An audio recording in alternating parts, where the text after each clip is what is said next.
Well, we're so glad to have you all here at Daytona as we get ready to rock and roll for some more action on this week of racing. I'm John Ramos, the voice of NR, saying hello and welcome, because it is all about now. The Gen-6 is back, and we're ready to rock and roll with duels and LCQ and multiple opportunities to really put on a show. 3 races guaranteed tonight. Yes, tonight, if we get 200 likes, we are guaranteed a round number 4, and so much really to look forward to as we're just moments away from dropping the green flag in duel number 1. We'll get into the answers soon about what happened last night heading into today. But good news, we're live. We plan on going live all night, and it's going to be one heck of a blast. Sanders, Randolph, Workman, others working onto the racetrack for their single car qualifying as we get ready to show it off here tonight in Daytona Beach. Saturday night edition of NR Night in America. So glad to have so many of you with us as we get ready to rock and roll. I'm excited about tonight because just the car track combos that we have ready to go seem to be really, really stout, and it's going to be exciting to see how all that works. You're starting to see the cheese in effect, everyone going very, very slow before they start their out lap, and you currently see Connor Gray onto the racing surface.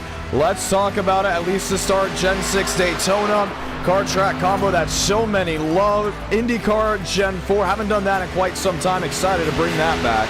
Then we got Xfinity Bristol, and for 200 likes, we will see round number 4. Originally was supposed to stream last night. Yes, things happen, things change. A snowstorm hit Middle Tennessee, and actually was not as bad as some expected, but it was rough. It was very rough in certain areas for Wi-Fi, including my area where the upload speed dipped well below an area that would not help with the quality of the broadcast back at home. And also the Focusrite that I use as a mixer for this broadcast was left actually at Nashville Fairgrounds Speedway. Went out there to try some new things on future projects. Unfortunately, when I got back home, I realized the box was not with me. So low upload speed and no mixer forced a delay to this Saturday, but that doesn't mean the racing's not going to be fun. The drivers are excited to come on back, get the action rolling, and here we are, ready to go green. Just 2 minutes left, and we'll get ready to roll. Florida 500 signups are out. Once again, Florida 500 signups are out, and we will continue to link that down into the live chat below. Excited to see how many of you do sign up for it. It's a $10 entry fee for this e-ticket, and if needed, duels will be available. Right now, I'll tell you this, we are shocked with how many have already signed up with it not being available to Instagram, X, or the YouTube community page as of this moment.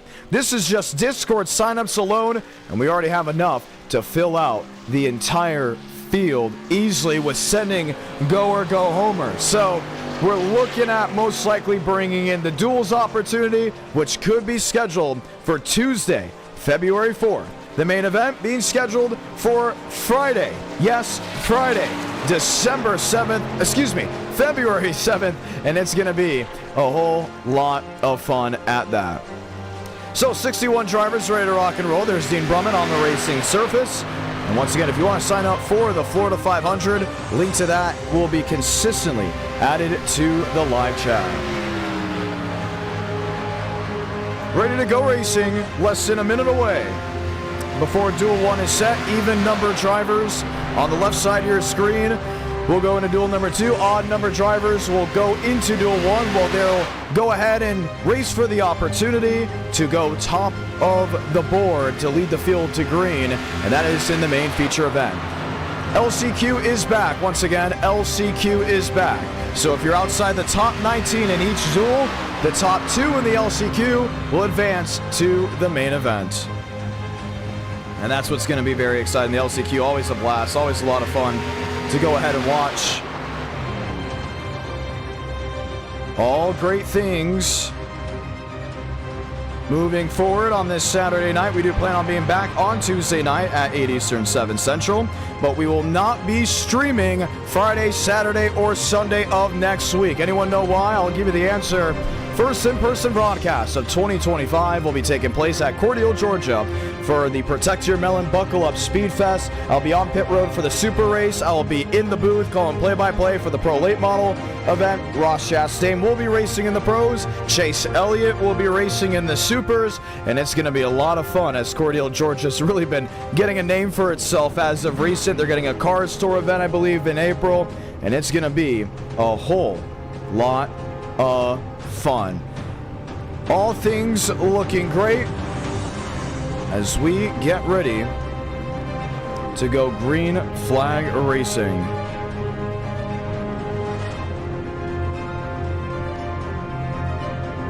Time to go green. Wilkerson, Clemens, Mosteller, Chase Schaefer lining up here on the front stretch as they will be a part of Duel number 1. Once again, the top 19 advance into the main event. Jack Clemens, we haven't seen him before, at least in the front side of the starting group. Excited to see what he's able to do. Daniel Mosteller, Chase Schaefer, that's row number 2. William Schmidt, Sean Rowe will be row number 3. Left side of your screen, you can see 31 drivers in this duel. Once again, out of those 31 drivers, the top 19 advance, everyone else to the LCQ.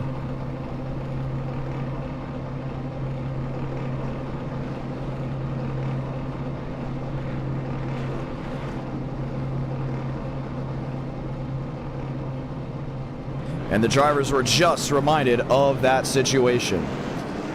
Onto the racing surface they go as we get ready to go green. Jacob Wilkerson, always great to see him up front as we'll go sunset into night. Sunset for the duels, nighttime for the main event. And to the viewers that are all filing in on this Tuesday night edition, we say hello and welcome as we get ready to go green.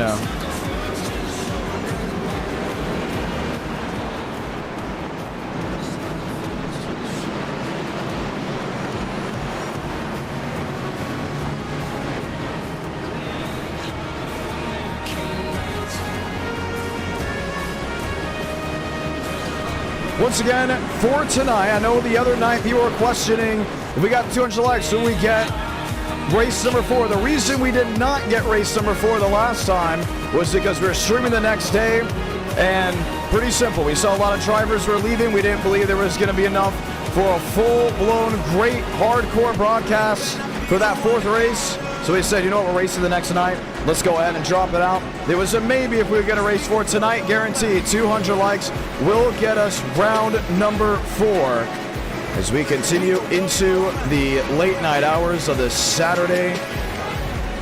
The nightcap. Viewers will be voting on it. Once again, 200 likes will get you there. The duels, you know them, you love them. The drivers, on the other hand, they've always been a hit or miss for them. Some like them, some don't like them, some put up with them, some think they're a complete nuisance. Others like the LCQ, some despise the LCQ, but we're going to make it easy for you. 31 drivers, Duel 1, top 19, left side of your screen. They advance to the main event as we get ready to roll. Let's light the fuse in Duel 1 at Daytona.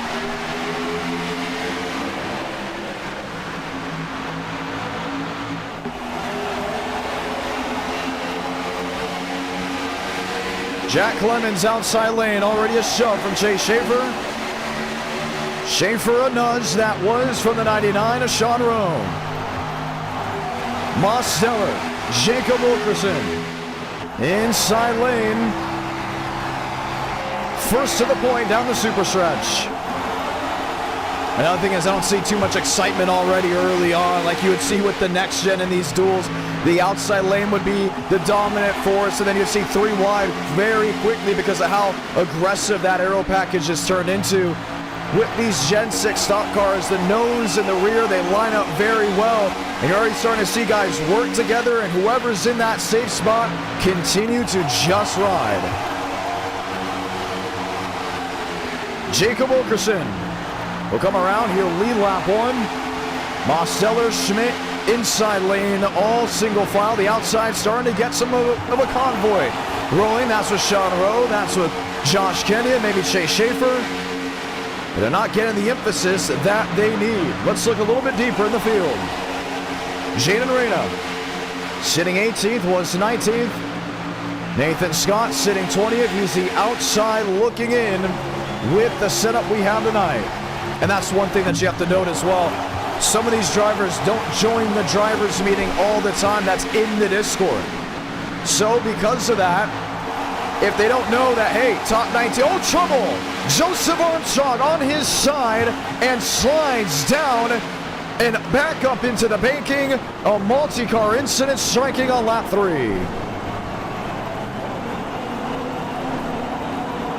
Unbelievable. Alford, Truther, Dalton Randolph.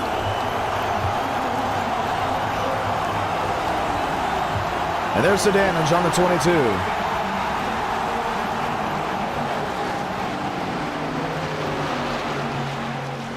I believe it was driver's side for that 22 machine. The damage on Nathan Scott. And you really don't want to be back there for the reason alone you saw it. In the red zone, things get a little bit more aggressive, and in this case, maybe too aggressive. A push in the back. That was by the 09. Armstrong gets flung on his side. A shove by the 58 into the 60 of Nathan Scott.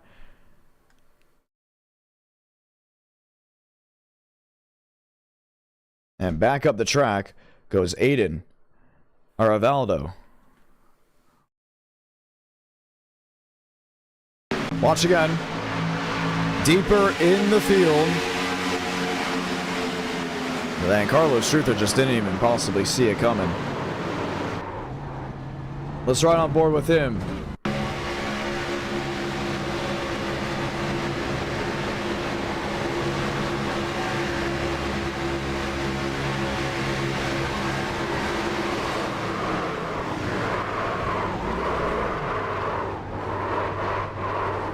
Mostly unscathed. Truther will bring it to pit road before we go ahead and get the one to go. He'll slot on in. Mosteller took the lead at the time, so it'll be him and William Schmidt. And we'll line up 1-2. Jacob Wilkerson dropped back to 7th in or around that time. And we'll reach the halfway point already under the yellow flag.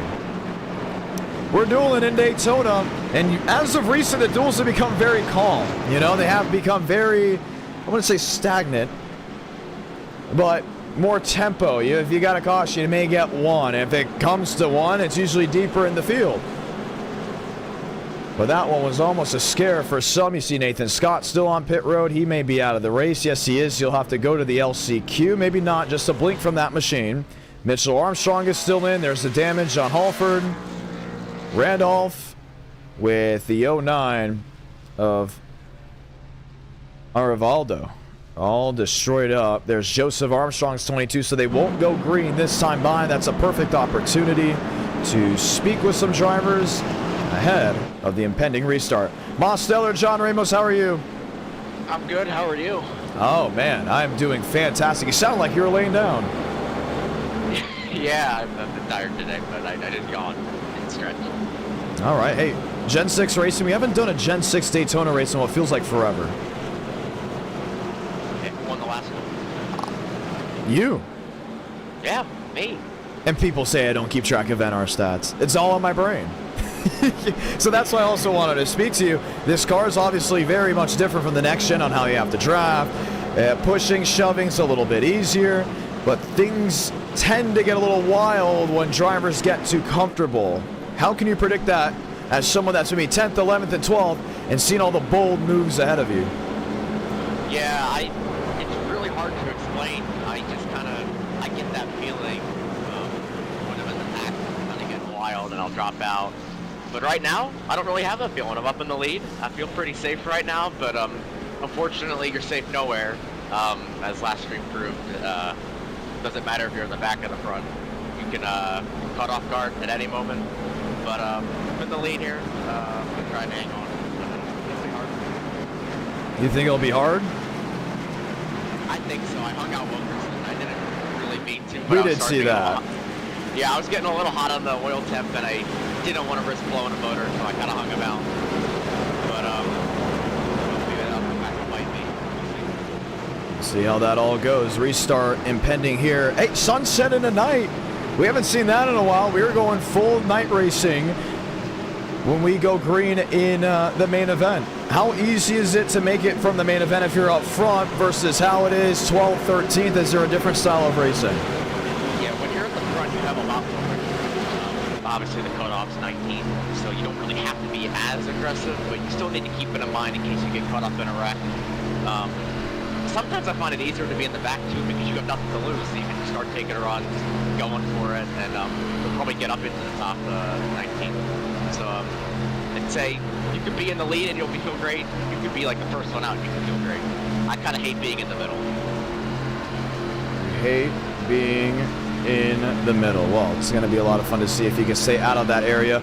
Restart getting ready to go. Good luck. Thanks. And that's Mosteller. We'll drop him to the side as we get ready to go. That safety truck has been the new truck out front. We usually go in and out of the Mustang, the sedan, and the truck. It originally was brought back for the Tailgate 400. We just have not changed it ever since. I like it. It looks really cool as it paces in front of this 30-car field. Let's get you an update here. Originally 31 drivers slated to start this race. 30 were ready to rock and roll. By the time they reached the line, Armstrong 2 laps down. Others kind of just waiting and see. Nathan Scott gets back on the track, but has some, well, let's say spots to make up, if he can do that. The hard left on the pit road goes the safety truck. Toyota Chevrolet through the restart zone. We're back green in Duel 1.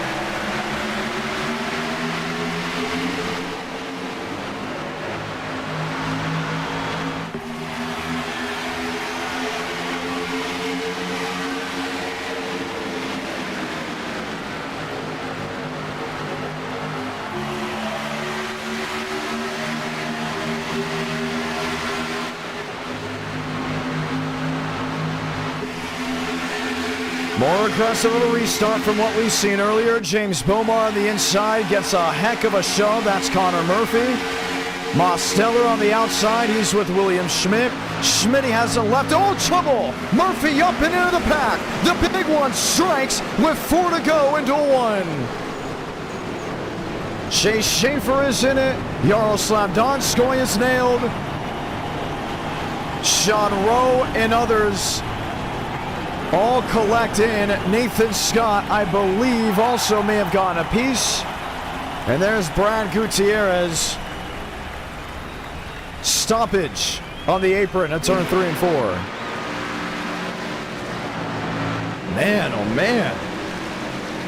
And we haven't seen a duel like that in a while. If you have all 4 wheels pointing in the right direction, you may be a sure lock to advance to the main event. The LCQ may be stacked. There's Wilkerson's machine all chunked up. There's Skylar Comstock all nailed on the right front as well. And we'll have overtime to determine who's in and who's out. Loving the action, loving the drama. Look at that. Damage as well on the Josh Kenyon machine. Oh, good news. If you do all love that stuff, race 4 guaranteed tonight if we hit 200 likes. Reminder, on some nights there may not be a guarantee race 4 or race 5 due to what I might be having going on show-wise for a Wednesday or a Monday. But tonight, I realize there's no show on Sunday. There's no show on Monday. So let's do it. Can we see a race 4? 200 likes gets us all the way there. But before that, let's go ahead and check back on a replay. Man, oh man. Was that a scary hit from multiple machines? We'll have to go way, way back to see exactly how it all unfolded.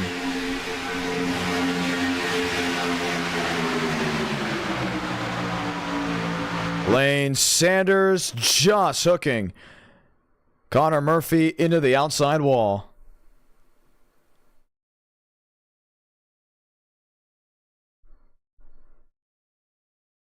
Wow.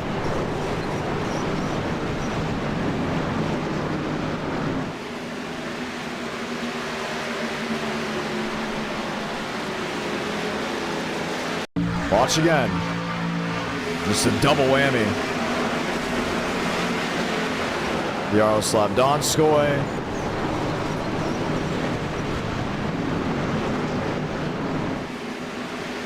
And Sanders got away unscathed.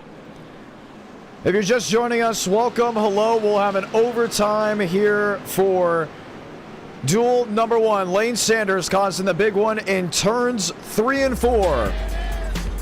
And we'll get ready for a restart as he has been awarded the L1 and L2 penalty.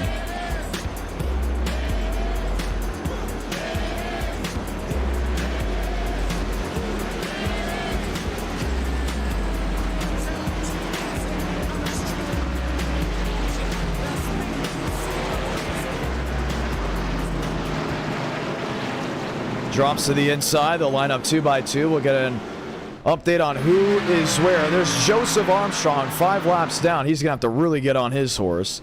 Nathan Scott, he's on pit road. A lot of damage there. Skylar Comstock as well. Yaroslav Donskoy. There may be a race to see who gets in and out. Here's Sean Rowe. He's 19th. Halford will go around the Sanders machine, as Lane will now work his way deep in the field. 1 to go this time by. James Bomar, Daniel Mosteller, all lined up as they get ready for the restart. Lights off on top of the pace truck. Thank you to everyone that's tuned in on this Saturday night edition, a delayed night for NR. But let alone, we will be taking the green flag under the lights for round number 1.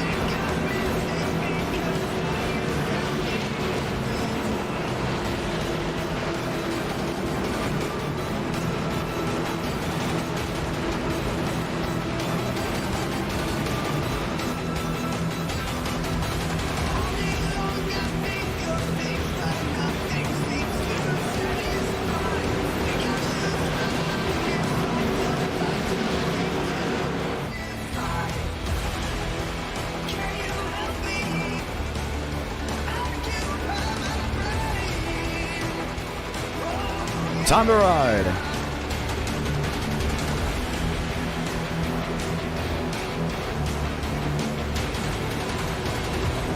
Bomar on the outside. Mosteller on the bottom. A wreck-heavy duel, as most of the drivers from Duel 2 are saying, come on, get on with it. What is it going to take to get us ready so we can all go green together?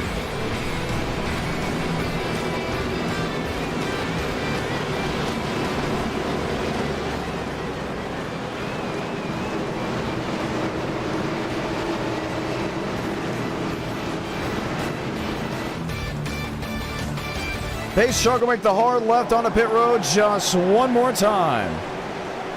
As now the thinned out herd of machines will line up 2x2, awaiting the green flag. Mosteller, Bomar, inside lane advantage.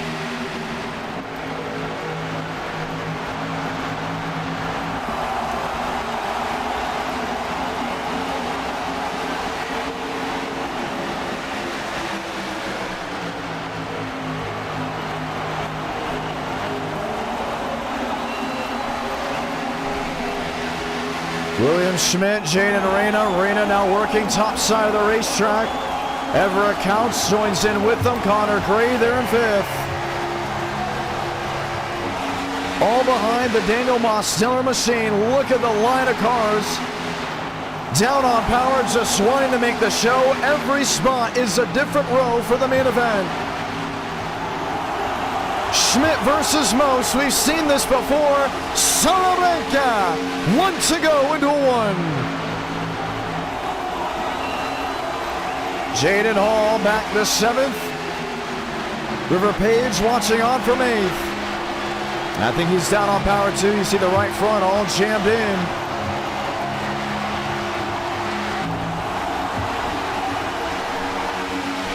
Reyna looking underneath. Counts with limbo. Connor Gray getting into the 17. Reyna blocked by Schmidt. Schmidt to the lead in 3 and 4. Tries to clear the 87, won't be able to do it. Last gas to the checker flag. Schmidt to cover. Does he win it? No, he doesn't. Mosteller victorious in Duel 1 at Daytona.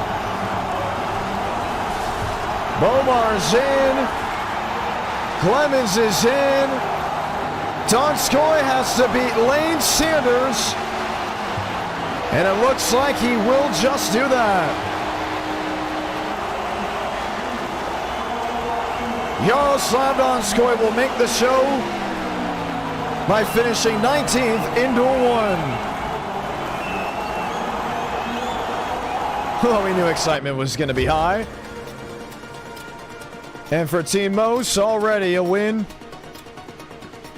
A W in the... or should we say a tally in the win column.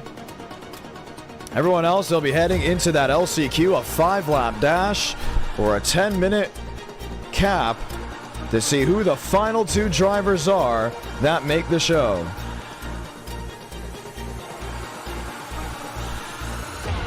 That was Duel 1. We welcome you to Duel 2. Left side of your screen, you see every driver that will be taking the green flag with us. From Adam Garza to Jackson Buys, Balderas to Walker, Workman to Brummett, Valdez to Donjenko, Davis to Mance, Connor to Life, Dew to Byram, Cartledge to Ted. I believe that's Ted Reich. Bianco, Leffert, Contreras, Hall, Rodriguez with Glick, Ingram with Shrine, William Sweeney with Oliver Quinney, Phillips with Cobbs and New Bigging. They lined up deep in the field with Maroose Berry. Let's go green.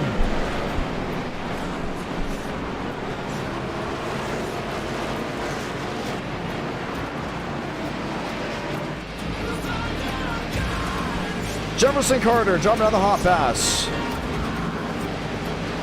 Want to say thank you for him and all the support he has had. I don't think he's a fan of Mosteller. But Jefferson Carter's been a huge supporter of this channel. Very grateful for that. Well, that's the thing about what we do here, you know. There's going to be drivers you love. There's going to be drivers you don't love for whatever reason. And tonight, we believe that is going to be on full display. It's always fun. And that's the one thing I love about watching racing way, way back in the day. There's the drivers I love. There's the drivers I didn't love. And just made you glue yourself to the TV a little bit more. Same with in person. There's some that love Classy Nasty. There's some that love Bubba Pollard. There's some that love Blake Rowe, Chase Berta. In this case, there's some that love Mosteller. They love Dean Brummett. They love Brandon Mummick. And then you can flip the script and turn the page over, and all of those names could be quite the opposite. Garza and Vise lead us to green in duel number 2.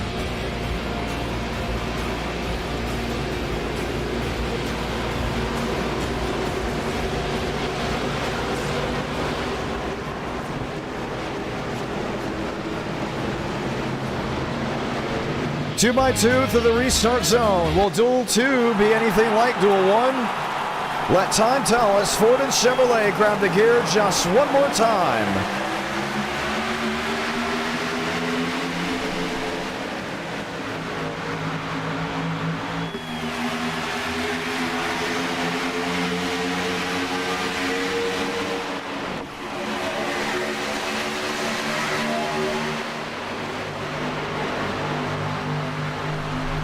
Garza, Balderas.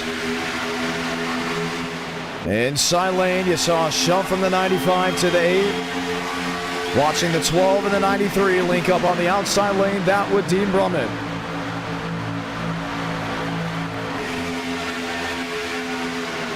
And Bies has just got to hold his line right here. He needs to trust that Ada Walker's going to give him that leap forward, and you're now starting to see it.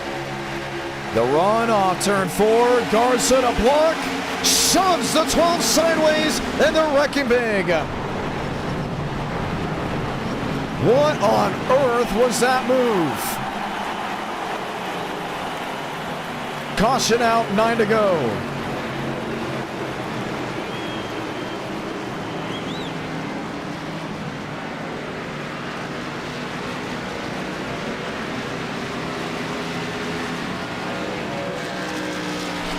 I don't know what Adam Garza was thinking in that moment.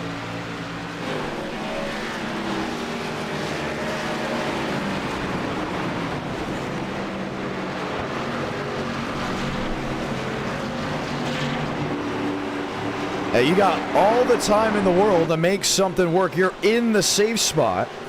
And Adam Garza quickly will bring out the caution for the first time. Let's watch.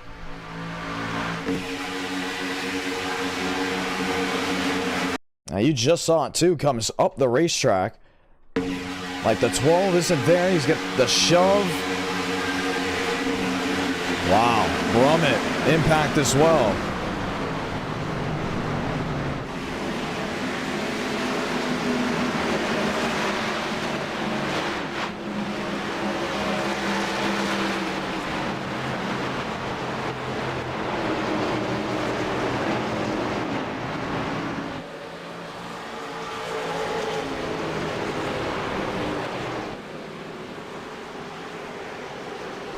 Man.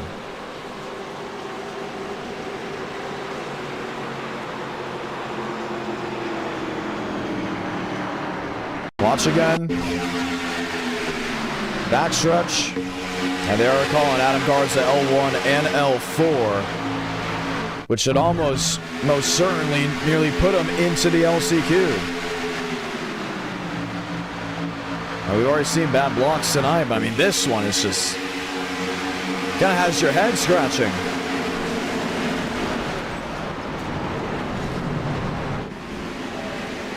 Caution out on the speedway. Garza on the inside, working his way to the tail. Walker, Byram, Balderas now will be the race leader. Cody Workman. Another thing is, you get all these drivers, they sit around for as long as they do. David Bell dropping another $2 super chat saying, great John Demos, go get him. And perfect example of two sides of the card. Oh man, it was a wild, wild change of events when that all very much occurred just in front of the leaders. Let's go talk to Riker Byram. Riker, John Ramos, how are you? I got you. Not too bad. How's the damage? It's almost fixed. I'm up to 25 seconds left, so it's not as bad as it could have been.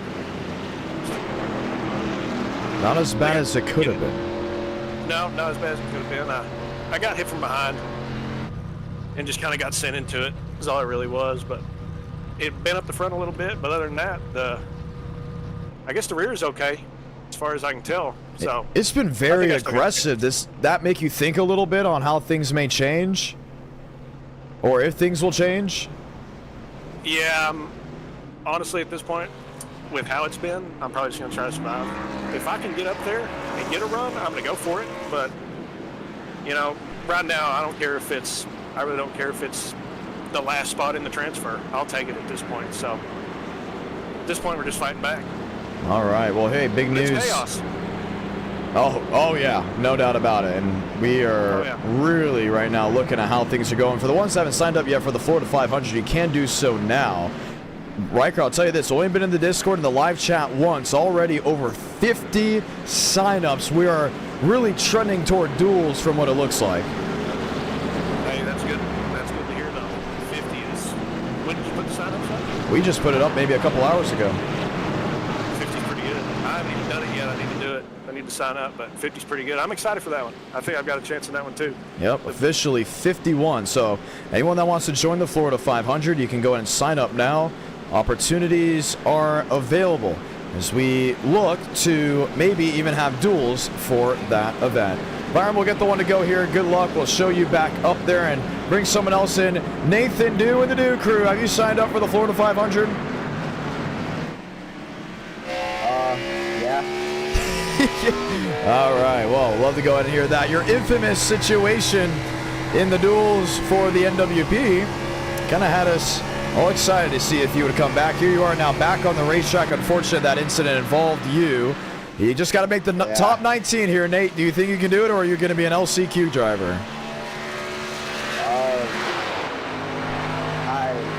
I don't know. Guess we'll see. Guess we'll see. All right, you're all in that 5 machine working around the track. Lights off, so we'll get ready for the restart. Good luck. Nathan Dew. Fun driver to speak with. Crowd will get on its feet just once more. Actually, should we say the crowd will get on its feet just once more, should we say, in a matter of moments, because we're down the super stretch. Let's get ready to go green. All eyes on the field. Exciting moments.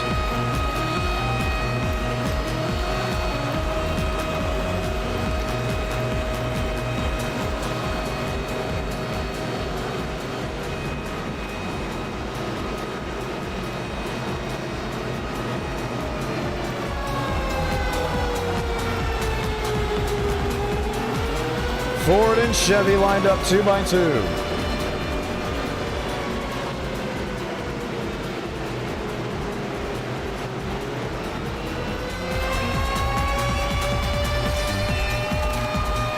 Cody Workman, Alexander Balderas, pace truck, hard left on the pit road. Let's try it all again. 5 to go in Duel 2.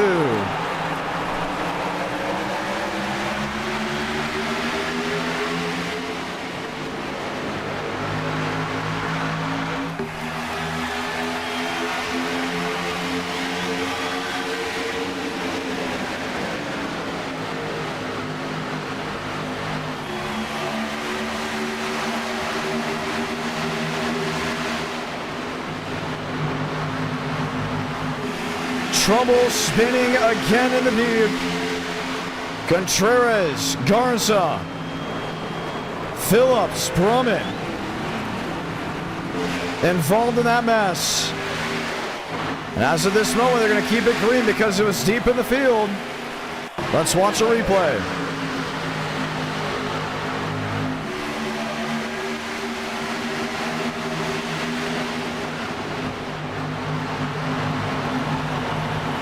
Really just scattered back there together. Relax, yellow's on for Duel 2. Balderas and Workman. Vadas, Justin Connor, Zachariah Cartledge.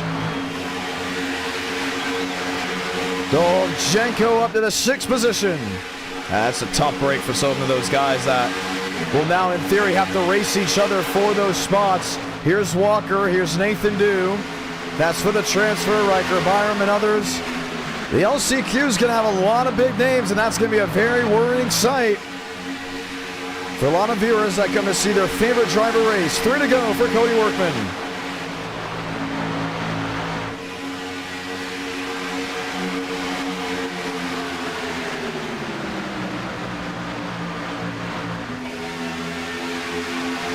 Single file on the bottom.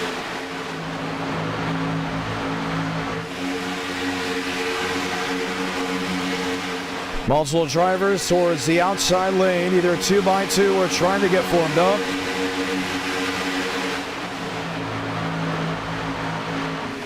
Wondering now if that will be possible. 3 wide, you see it. Cooper Glick and others. And for some of these guys that always struggle to make the field, this is the best opportunity to make the field. How aggressive do you get knowing you're not in that bubble situation?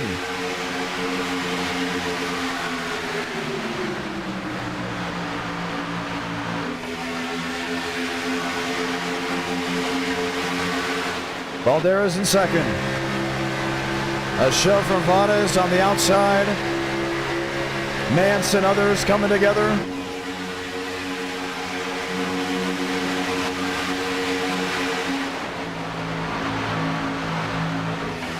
See the side draft by the 84 to the 95.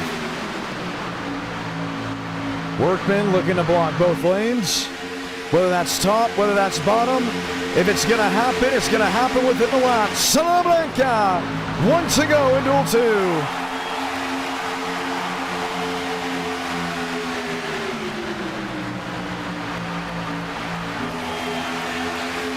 Oh, there is Justin Connor inside lane. Ranker Byram into the show. He's up to 19th.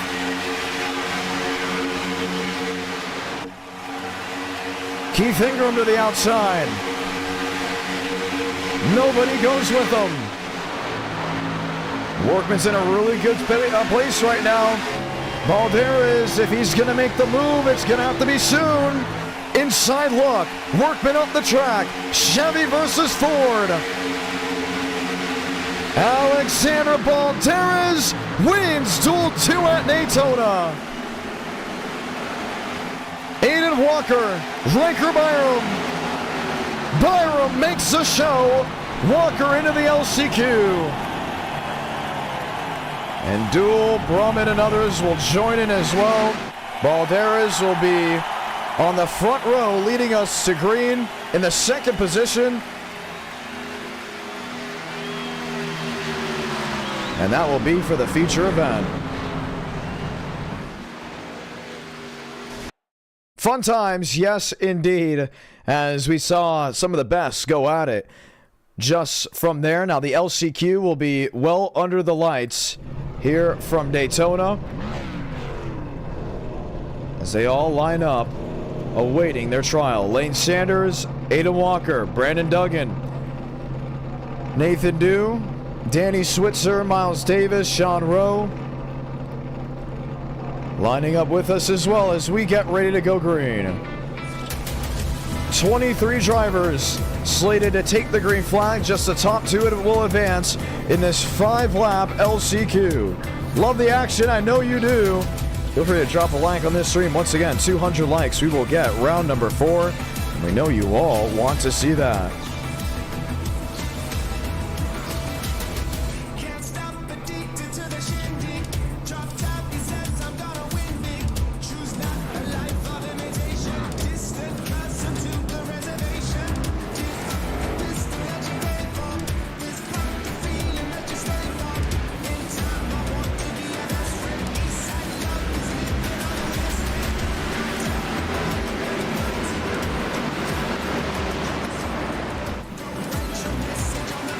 Can you be the top two? Let's find out. David Bell is dropping the $1 super chat. Happy Saturday night, ladies and gentlemen.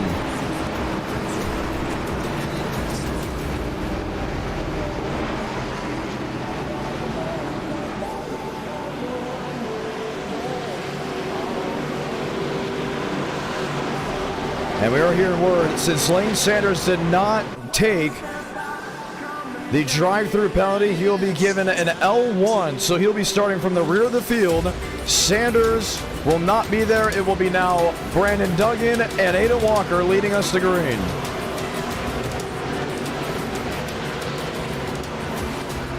Remember, he was given the L1 and the L2, and from what we're hearing, he did not take that L2.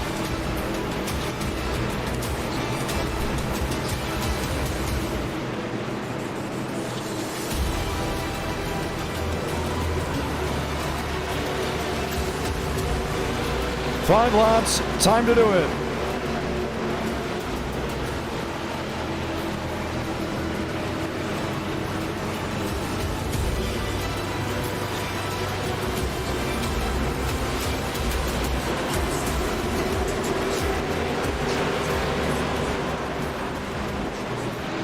Can do it again.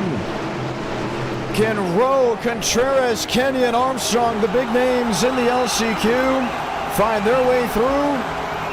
Let's find out as we light the fuse.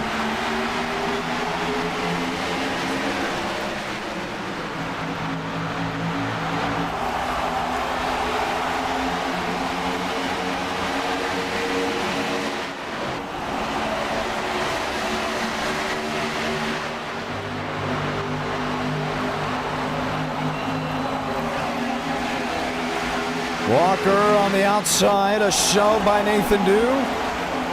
Already Sean Rowe looking in the middle. Adam Garza's going to join him. And that middle quickly became the outside lane.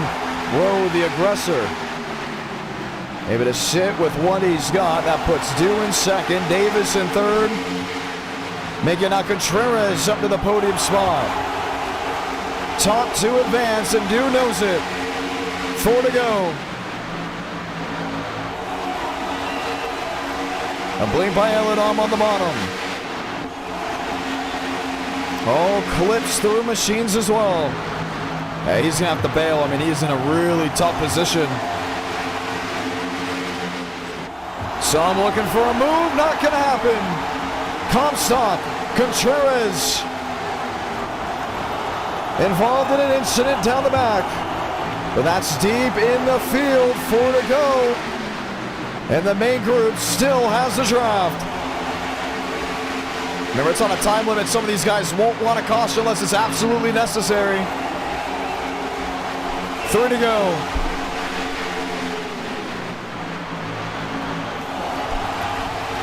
Nathan Dew, another peak. Miles Davis in third. Adam Garza, that's the move for him on the inside with Joseph Armstrong.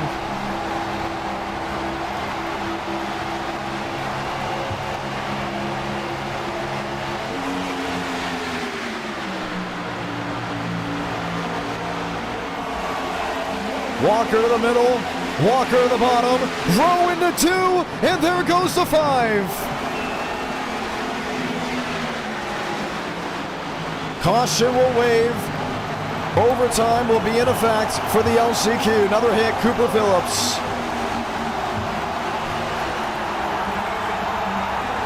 Danny Switzer. And we will try it all again.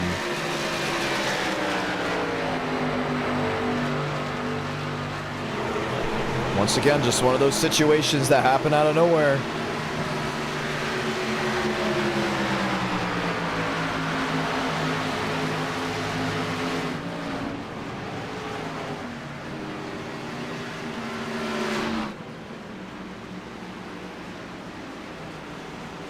So they'll slow down to pace car speed, and we'll get ready to try it again. But before that, let's go look at what happened with Dew.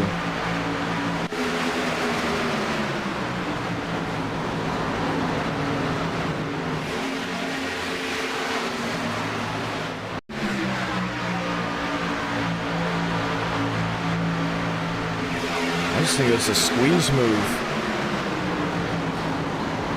And it may be because Dew came down into Sean Rowe, forcing Rowe into a tight squeeze and resulting in what you had.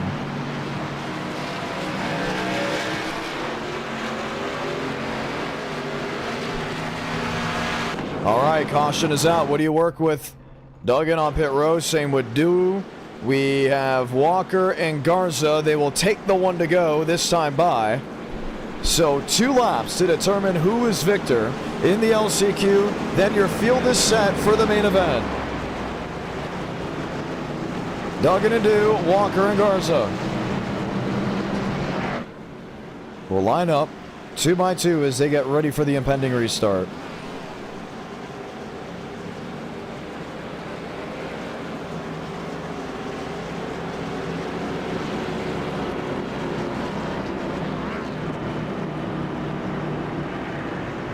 So the lights will come off this time by.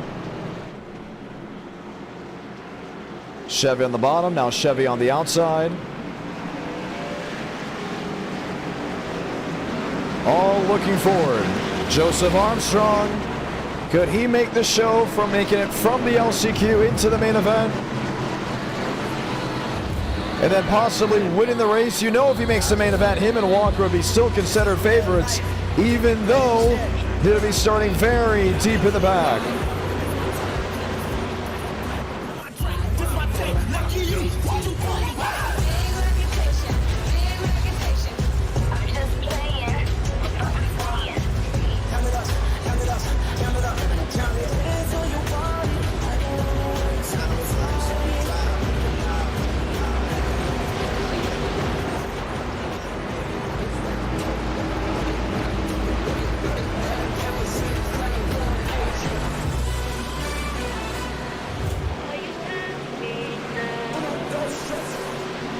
And it's back to Chevy on Chevy. Adam Garza on the front row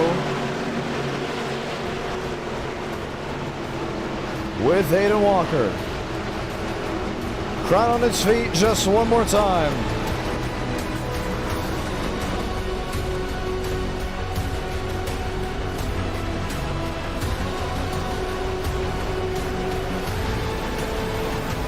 Two to go in the LCQ.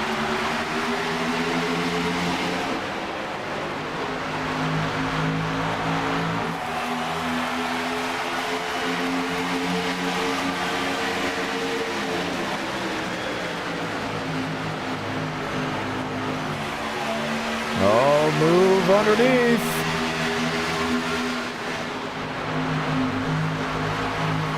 That's the 19. Jason Hall. Hall way back to the outside to block Josh Kenyon and get right in line. Armstrong second. Brumman in fourth. Garza the meat in that sandwich trying to chase Aiden Walker. Wrecking deep in the field won't be a matter. Salamanca, 1 to go in the LCQ.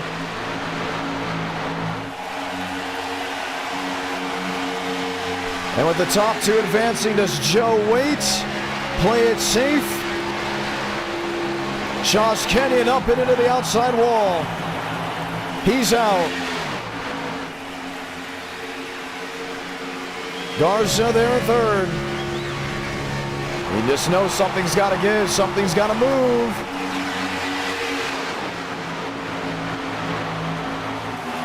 Garza in the fence. Armstrong to cover. Garza another hit. Puts the nail in the coffin. Aiden Walker and Joseph Armstrong will transfer to the main. Walker wins the LCQ at Daytona.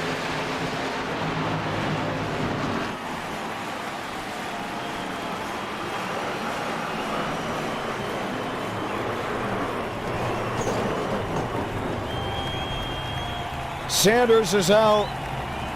Multiple drivers involved with incidents. And just like that, a main event we have.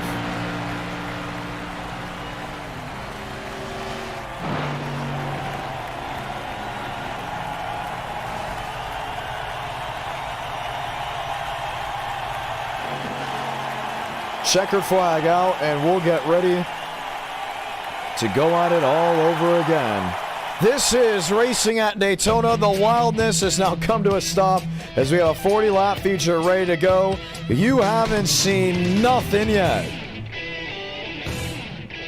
Walker and Armstrong will be in that final row as we get ready to grid them up just one more time. We'll speak with drivers ahead of the impending start and hear with what all they've got to say. Let's start with Aiden Walker. Walker, a bold move. You're in. Played it safe. Stayed up front.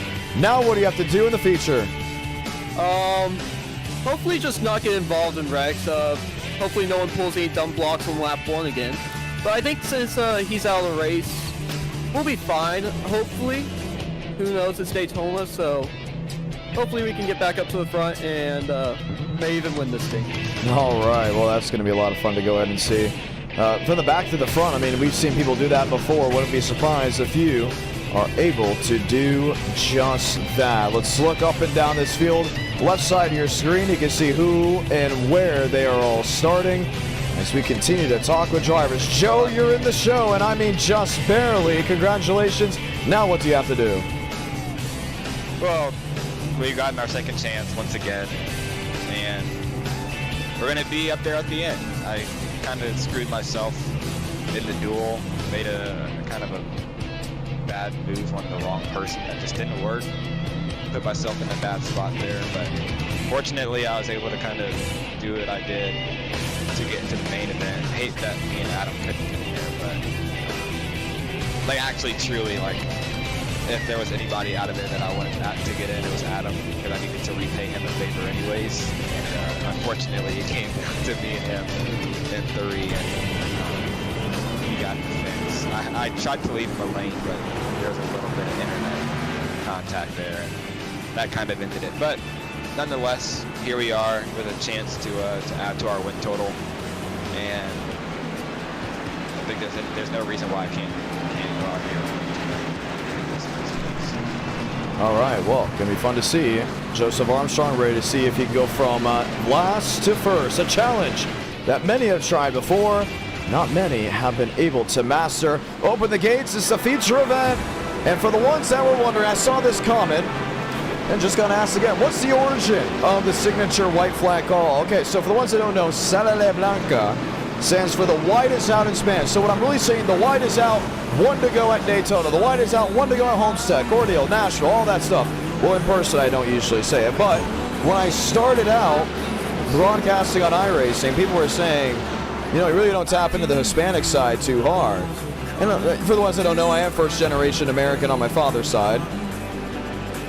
And I thought to myself, you know, I really don't. And I heard this call from the 2016 NASCAR Xfinity Series race at Homestead, the championship. I was at that race. I went home. A couple of weeks later, I saw it on my For You page, or my, well, recommended page on YouTube. And then all of a sudden, I heard the commentator, who is a fantastic commentator, say, Sala Blanca. And I was like, whoa, that sounds really cool. And ever since then, I thought that was one of the coolest things. Pumped up again right before I started broadcasting on iRacing, and I said, that has to be the signature. And it ended up doing it.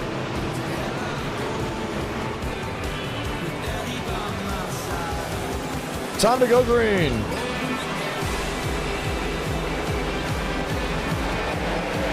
Let's light the fuse in the feature at Daytona.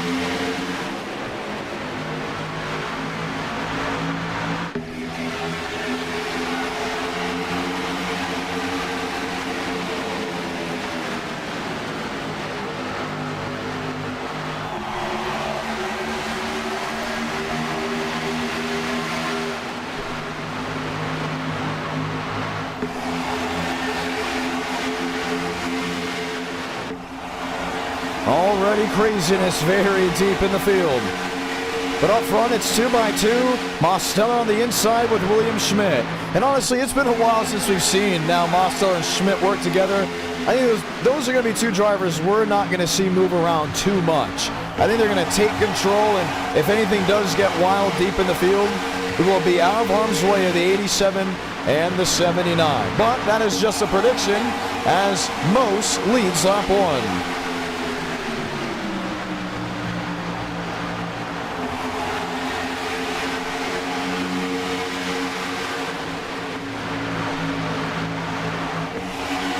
Schmidt in second, a nice heave by him. Momar on the outside lane, he's getting a push from Balderas. The worry's starting to fade a little bit. Mosteller will jump topside with the Bomar machine. William Schmidt will get a heave from Jaden Reyna. 2x2, the 3 wide scarce moves, shall we say, mostly towards the tail end of this main group.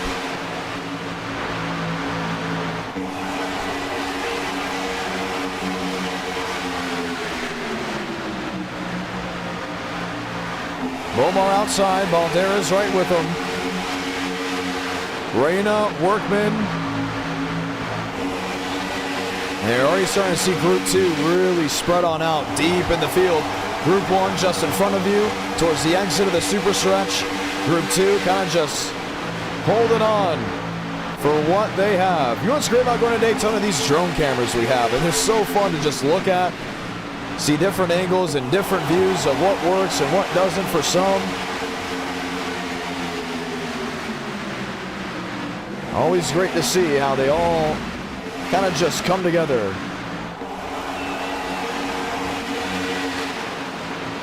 Reyna, Schmidt, Mos, top 3, but Mosteller's move to the outside has put him in jeopardy of losing control. You know who's in full control? That of Joseph Armstrong. He sits P8. Quickly worked his way up from 40th, now up to the 7th position. Can you believe that? I mean, he has been on a tear.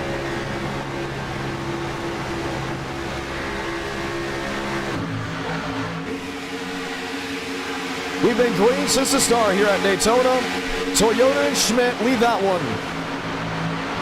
Beaumont in third, and you still see that scarcity, that move.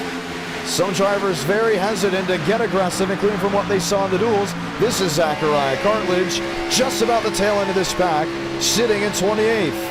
A little bit deeper, you have Douglas Bigging in 29th, and this is a part of now that Group 2 that wants nothing to do with the main leaders. The Hornet's Nest, and then the watchful eyes of about maybe 12 machines. Schmidt and Beaumont on the inside. Joseph Armstrong with Cody Workman there to join. Oh, James Beaumont moved to the outside. Seeing what maybe he can muster up. We will have help with Daniel Mosteller.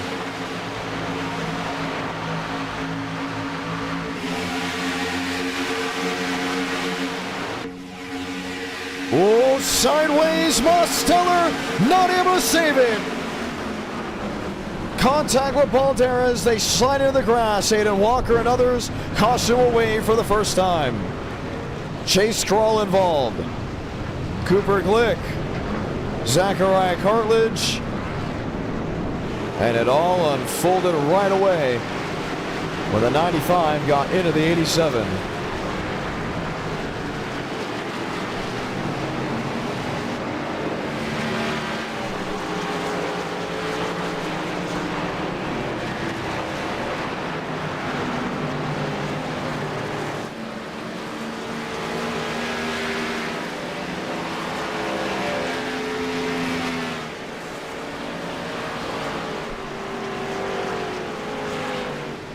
Let's watch back.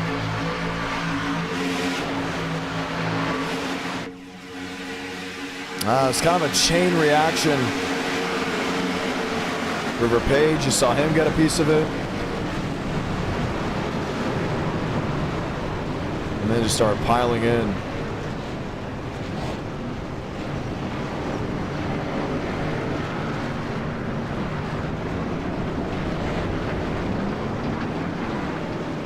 Might have to go to a different view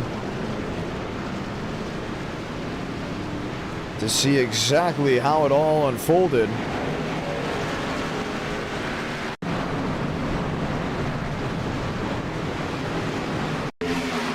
This is down into turn 2. So there's James Beaumont. He's going up the racetrack. Mosteller clips him. But Balderas simultaneously also got pinched, or should we say he pinched Mosteller, resulting in what you see here. Dug into the wall. Balderas down below the O-line. He gets into chase crawl. And they all just continued to pile on in.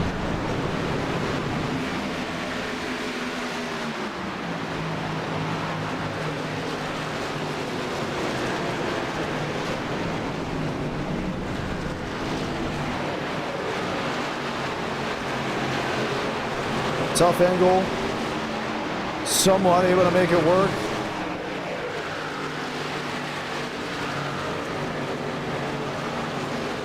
And we will get ready for the first restart of the feature.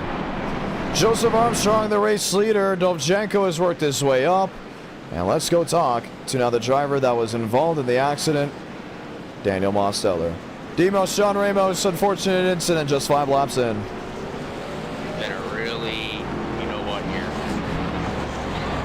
Have you won? No, you have won. Well, I mean, you won a duel.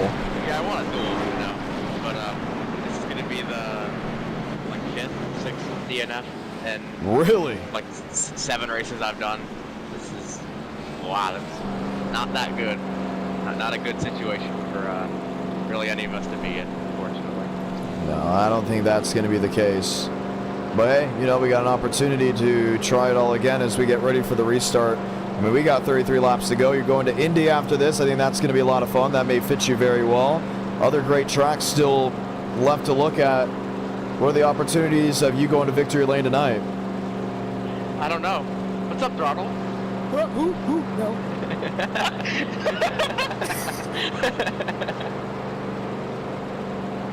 We had some friends. We did have some friends there. Yeah. It's very far to get down into interview. I want to point that out. It takes like 4 or 5 more steps. So sometimes I just go to vacant chats and go ahead and drag people. But hey, opportunities tonight still very much alive. But Daytona, you almost look like a favorite. Well, yeah, I mean, I can get back on the track. I mean, I was crab walking pretty bad. I mean, I got to fix the damage, but I'm going to try that and see if I can get any laps back. Might snack on something to eat while I wait for that to happen. Maybe if they all keep crashing, I can get back on the lead lap and have a chance, but it's going to be a long shot, unfortunately. Going to be a long shot. All right, we'll continue to stay up to date on things as time gets closer. Good luck for the rest of the night. Continue to see who's doing what. How about ever accounts? Jackson Byes, Dovzhenko, and Jacob Wilkerson lined up as the top 4 with the lights off on top of the safety truck. It has been a night already full of drama from the duels and the LCQ. And we haven't even left Daytona yet. We still have to go to Indianapolis after this, which is going to be one heck of a blast with that Gen 4 stock car. Now, if you did see the e-ticket updates for what we plan on having in 2025, do know that we are looking at having something called the Hoosier 400, that e-ticket event, which will be very later on. Well, I wouldn't say later on in the year, more about July, later on from where we are now. So do keep that in mind. We're up to 54 signups for the Florida 500. Has not gone out to X and not gone out to Instagram. Very thankful for everyone that has signed on up.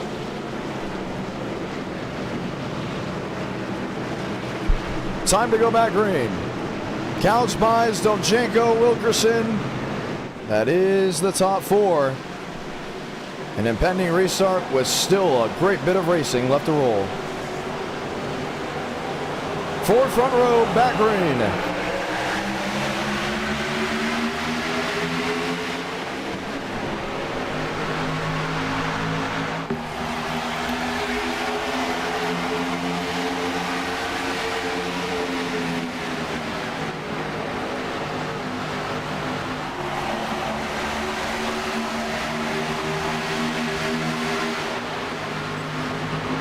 Jackson buys outside lane with Jacob Wilkerson. Trouble goes to 17. And they tear him up again. Walker with the 05 of Cooper Glick.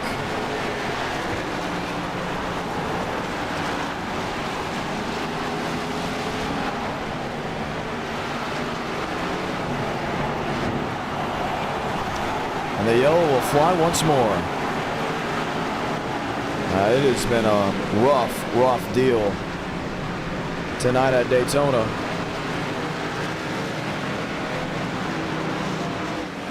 And we'll go back.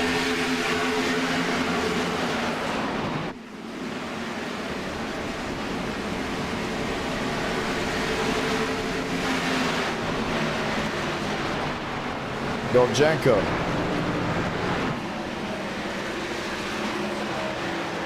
Look to be the initial spark of it.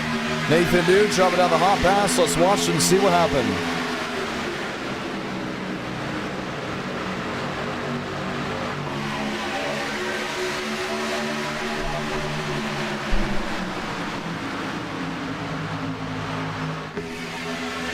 And it very much is. Dovzhenko will be awarded the L5 penalty, the first driver to be L5'd for the night. Well, I wouldn't say for the night, before this race.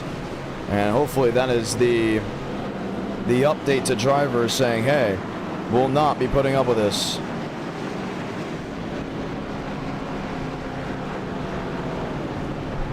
So the L5 ways for Dovzhenko. He is allowed back to run at Indianapolis, but the super speedways have been very tough to get going, and unfortunately it does not look like it will be changing as of soon. But with 29 laps to go,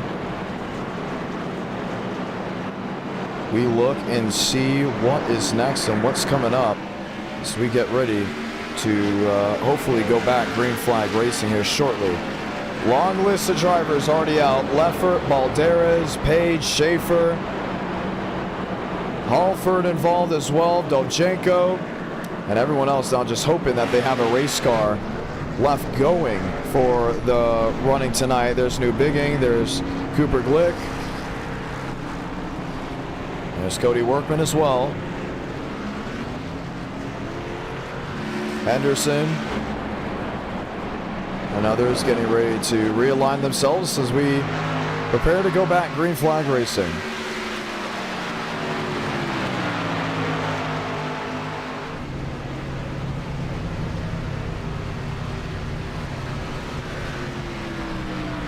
.29 to go. Jackson Buys currently on top of the speed charts with Wilkerson. You know, we have not talked to Jacob Wilkerson, I think, at all today, so we might as well go ahead and try to hear what he's got to say before the impending restart. Wilkerson, it has been a battle out there. Cars spinning, turning, and it's been like that since Duel 1. I don't think it's going to be letting up. It may be every man for himself. What do you think? Yeah, I think if we could just all get all of it sorted out, like all we need to do is just give each other room. I feel like we can at least get a long green flag run in, and hopefully we could race it out with like 10 to go or something. Right. Yeah. Well, we'll see how that all goes down.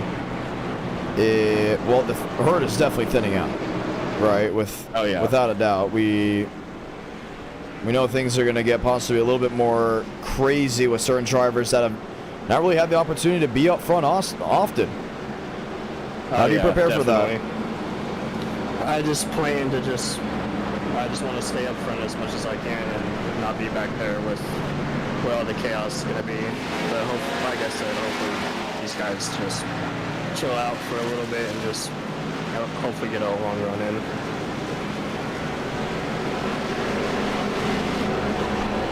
All right, let's see how that all goes. Ford, Chevy, you're on the front row. I'm trying to find your friends. I don't really see them out there. Where are they? Are they in, out? He's in 7th, so he's not too far back. But I don't really have any other friends that are in this field, so it's really just me and Bomar up here. All right, it's going to be a lot of fun to watch and see. Going to be great to see how it all goes down. Good luck. Continue to monitor the situations. Lights off on top of the safety truck. Let's see if we can talk to Schmidt quickly before we get going. Schmitty, it has been a war out there, and now you're going to have to work your way back through what's left of this field. Yeah, as far as I'm concerned, I only have a little bit of door damage from that wreck after doing a 360 through the grass, but, you know, we're back in 17th. It's not too far back. Half the field is gone, but you know, we still have a shot at it. I'm confident in my ability, and we're going to go out there and win this thing. All right, heck yeah. Confidence, I like that word. How confident are you that you can work your way through and possibly stay out of trouble? I'm pretty confident in myself. I'm not confident in the rest of the field moving out of the way for me, but yeah, we'll see. Hopefully it all works out. All right, going to be fun to see. Good luck. Pace truck makes a hard left on the pit road. Let's get ready to try it all again. It's been a tough to get go of racing tonight. Is this where it changes? 28 to go, now 27.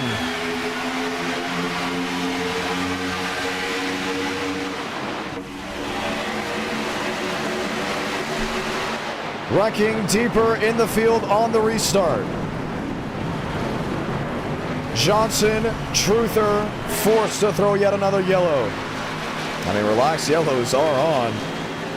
I did say I wasn't confident. Oh my goodness, I didn't even get you out of this chat. Great commentary, by the way. Great commentary. Oh, thank you. Do I sound the same when you're talking to me? A little different. You got that voice going. You know, I don't even try to do it. It just happens.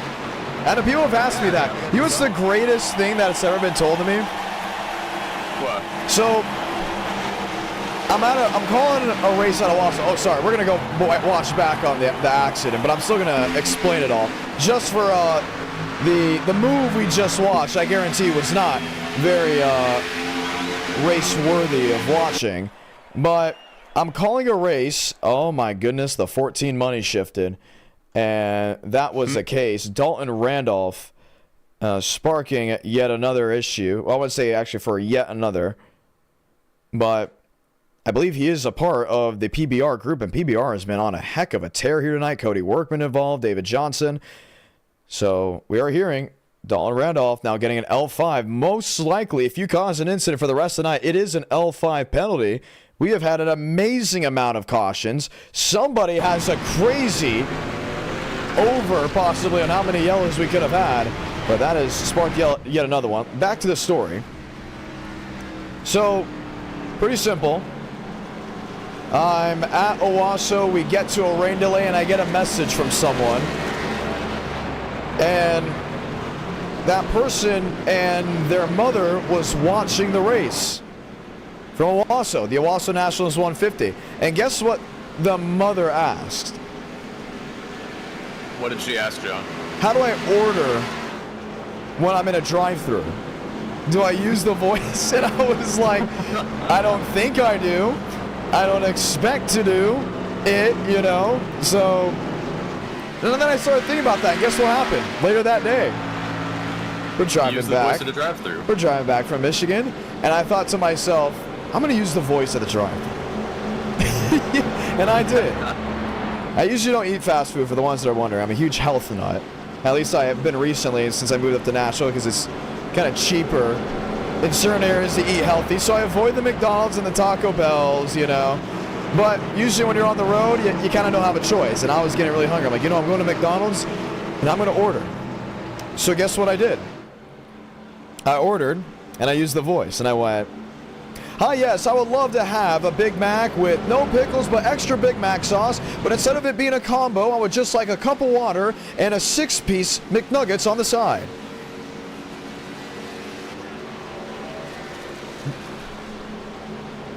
The person did not care. Did not care. I was expecting a reaction. I was like, okay, now get the ego under control. What is this, you know? We got 7 more hours left to go. It's time to stop. It's time to stop. But, I mean, it was interesting because, you know, then I was like thinking to myself, I got a little self-conscious. You know, how do I order? Do people hear it all the time? But it's interesting. No, I do not purposely create a broadcasting voice. It's just natural when you have a microphone in front of your face. For William Schmidt, you got to hear it. Schmidt, you're going to stick with us for a little bit longer here. 25 laps to go. I'm trying to think. Not a lot of cars left in this one. Are you doing okay? I did get caught up in that last one. Aye. So we got a bit of front damage, bit of, I think, right side, but we got it all repaired. So, you know, we're doing good. Any sort of disadvantage is just cosmetic at this point. All right, well, we're getting ready for a restart now. We get the lights off this time.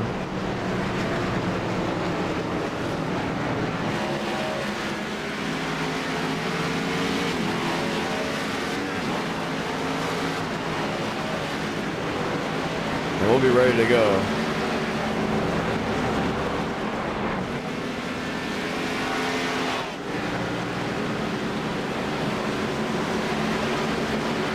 Looking, wondering, speculating, a lot of wrecking. You know, some people watch Enter Night in America for the wrecks. Recently, we haven't had a lot of wrecks, honestly.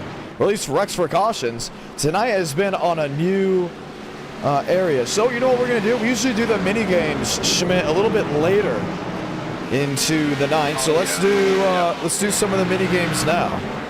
All right, hit me with them. All right, here we go. I think we're just going to do 3 questions, right? Let's see if you can answer all 3 of these questions. All right, question number 1. I'm really a loss for words, man. I'm sorry. There's been so many cautions. This kind of had me stunned there. Okay, there we go. Me too. I'm in 14th despite sitting in the pits for a minute, so I don't know where half the field went. Okay, well, what manufacturer won the last e-ticket? Ford. Aha, it was Ford. Okay. Who's the youngest driver to win an e-ticket? Mitchum. Yes, it is Mitchum, which is crazy to think. Who is the oldest driver to win an e-ticket? I'm going to say Dean Brumman. It is Dean Brumman. Heck yeah. All right, you got all three of those questions. I think they were just softballs, just trying to keep your mind right as you get ready for this restart. This time I'll drag you back. All right, thank you. And there he goes. Pace truck, the hard left on the pit road. Ford and Chevrolet bring us down. Let's try it all again.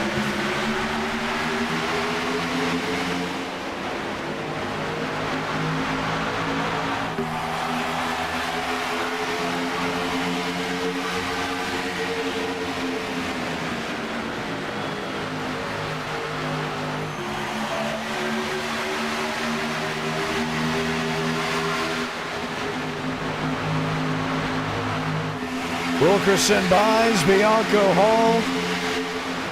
Donskoy there from the fourth position. 3 wide, Armstrong in the middle.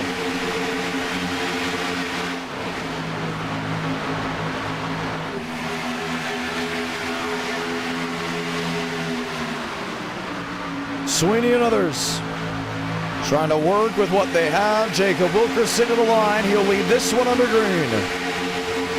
But he also has Joseph Armstrong tucked in right behind. He'll have now Donskoy behind him. James Bomar as well.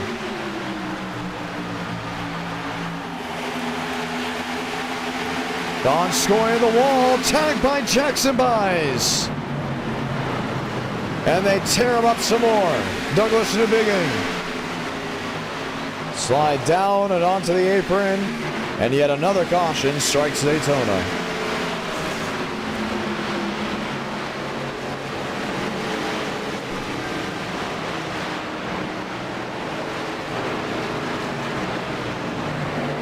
You know, I will say all these cautions are giving you the opportunity to hit 200 likes. If we hit 200 likes, we do get a race number 4, and we're already less than 50 away. So I'm guessing the like goal is very, very possible of being mastered here tonight.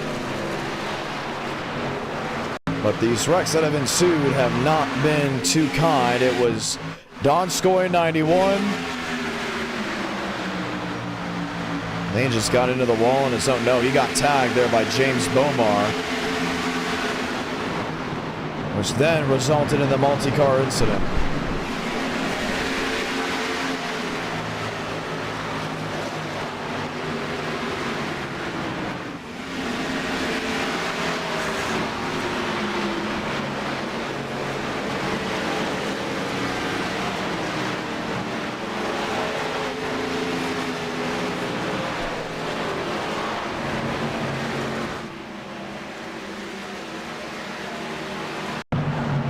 We'll watch again.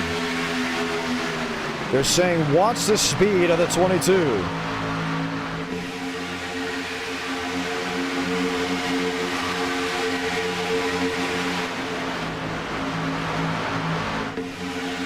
Watching the speed of this 22 car.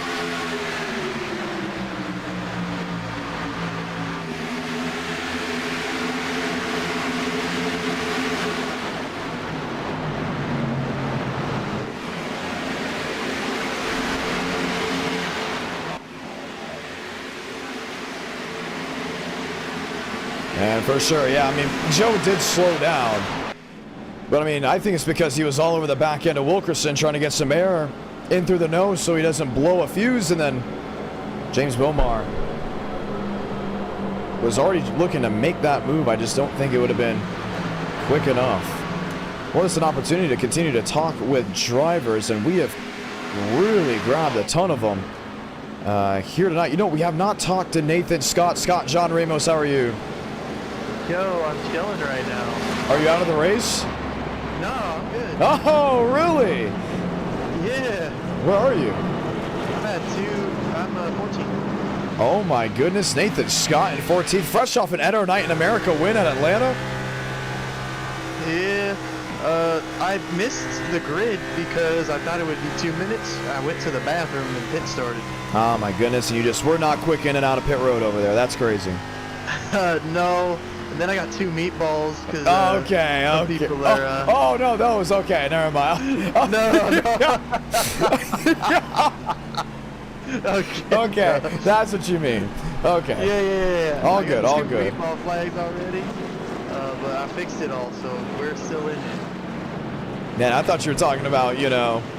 No, I ain't sure. I was about to say, wow, that's something to talk about. Very interesting, Nathan Scott. Well, opportunity is still very much alive to win this race, but it has been wreck after wreck. You kind of have to just expect it at this point. Oh, for sure. That's why that last time I was like, I'm just gonna stay in the back. And sure enough, they wrecked again. And I missed it. I just took tires and fuel, because why not? Put myself towards the back again and just kind of chill until the end. See if we got something. Well, we're gonna get the one to go here. We'll get the green flag next time by. You'll have 18 laps to go ahead and get it done. We're watching you, Schmitty, all these guys kind of just hanging out as we get ready to go green once more. Anything on this schedule that kind of catches your eye? Xfinity Bristol. Bristol's a good track, but it's more about survival. But if I can get through the big wrecks, I think I'll be all right. But Indy also is kind of good with Gen 4.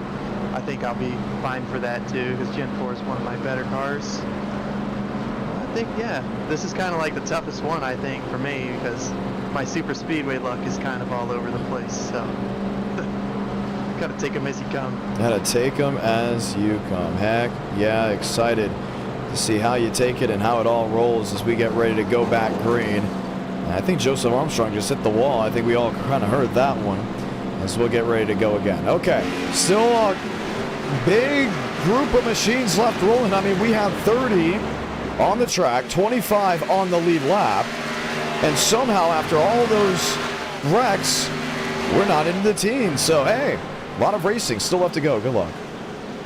Appreciate it. And that was Nathan Scott. Toyota, Chevy, row number 1. All lined up, getting ready to line out. Drivers ready to go green. That with Wilkerson and Armstrong, Donskoy and Bianco, Glick and Reyna, Vades, Walker, Counts, Krall, Schmidt, Mance, all within the top 12.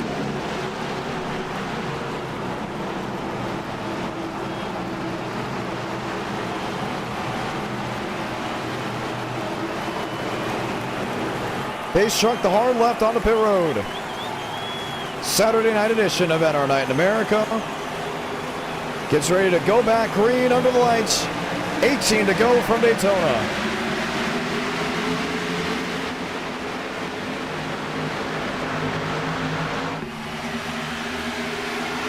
Inside lane did not get going. Cooper Glick a blink.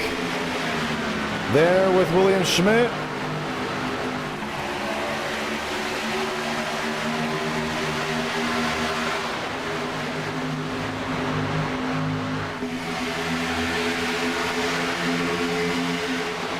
Armstrong, Bianco,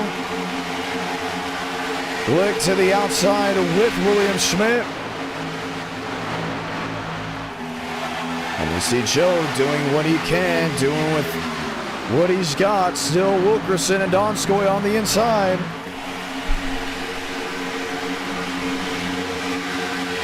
$17 to go.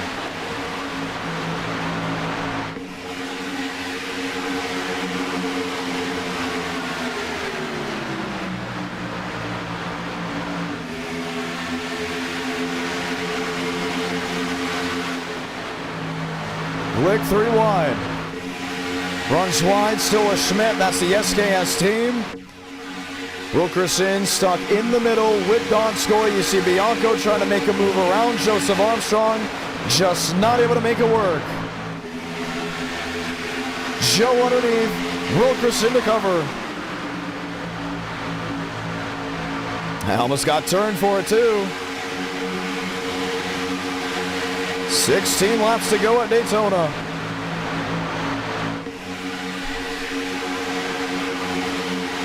And don't look down, but some of these drivers are really hungry to get back up through it.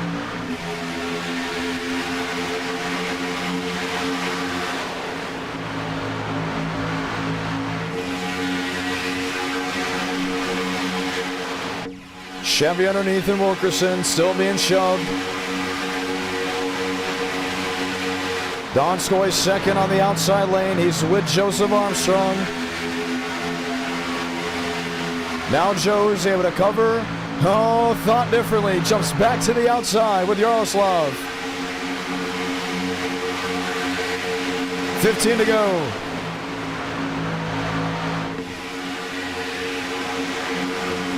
Oh, Jackson buys contact. It was with Jaden Reyna, should I say, and almost self-cleared there on William Schmidt in 79. 15 to go. Jacob Wilkerson. Almost a fan favorite, I want to say. Usually because he runs that 43, looking down at the live chat. A lot of talk about how nice that scheme is. 4 to 500, he'll be all over it.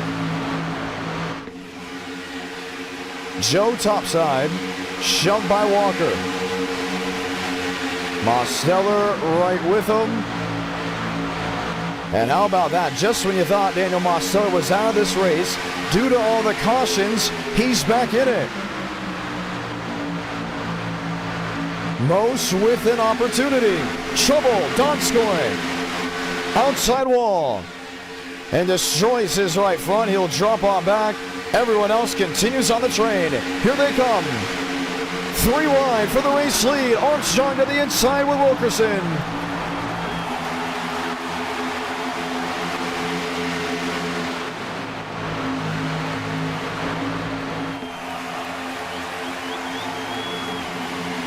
A lot of shuffling, a lot of swing.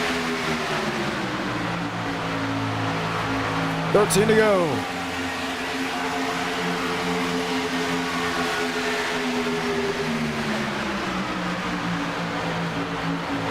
Walker's doing everything he can.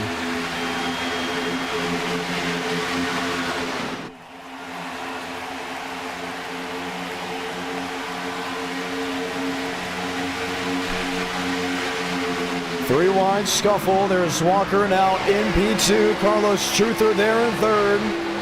Can Truther find the win here late? Doesn't have many allies.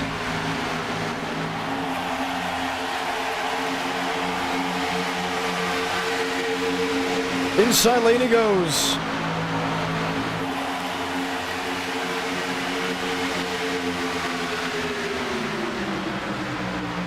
And they're going to go to that single file train on the outside. It's really going to prevent a push on the bottom. Maybe not. A move to the underneath for the 46. Oh, Joe, a little tap. Maybe a tap twice.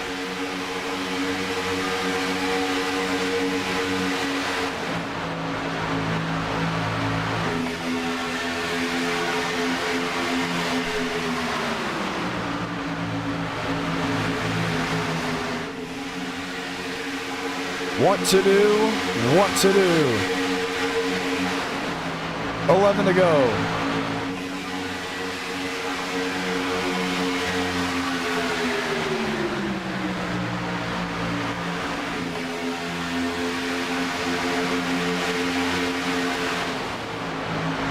And Bianco leading, see him now moving to the outside. Gonna see what he can do, maybe a shift.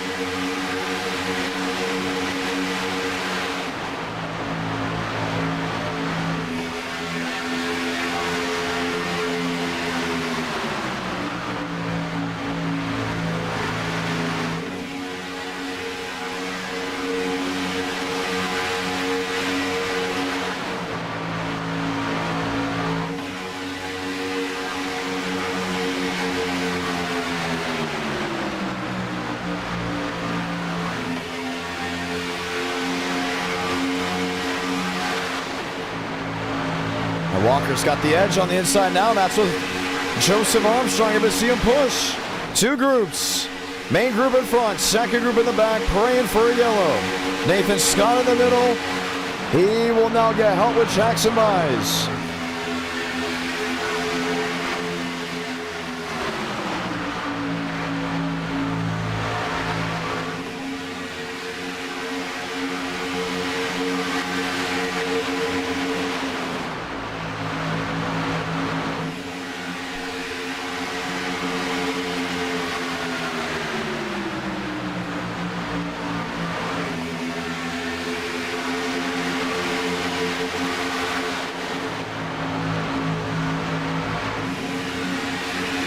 I'm surprised Bianco's able to just stay out there. I mean, the trust that he has. Look at the movement through the middle of the pack. Now move Aiden Walker on the inside lane. They have done anything and everything to wreck, but it is back to the top two, being Wilkerson and Mosteller. And don't look now if you get William Schmidt up there. We all know Schmidt is going to go with Mose.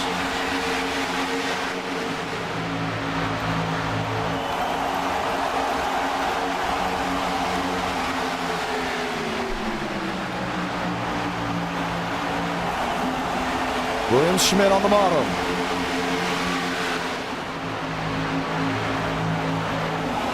All that shuffling, all that swing. Trying to find the best advantage for one driver to the next.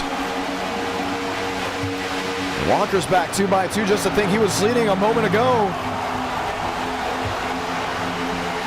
A race that's been full of wrecks, full of carnage. Now down to 13 drivers leading. Group 2, 7.5 seconds back. Hoping to see just one more time the color yellow.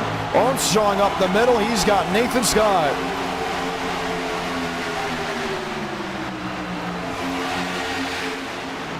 Most underneath.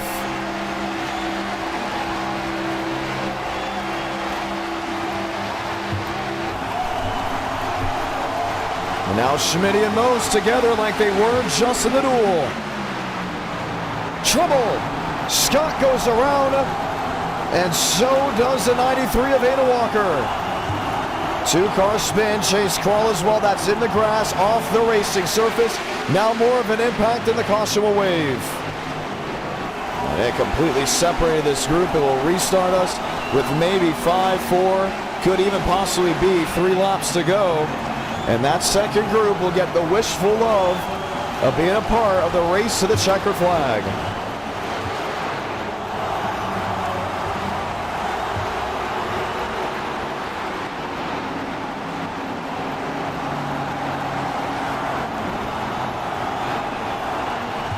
What a race. What a night. Very unpredictable.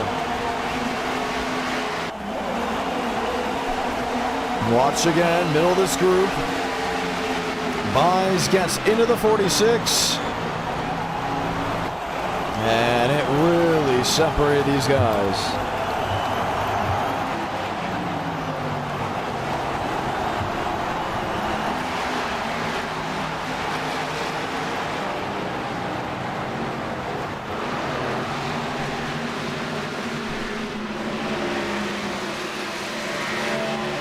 Yeah, you can see, just watch the 12.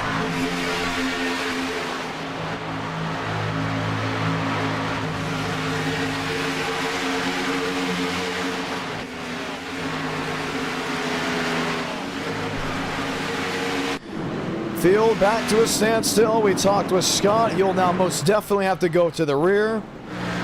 At least deeper in the field, there's James Bomar, there's Chase Crawl, Cooper Glick as well.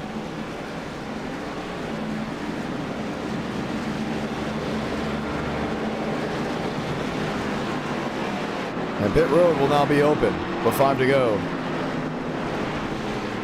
If there's going to be chatting, it's going to have to be now.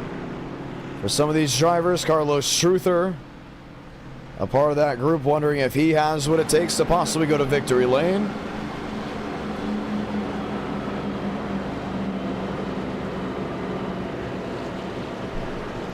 Bianco, Armstrong now back to the 3rd position. Saturday night edition of NR Night in America. You're watching Daytona. After this, we go to Indianapolis with the Gen 4 stock car, Xfinity Bristol. And at this rate, we might as well just say we're going to have a race for it because we are that close already before the 200-like threshold. Exciting, exciting indeed. If you are a race fan here at this YouTube channel, man, we've talked to a lot of guys just from this race alone. I'm wondering what maybe a Cody Workman can do and hear what he's got to say. Workman, John Ramos, you got a copy?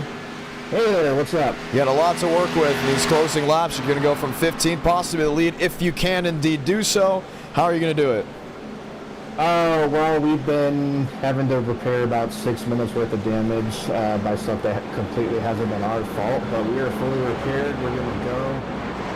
philosophy, the worst stuff that has happened to us this entire race has happened. So we can only go up from here. We're going to do something good. All right, well, get ready to try it all again. After this, we go to Indianapolis, Xfinity Bristol. What's your best shot, you would say, at going to victory lane tonight? I mean, we're going to try this one. We've been really good at putting ourselves in position at the Indy Super Speedway races, just haven't been able to capitalize.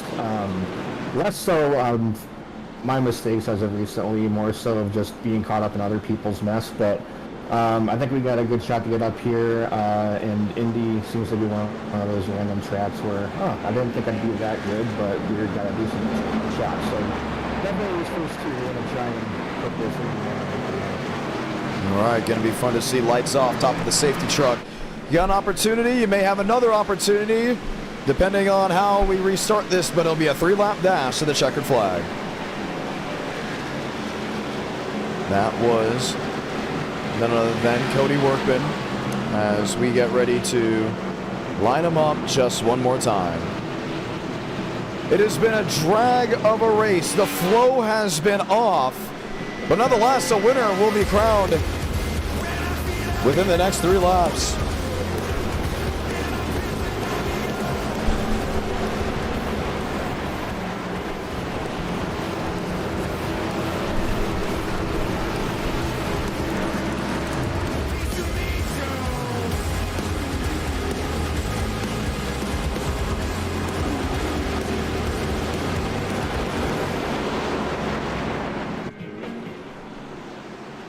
Joseph Armstrong once again had to go through the LCQ to get to this point.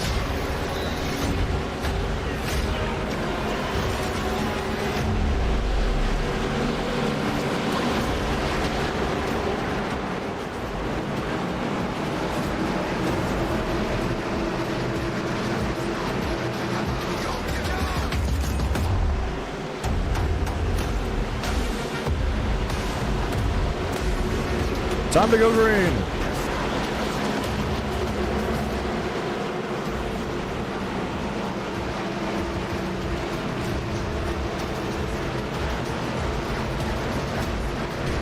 Pace truck ready for that hard left on the pit road.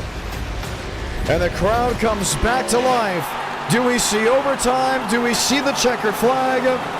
3 to go for the world's center of racing.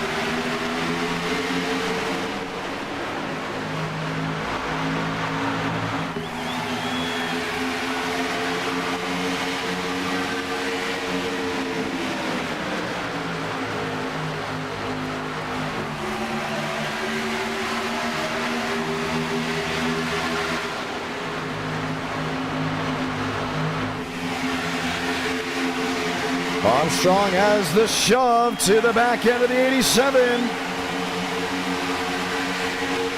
Wilkerson the dive to the inside. That's with William Sweeney. Mostello to cover. Man, Wilkerson gave him a huge shot. Maybe twice. 2 to go. And all crowding in from about 11th or 12th on back.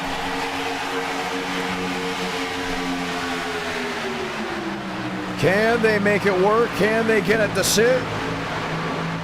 Cody Workman in the outside wall. Armstrong, he came down a tad. Mostello came up a ton.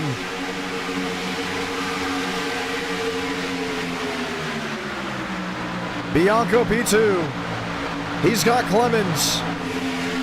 Bianco slingshots to the inside. But he gets side drafted back by Joe, and the Toyota has the run off turn 4. This race is gonna be official. Son of a gun. 1 to go from Daytona.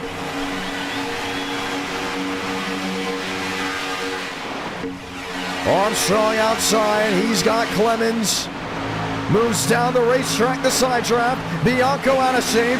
Wilkerson out of shape. And there goes William Schmidt. 1 up and over.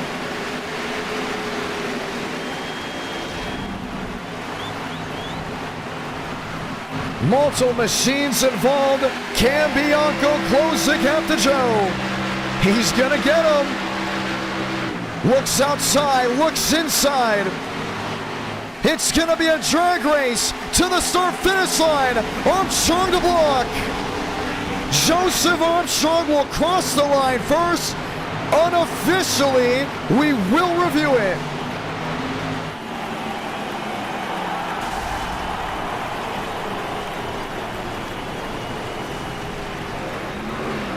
And he shoved that 7 below the yellow line.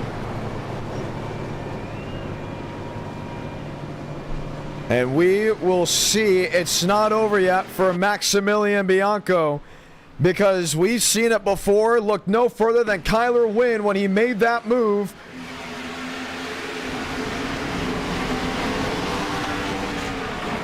But yeah, there's nowhere else to go.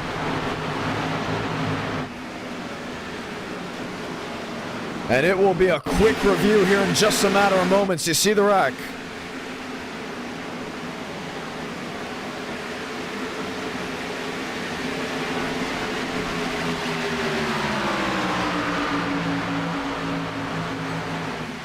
Maximilian has never won a race in NR Night in America. Did he get into Joe there? That's going to be the real response. He does. But also maybe a late block from the 22. Try not to get blocked. Try not to get blocked. And we're going to count that as wrecking below the yellow line. Maximilian Bianco has won this race at Daytona. Armstrong will go to the tail end of the longest line, the last driver on the lead lap. Wilkerson second. Justin Connor third. Andres Vadas the top 4. And Maximilian Bianco has won this race at Daytona. We knew it was going to be drama-filled after how things went down, and it very much did once again. We'll talk to your race winner in just a matter of moments. Watch back on the finish.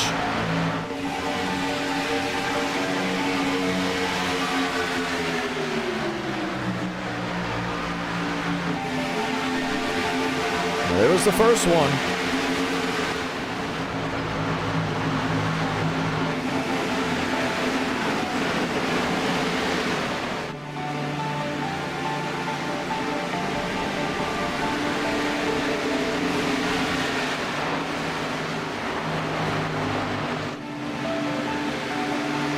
Watch right here. Yeah, this is a blatant move right here. Looks right down.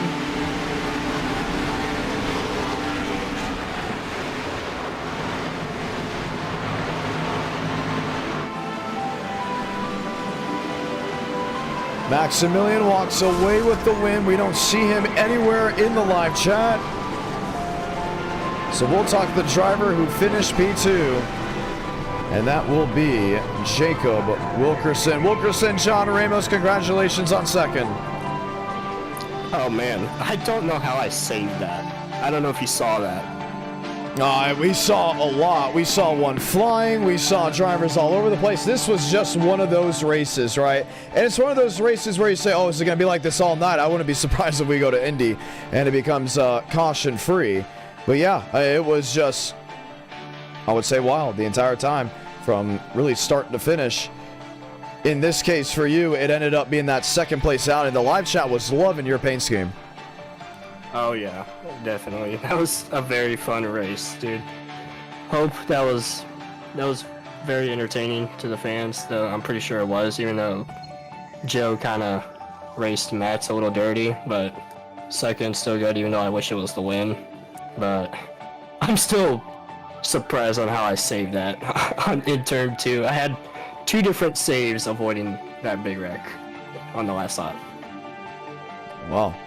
It was exciting to go ahead and watch. I mean, that was one of the big things that we really was able to enjoy about the racing so far, at least within the last, couple of moments. We finally got something rolling there, and, the final lap, things got really wild. Why would you say the racing was the way it was tonight? I guess people were just being kind of impatient, and they were just like driving through others, like pushing the pusher. Like people were just getting too impatient and not waiting for the runs. I guess you could say, like, some people were just staying too wide and not even trying to take like a 3 wide, and some people couldn't even handle 3 wide, and that's how that one wreck before the restart happened. But yeah, overall the race was still pretty fun though, even though we had all those yellows in the beginning. Yeah, well, still exciting. Very grateful for everyone that was able to tune in for it. We go Gen 4 racing now on the oval. How do you think that's going to go? Session going up, actually, as of this moment. Session is now up. That'll be an interesting combo. I'm not usually very good at the Gen 4, even though I've won at Charlotte with that car. And I've never ran that car track combo ever, so I'll just have to figure it out. I might qualify terrible, but hopefully I'll be able to drive through the field and get a good finish, possibly the win. All right, well, congratulations on that second place finish. We'll continue to talk to drivers. We're waiting for Bianco to join one of the chats. I've not been able to go ahead and hear from him at all, so it'll be interesting to see if we can indeed hear from him before we head to Indianapolis. Session is up. Password is IDK. Elodom Contreras, John Ramos, how are you? I'm doing great, man. How you doing?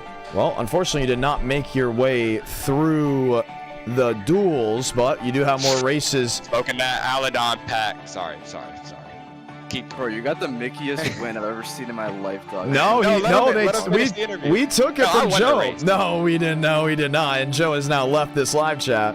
Joe did not win that race. Officially, he did not. So, back to you. Indianapolis, excited to see what you are able to do. Do you think you can do anything great? I love Indy. I'm not the best in the Gen 4, I'm not going to lie to you, but I love Indianapolis, and in any other car, I'd probably be a top 5 contender, but we'll see with the Gen 4. We will see, but making it through the duels is a little bit tough. Your internet was acting up as well. What were some of the challenges over there? For Duel 2, I got through the big wreck, and then I hit for some reason, even though I had no damage. I thought I had more damage, so that put me in the back, and then the Walker got here wrecked. Killed me Duel 2. And then for the LCQ, my internet just sold me there. I thought it was going to hold on for 5 laps, but it didn't. And I think we still got like 6th in the LCQ, but yeah, it just wasn't enough. And I guess it was my fault because of the internet, though. All right, well, unfortunately that was not what you wanted, but guaranteed 2 more races. At this point, we might as well say we're going to have a race 4. We are 2 likes away, so we'll have a race 4. Where would you like to go for a round 4? Matter of fact, for the viewers down live chat below, go ahead and start asking us, where would you like us to go for that final race? I personally would like to go to Michigan. It doesn't matter because you're a what Michigan car. fan. I love Michigan. I don't care what car, I want to go to Michigan. That's it, just Michigan. Yep. Preferably next gen, but up to you. Preferably next gen. Because, you know, that's the only car track combo you've won with in NR Night in America. And COT Michigan. That's and COT Michigan. COT Michigan. So, Michigan, why is Michigan your track? Like, why not, like, anything else? I like New Hampshire, too, but the real story is that me and my friend used to run Carp Cup a lot, and it was always next-gen Michigan. We have so many laps there, so that's why I feel like I'm pretty good at it. Okay, well, that's pretty cool. Getting ready to see what's next to offer. Good luck. That is Elodom Contreras. Let's chat. You know, we didn't talk to Josh Kenyon yet, but, you know, every time we talk to Josh, at least as of recent, he seems to be a little bit on the lower side. Let's see if that changes. And let's see how it rolls. Josh Kenyon, John Ramos, how are you? Hello, John. Oh, he's a little bit more upbeat today for this interview. We're just going to go. I told the live chat, like, sometimes when we interview you, you seem a little bit down. But right now you seem a little bit more up. Yeah, no, kind of just realized, you know, second time this year got wrecked by Lane at Daytona, but I kind of you and Lane get into it more than ever. I'm sorry, I have to cut you off there. Yeah. It's always you two. Like, it's never anyone else. Yeah, I don't know. I feel like I'm a magnet, but, you know, I kind of just accepted it. Went on to the LCQ, and I honestly don't even remember what happened, so I'm not really that Guess how many cars we have for Indy? How How many? 60. And we're bumping everyone down to 43. So I'm letting you know right now, 4-3, that is it. But before we get going, so we've had great car track combos, we've had great car counts, but the racing at Daytona, let's be honest, not what we are used to when it comes down to quality. Does that change here for Indianapolis? I think it does. You're going to have people that, you know, can run up front at super speedways, but, you know, aren't really that good at lifting or breaking into the corners. So we're going to see that. I think I might honestly be pretty strong here. I remember doing the Cup Series here. That was my first race for the Cup Series, and I finished, I think, 9th. So I got high expectations for me, and hopefully this night will get a little bit better. And hopefully, I think the stream is at like 193. Yeah, we're gonna easily break the 200 like goal. I think that may have been just a little bit too low, but hey, you know what? Yeah. That was the goal, and absolutely smashed it. So we'll see. What would you like to go for race 4? I kind of want to get a little bit more creative. John, we have a lot of combos. Do you have a lot of combos? Now I'm gonna be honest, just going out there and letting it roll. We do have an e-ticket going to Le Mans in the future. Should we one day do an early race there before we actually have an e-ticket? I think maybe, but tonight I think what would be a nice little fun last race would be modifieds at the New Hampshire maybe. Very fun car, looks great. Maybe Trucks Eldora again with that setup. I think Schmidt or Doug made. That was really fun. Or maybe another super speedway, whatever the viewers want. But those are some. Another super speedway. Maybe. Oh man, but, I don't think anyone's gonna want another super speedway after our performance here tonight. Yeah, but I gotta get on track and do my qualifying lap. It was nice talking to everybody, and hope everybody has a good night. All right, that is Josh Kenyon, and we'll continue to monitor his situation. Him and Lane went out at a ton. Lane Sanders, John Ramos, how are you? I'm good, John. How are you? You and Josh love going at it together. You guys are best buddies. I was screwing with him. Hope you know that I was screwing with him. Yeah, no, I was. I think the L4 was kind of unfair, you know. Oh, whoa! You did take out over half the field, and we had to use the soundbite. Demos also may or may not have on a block. You know, I couldn't. You can't see, John. You can't see with the big spoiler. I did not see Demos come down. I was like. Was up half a lane, and I hit him I hit him square. You could say that. You could say that, but at the same time, you still did generate the Giga one. Yeah, but it's like I also did. It was like I wasn't the worst guy that made it to the. I didn't even make it to the man. At least I. Like I see it like this. Stupid. I see it like this. It's pretty simple. If we allow people to do that all the time, right? What happens? Everyone gets an excuse, oh, I couldn't see, I couldn't do this, I couldn't do that, and next thing you know, we have even more caution. So it's easier just to put the foot down and have everyone be self-aware. It's like, yeah, I get it. It's like L4. I was like an L4. You took out half the field. It's like. If it makes you feel any better, I was asked to do an L5. I will say, John, I am pleased that you put your foot down with Joe throwing X million in the grass. Oh yeah, that was ridiculous. Very ridiculous. And here's another thing: the rule that we have the rule where if it is like it is clear as day, including on a super speedway, you wreck someone on purpose to win the race. You know, you're gonna get the wind stripped, and that was just one of them. In this case, he also did it, threw him below the O line, kept wrecking him below the O line. It is a wild situation. It was very easy of a call, in my opinion. And the thing is, if we do allow that, there's going to be future NR drivers that are watching this stream that probably don't have iRacing yet. And Joe is a veteran of this entire group. So if you allow a veteran to do that, if you allow a veteran to do that without penalty, the next generation that comes through and does it and could do it to Joe, you know, you kind of show off that it is okay to do that stuff. And the answer is pretty much no. If you're going to race to win. But at the same time, don't do it like it's a single player NR 2003 match, and you just wanted to go to the line. So it was very obvious. Mosteller top of the board here. Heard you were taking suggestions for your race 4. I think we hit the light goal, so. We very much did, and we have a lot of drivers looking to qualify. So this moment, Zachariah Cartledge is in, Sherman is out, Nate Dew is out, and I think that's not going to change. So. Thank goodness. No, Cartledge now out. Vada is last one in. I mean, barely just got it right when the clock nearly struck 0. Andres is in. What a shame. It's top 43. We're doing 43 for this one. John, I will make a recommendation for race 4, perhaps. Go for it.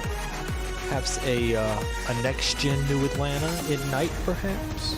Next gen New Atlanta at night. Since you got a lot of new paint schemes that hopefully will run. Oh my goodness! Another super speedway. Maybe. Oh, I mean, John, it's like... it took 2 hours to complete that whole debacle. Yeah, but John, we're also not... You could just not do duels. Just, like, not run a whole bunch of laps at Atlanta. It's a race 4. We'll see. That's all I'm saying. I like to see more green. I hope this race goes caution-free. That is what I want. As a gift from this field, I want this field to go caution-free. That Connor Lyons might be onto something. Let's revive the SRX on a plate race. I was reading that. Just about a matter of moments ago. Because they had, I think last week the D-Plat, the Draft Masters had it in Daytona, and I went and won like 4 races doing that. Really? Yeah. You remember when we first did it, when it came out, we did Daytona. Me and Guga at Daytona, when we did it for race 1, we had Daytona on lockdown, and some random kid, rookie with like 200 iRating, wiped the whole field out and got us wrecked. Wow. Let's see, 30 laps. Dude's Castroneves is back. He is. His grandfather, his uncle is running in the Daytona 500. Did they confirm that? I hope I didn't just randomly say that. Wait, is it Helio? Is it Helio? Helio Castroneves. It is Helio. Yeah, he's running it. And he's got the I say Helio Castroneves. I don't say Helio. I say Helio. He's got the what's the new rule they added? The outstanding driver. Where you can what? You know where drivers outside of NASCAR, it's that new I did rule hear where, a new rule was put into place. I just didn't know exactly what it was. Isn't the DVP gone? Yes, so they got rid of the DVP pretty much. You can get towed back to the garage and fix your car. You still have the 7-minute clock on pit road, but instead of getting taken out of the race, you can go back to the garage and fix your car. If you if you get towed, I mean flat tires and all that. If you get towed, you just get taken to the garage instead of like getting taken out of the race. Right. Which is it's a really big positive. I think that's the one thing everybody wanted gone, especially after Talladega. But you saw, John. I was on pit road. I was in the pit of, I think it was Chase Briscoe when the whole thing went down. Oh yeah, and then like Chase Elliott was beached down there, Briscoe and all them. They were all beached just into it. NASCAR just told them they were all done, and nobody liked it. Yeah, it was 31st. I just want to survive. I never survived any of these races. Yep, all right. I'll explain that later. Gonna be fun. That is Lane Sanders looking to see if he can go to victory lane here tonight. Round 1 was wild at Daytona, but we're going to the racing capital of the world for the next round of round 2. Let's light the fuse for the Brickyard.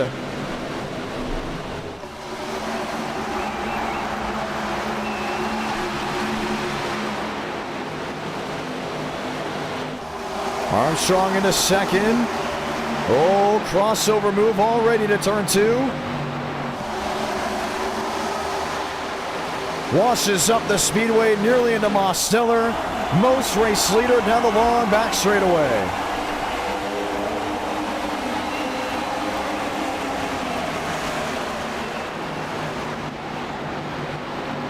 Inside lane advantage. Jackson buys, Yaroslav Donskoy, Eladam Contreras. Single file, Skylar Comstock there in 8th. Will all make it down off turn 4 in one piece. Most leads lap 1. 3 wide, Cody Workman for 14th.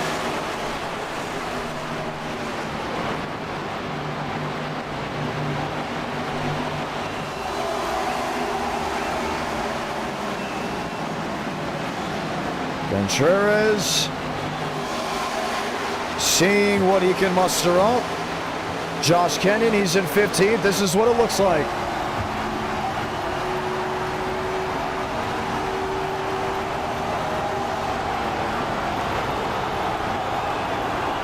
And the speed out of these Gen 4s are just exciting. You know, they put a lot of effort into it.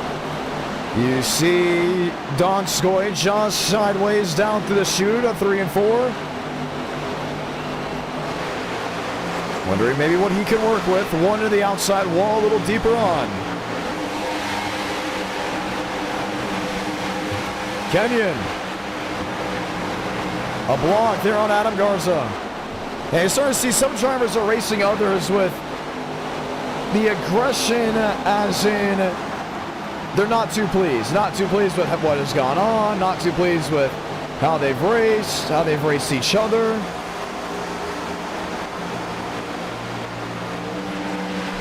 Whether that was from Daytona, past streams. But for most, it's the Fanta Chevrolet, and he is way, way out of front.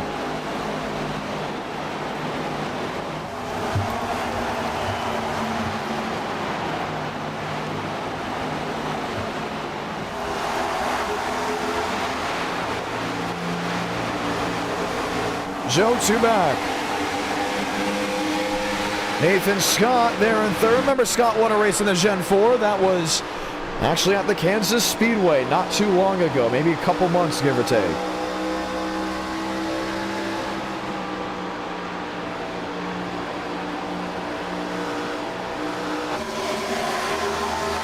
New Bigging. Comstock as well, all single file. Jackson buys. Adam Garza. All really in tow. You go deeper in the pack. McLaughlin, Sanders, single filing out. Kevin Champagne already 2 laps down. Don't think he was able to start the race on time. And he is in dire need of a yellow, actually in the 41st position.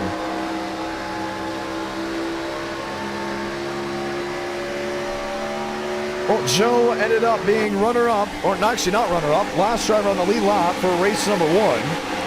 Now he is runner-up here at Indianapolis. Eric W. gifting 5 memberships. Very grateful for that indeed. Wants to thank everyone that's hanging out with us down in the live chat below. A different pace at Indy so far in this race compared to what we've had at Daytona. Well, Mostella was maybe just an inch or so from that inside grass.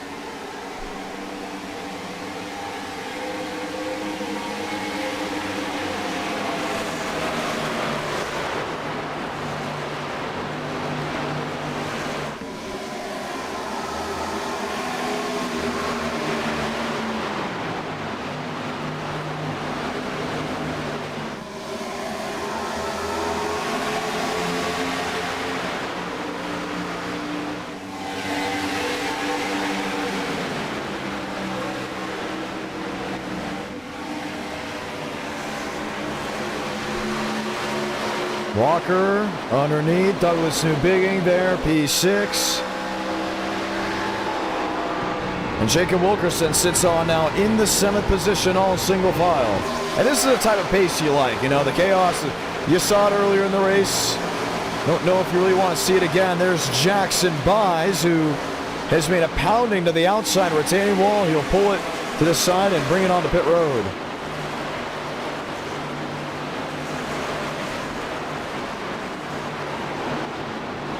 Yaroslav Donskoy into the grass in front of Cody Workman. Workman with damage as well. And these two not racing the way they want. And it has completely separated this group. Up front, William Schmidt underneath the Nathan Scott 41.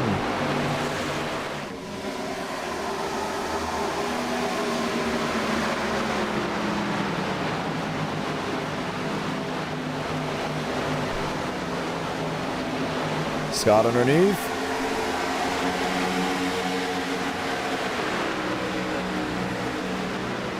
Side by side now for the third position. Armstrong has been able to creep in just ever so slightly there on Daniel Mosteller. Indianapolis now home to 2 e-ticket events in 2025. Will join Talladega and Daytona as tracks that have been able to hold more than 1 e-ticket event a year. First one to not be a super speedway. I'm really excited to see how that all goes down. 23 laps to go. There's Douglas Newbigging. Kyler Comstock as well, dropping back deeper in the field.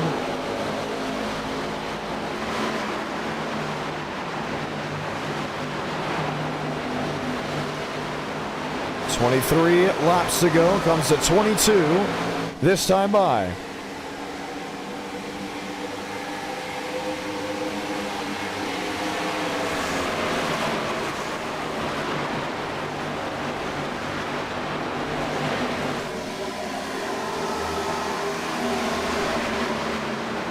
Walker in 4th, Schmidt in 5th.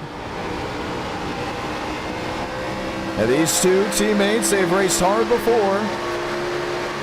But up towards the front, there's the move. Armstrong underneath Mosteller. Does it stick? Jumps into turn 1. Armstrong washing wide.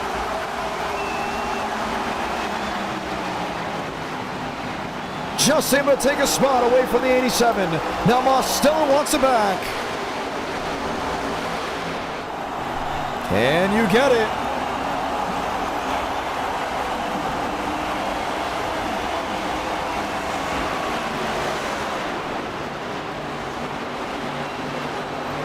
.22 to go for the driver, the number 22. Schmidt loose deeper in the field.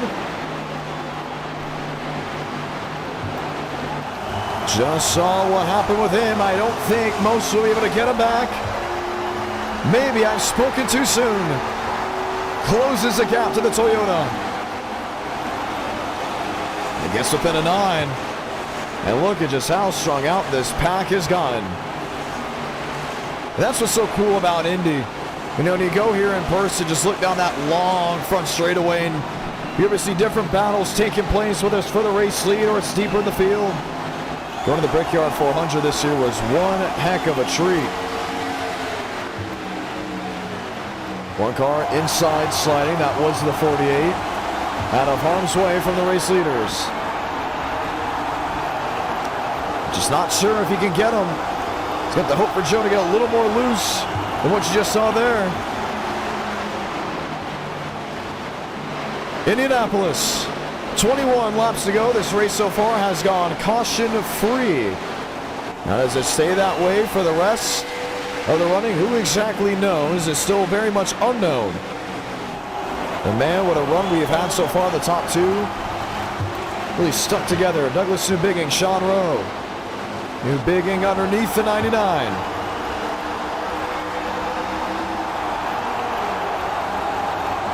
No, not able to make something work on that end of the speedway.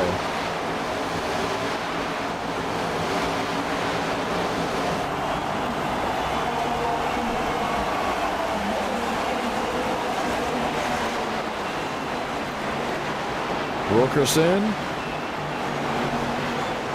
Hayden Walker.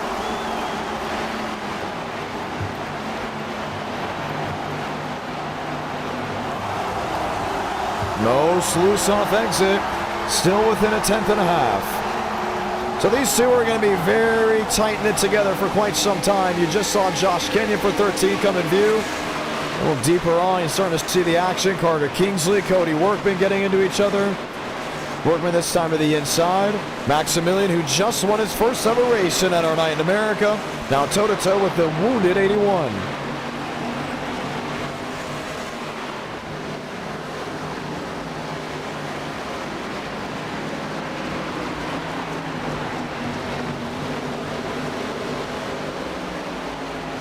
Oh, Punkari. Down and into the inside.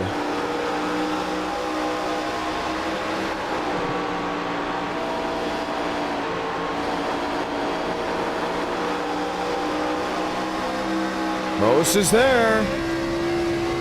Is this the move?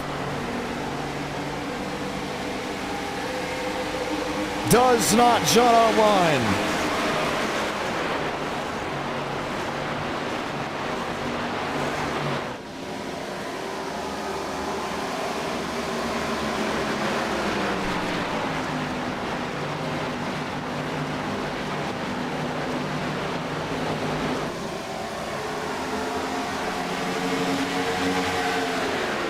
And just when you thought maybe he was going to make that move, it almost looked like that was the best place to do it. He did have the run. He knows right now he's still very much on pace with Joe to make it all work. But trying to catch him off guard, that's going to be the real question. He's quicker back to the gas than Joe off turn 4. We've been able to capture that. But being a 10th back is not going to be enough if you want to make a lunge. You're going to have to be on that back bumper, try to get the car up in front of you loose. And maybe, just maybe, if you find the time, make the lunge to the inside and don't back out.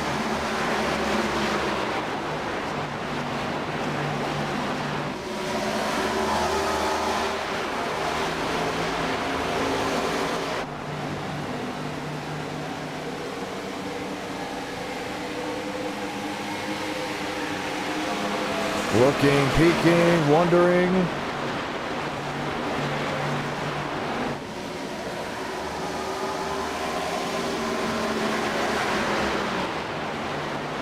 Joe, the advantage. 17 coming to 16 laps to go. Nathan Scott, what a race he's had. He's up to 3rd. Wilkerson, Schmidt kind of in the same boat. Sean Rowe back there in 7th with Aiden Walker.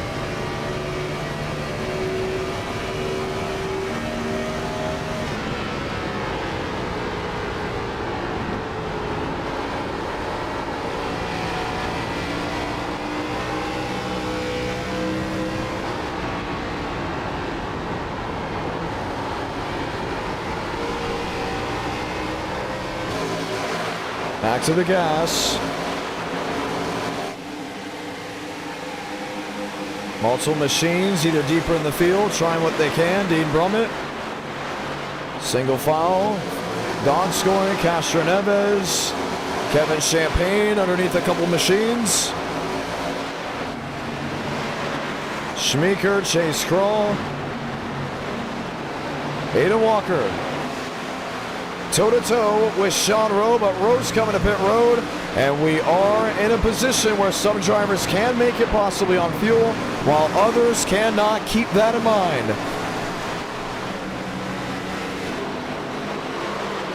Schmidt versus Wilkerson. And that's interesting. Coming in. And I thought for sure with it being a 30-lap race, maybe, just maybe, they wouldn't be able to make it on fuel, or maybe they would. But we look to be right in that hornet's nest of the unknown.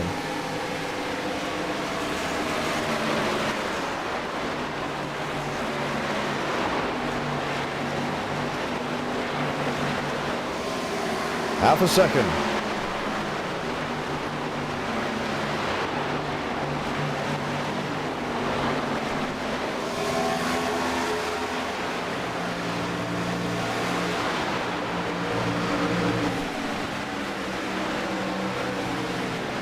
Three tenths, 4 tenths, Nathan Scott, Jacob Wilkerson.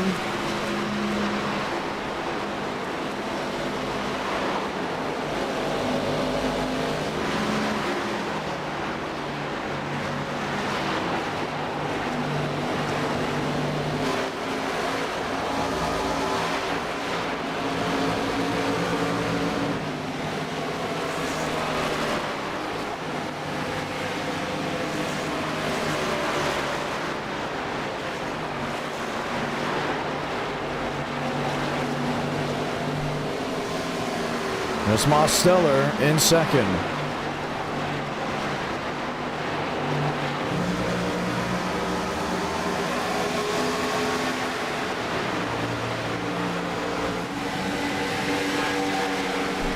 Four tenths. The difference between the top two. Nathan Scott's in third. And we're still looking to see who's coming to pit road. Alvarado is coming in. Brett Puncari staying out. Cody Workman, does he work his way in? No, he doesn't. Levi Leip and others, nothing from what we can see, but for the Sean Rowe group, Douglas Zubiging as well, coming in was the right call.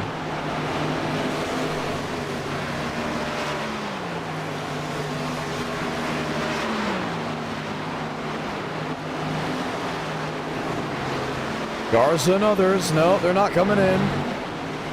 There's Josh Kenyon. Look how much quicker Kenyon's going to be.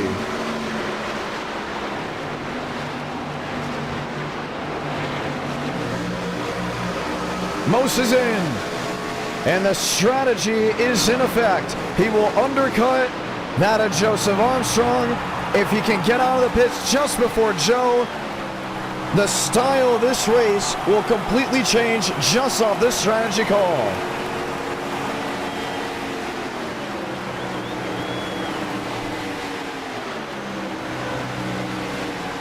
Who else comes in? Carter Kingsley. And the whole convoy behind.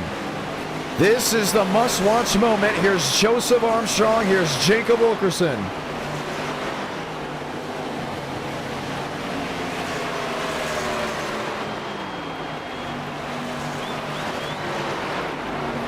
Joe, the race leader, you wonder if he comes to pit road now or stays out.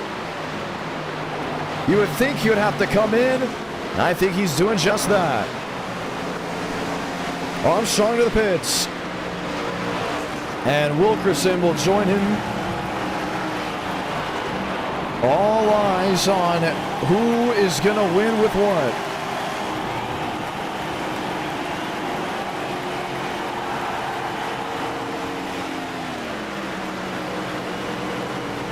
There's Joe, there's Wilkerson.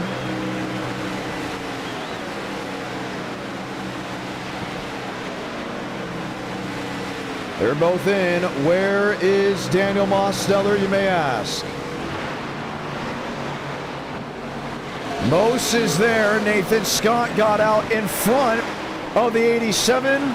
Schmidt, Walker, New Bigging, all out in front as well.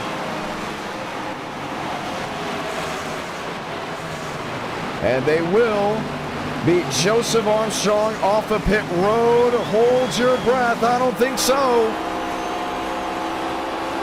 There's Joe. There's Rowe. And there's William Schmidt. Schmidt with the undercut takes it out in front. And Walker and Armstrong are going to be toe-to-toe. Wheeling it, fighting it. The good thing about Armstrong is he got out in front of Scott and Mosteller. But will track position pay the dividend? And you got to ask now, who is the provisional race leader? And could it be that of Sean Rowe? If it is, it's going to be something to watch. Wouldn't be surprised if it's William Schmidt. The safe bet is to say that of the 79. But in reality, Jacob Brown, Devin Schmeeker, you expect them to come to pit road, Castro Neves, but what if they don't have to? And what if Brent Puncari steals one here in Indy?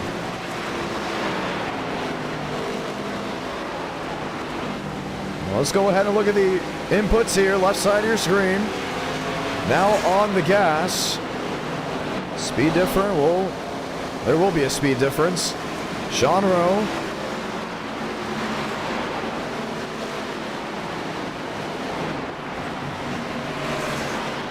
Oh, just about the same speed.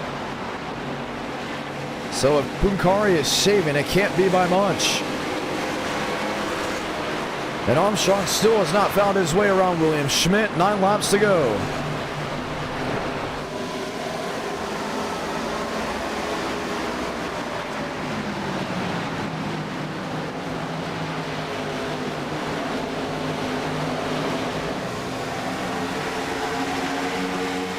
Joe underneath. Is this enough? Lap traffic. Forcing William Schmidt with another hand. And Armstrong will take that spot. Sean Rowe in 99 is now left to beat for provisional racing trouble. Aiden Walker outside wall. Comes back down. And Jacob Brown will be forced onto pit road. Look at the damage on the 93. And they almost slammed the attenuator.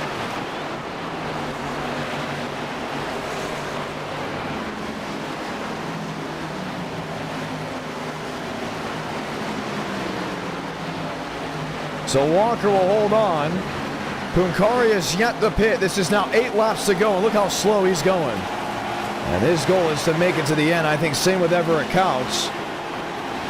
Now look at Sean Rowe. I think he may be saving something because he looks very, very weak with the rear end, and that is the case. Joseph Armstrong will be on provisional race lead without a doubt.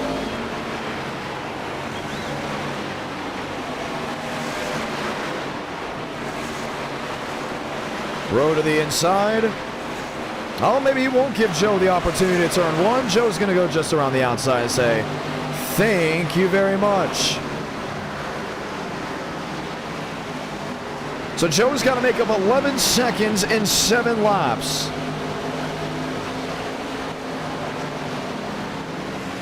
How does that work? I guess we're about to find out.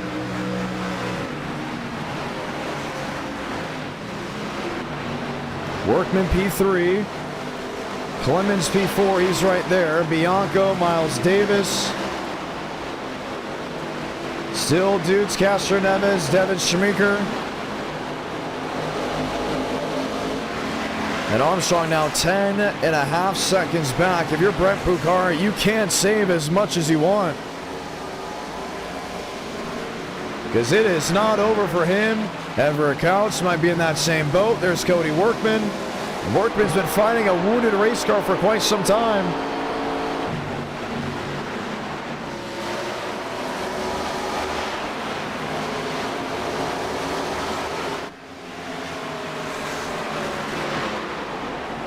Schmidt underneath the lap machines. Don't look now. Mosteller underneath Schmidt, found his way around Nathan Scott.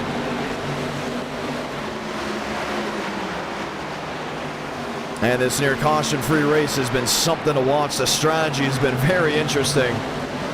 All the wrecks we have had up to this moment, well, they have been in a race that is currently not on your screen. That was all Daytona. Now things have changed.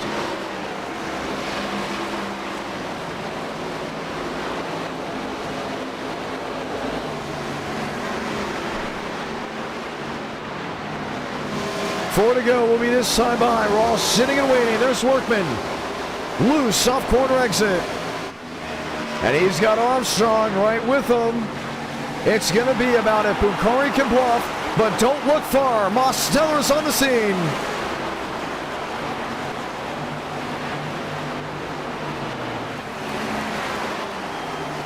How about it? 5 to go.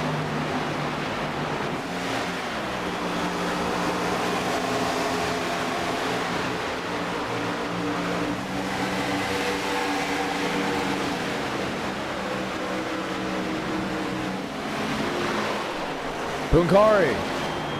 That lead is fading to Joe, and I mean quickly. But the only thing is, Joe's been like the tip of the knife, cutting through all these cars that have been playing out and staying out to play the strategy game. So by the time Mosteller caught them, they already just laid on over.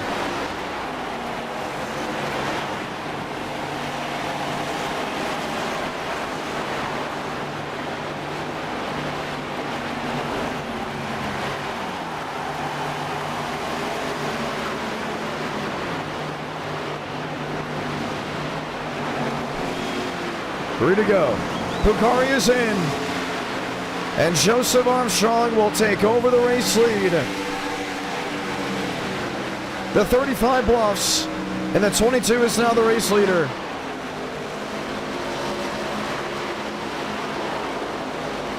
Three to go. 7/10 back. Is it enough for Mosteller to show up, show out, and maybe make that time up? As quickly as I said that, he is now 9/10 back, and Armstrong's pulling away. He's out into clean air. Well, it's been a fun race nonetheless. These drivers put on one heck of a show. Unless something happens here late. Grumman in 10th. This is the group with Bianco, with Comstock, with Ada Walker.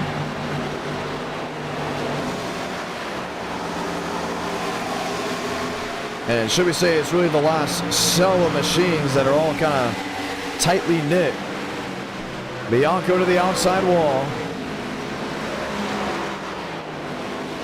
We sit, we wait, we still wonder. 2 to go. Will be 1 to go this time by. There's Mose. There's Scott. That's second and third.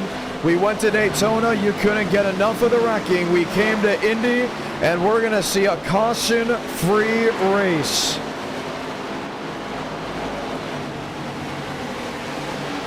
Joseph Armstrong to the line. Salamanca. 1 to go from the Hoosier State.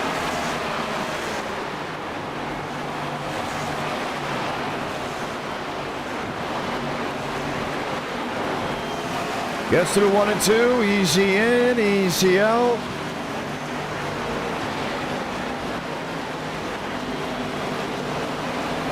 Not a worry, not a problem. Mosteller in really a world of his own with a lap machine in front of him. No pressure from behind. And nowhere to go forward. In race 1 at Daytona, he had the win stripped from him with a move on the last lap.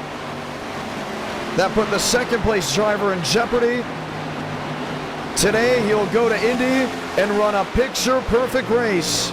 Didn't qualify on pole, had to fight Mosteller for it, and when the strategy call came, it's Mosteller being second and Armstrong being first. Joe wins in Indy.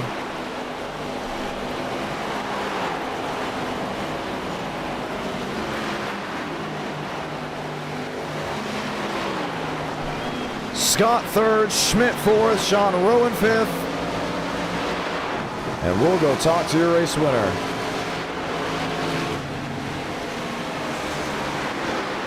Well, a fun way to have a nice old switch up from one race to another.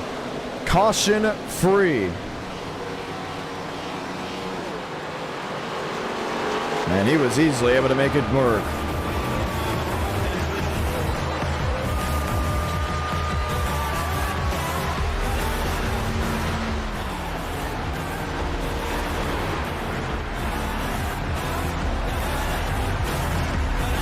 Armstrong wins.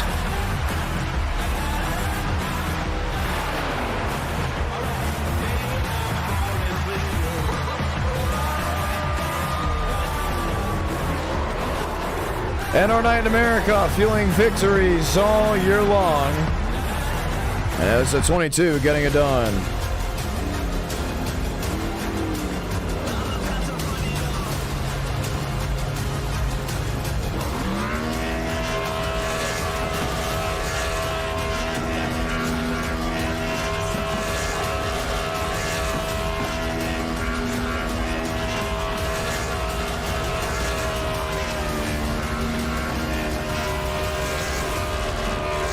And our night in America, feeling victories all year long. Joseph Armstrong going right to victory lane. And we'll go ahead and very much do so in style with how he was racing today. Burning it down here on the front straightaway. To the likeness of everyone watching back home. It was fun how he did it. And we'll get ready to talk to him in just a matter of moments. He's going to make this one really worth his while. Before we interview him, let's get the Mosteller as he is awaiting in the live chat. Most John Ramos, P2, not close enough. Yeah, I think that pit cycle is gonna haunt me just a little bit. Actually, no, it doesn't. So, the real question now, at least from me to you, is what would you have done differently? Nothing, actually. I think my strategy was good. I saw Schmidt pit the lap before me. Schmidt pit the lap before me, and I saw that, so I was like, okay, I'm gonna pit now. Getting on the pit road was good. Perfect on the lights, and I barely blew through my stall, and I had to reverse, and that lost me about 5-6 tenths maybe. And when Joe came out in front of me, it was about 5-6 tenths. So I think if I didn't do that, we would have come out right next to each other, and I could have put up more of a fight there. But we'll never know what could have happened. I'm still pretty happy with my result. Definitely had some good long run pace there. Just not enough for Joe, unfortunately. Not enough for Joe. That's one of the big ones right there, including with how things really went on. I mean, he was on it, but you qualified just a little bit better than him. At least to start. Do you think he was racing with a little bit of revenge with what happened? I think he was just being himself. He was treating it like any other race that Joe Armstrong I know.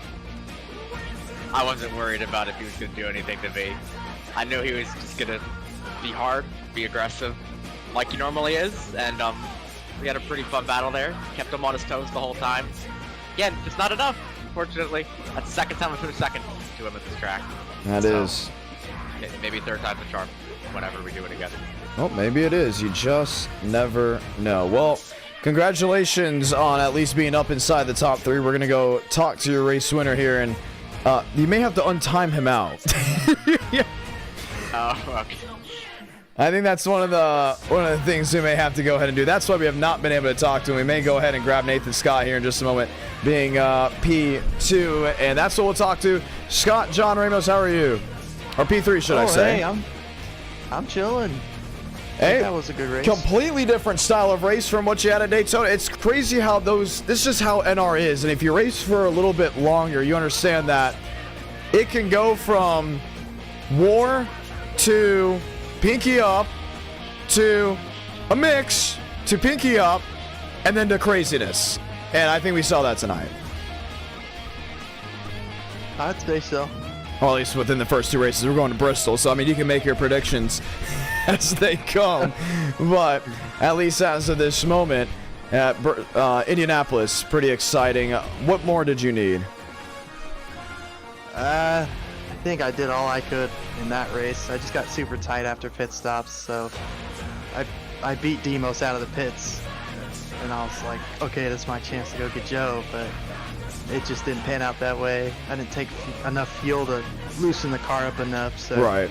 I just kind of got tight, and having to maneuver through traffic, the Demos was on me. I was like, I just got to let him go and see if I can follow him through, but I got stuck behind a couple things, and those last couple laps I just kind of fell off a cliff. But still top 3, Daytona, we made it to the last 10 laps, and then got caught in that wreck. That kind of, it actually like killed my right front completely. Yeah, I mean that, kind of all just podium. Yeah, and it kind of all just went down from how it is. Now we're going to we're going to Bristol. We're heading to Bristol. It's going to be a night race. Earlier in this broadcast, you mentioned that this was one of the racetracks you were looking forward to. Why? It's just Bristol produces really good racing if you get long runs especially, and once you get the people that will wreck 20 times out of it, then it will really be good. But like I slid that in there. Just a reminder to everyone, as long as you get them out, then it becomes a great race. Bristol was one of the tracks we were thinking about having an e-ticket with, but we were just so worried, how the quality would have been. And I think, honestly, man, I just wonder if we would have put that on the e-ticket schedule, what would the excitement would be? Because we haven't had an e-ticket short track event since 2022. You know what track that was? Nashville Fairgrounds? Nashville Fairgrounds. The last time we had one, and we were playing with the idea of maybe putting Bristol on, maybe it'll work here, maybe it'll work there. We just couldn't find a day that would really work with Bristol, so unfortunately it will not be on for 2025. Okay, listen, we're headed to race 3. I don't see Joe anywhere just yet, so guess what you're gonna do? What's up? He's giving us a side look. He made sure he had the celebration. Now he's going to want to win every single race tonight. I just want to point that out. It's going to be tough to beat Joe tonight. He's going to win just because he knows, you know, with the disqualification, how important it is. But want to go ahead and point this out. You get to help choose where we go for the next round. Get a little wild, Mr. Scott. Get a little wild. And I mean, more wild than your Instagram notes from you singing Flip a Coin, which is a great song, by the way. I found out about it a couple days before you sung it, and I went, wow, okay, I'm not the only one that knows this song now. Hey. And here we are. Where do we go? Viewers can help too. Where do we go? Get a little wild. Get a little crazy. IndyCar? Did we do IndyCar? IndyCar, Yes. Kansas. IndyCar, Kansas. Have we done that before? Did you just say that because you think it's cool, or did you say that because you think it will work? I think it's cool. Why not? Try it. Trying to maybe think. mini stocks. Charlotte? Drivers love mini stocks. They love mini stock. Mini stock Charlotte. Do they have a setup for it? Oh, actually, no. We don't need a setup for it because they have just a fixed set. So, okay. Mini stocks Charlotte. I kind of like that. Okay. What else do you think? What else do you think? What are we thinking here? Let's not throw a road course in there. Let's get things that will get people excited. Before you said we want dirt late models. I don't think we're going to go dirt late models. We just did a dirt stream recently. Actually, the last one. Yeah, I would love to see an IndyCar race somewhere. What about IndyCars at Martinsville? IndyCar I don't know. IndyCar Auto Club. That is crazy. Every time we go there, it's crazy. I would like to do an IndyCar race at like a Bristol. Or a Dover. Oh my gosh, IndyCar Dover. Oh my goodness. I actually think that's a thing. It is a thing. It is a thing. Do we dare? Do we? Yes, we dare. I say we try it. I say we haven't done Dover in so long too. IndyCar Dover. No, like we have to type it in like they do it over there. It's Dover. It's not Dover. It's Dover over there. So we'll go Dover. Let's see the other two. What are we thinking? Seeing Gateway. I don't see Gateway working. Coda. We just did Coda on Tuesday. Oh man. Okay, so we got a great lineup so far. We got 2 really good ones. You know. IndyCar Monza. What was that car that you ran that was like a draft race at Daytona that had the bottom thing? Oh, the GTP. GTP yeah. where? GTP Talladega. GTP. Oh, GTP Talladega. It's gonna win. It's gonna win. That's the only thing that's kind of holding me back, because the second you say anything Talladega or Daytona, it's like an automatic tax. So do we do it somewhere else? Does it work anywhere else? That's the real question. Does it work anywhere else? Does it work anywhere else is the question. I mean, I would love GTP Bristol. I mean, do we have a Bristol doubleheader? We have a Bristol now, though. GTP Atlanta? New Atlanta? New Atlanta? Maybe. I think New Atlanta. Okay, let's go GTP New Atlanta. Let's just see. Let's just see if it works. It'll be fun. Okay, final one. Some are saying car tomorrow, iRacing Super Speedway. I don't think we've ever done that, and I really want to try that. Car tomorrow at iRacing Super Speedway.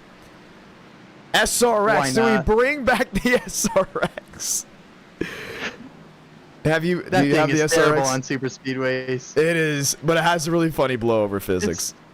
It does, but I don't know. I think the racing would not be great. Want to go ahead and point this out? We'll allow 40 to start this race at Bristol. Oh no! How many laps did we put?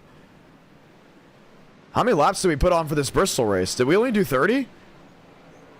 Oh no! What is it at? How many laps? Oh man, it's at 30. Oh, we're gonna have to have a race 5. Okay, we're gonna have to have a race 5. This is gonna go by very, very quick. I did not see that one. Okay. 30-lap Bristol race, 40 drivers. It was not done on purpose. I promise you, it was not done on purpose. So we're going to have a race 5 here to kind of make it up. First, they're having a race 5. So COT, iRacing, Super Speedway. You know, this is this could be the shortest race we've ever done ever. Or maybe it could be just as long. Who knows? But, okay. You might have 30 cautions. We might have 30 cautions with 40 drivers racing. So we'll see. For the ones that want wrecks, I mean, it's Saturday night. I guess you're going to get them. But nonetheless, this is going to be something. What do you think wins this? This race? Oh my goodness, they're going COT iRacing Super Speedway. Oh my goodness. And nobody has voted Mini Stock Charlotte. Okay, there we go. We got a vote now. The votes are coming in.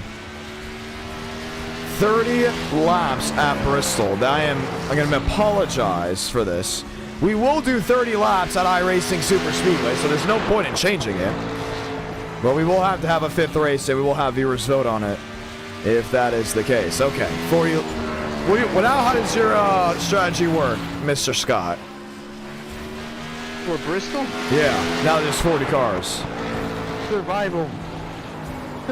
Don't start in the back, because you will get hit. Because at that point, you just pit start and avoid the big one. And with 30 laps, I mean, you might as well rip the top the whole time. Because there's not going to be any speed anywhere else. Right. But we'll see where qualifying is. I'm second now, but we got 3 minutes. 25. We're going to do 25 laps COT at iRacing Super Speedway. Not because I want to lower it, but because I worry with 30 laps, we're going to have we're not going to have any cars left. It's going to be dangerous. So we'll do 25 laps. But we'll have to have a race 5 now because this will be the shortest Bristol race we have ever done, which not fully against. I guess it's going to be interesting. It's going to be unique. You kind of have to see it as like glass half full, I guess you could say. But yeah, kind of stoked. I'm actually pretty stoked for what we're about to have.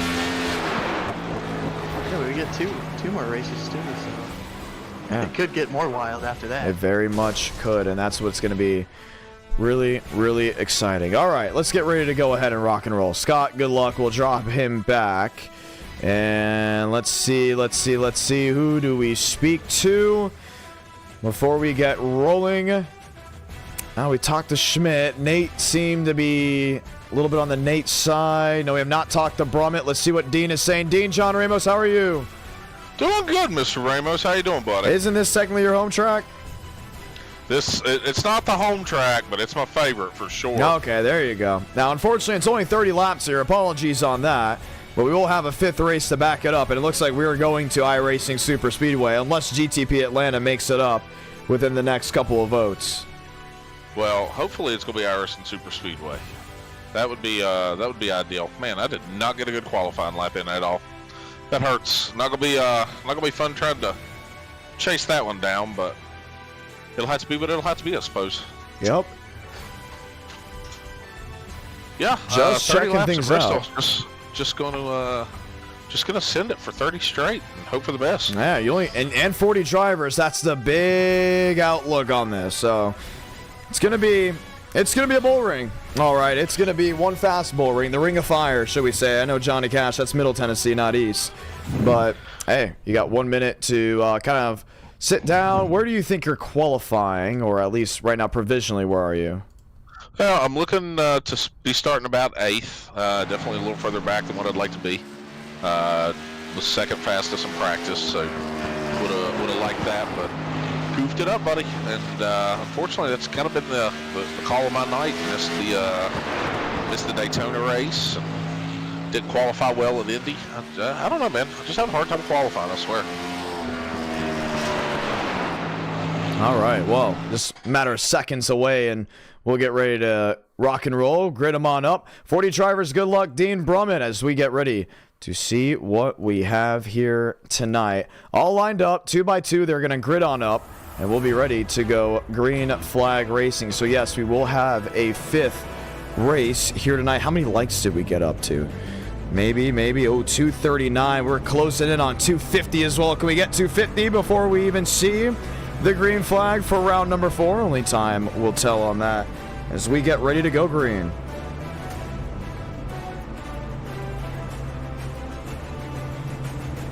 Time to ride. Couch. Mosteller will be gridding up, and we will be ready to go green.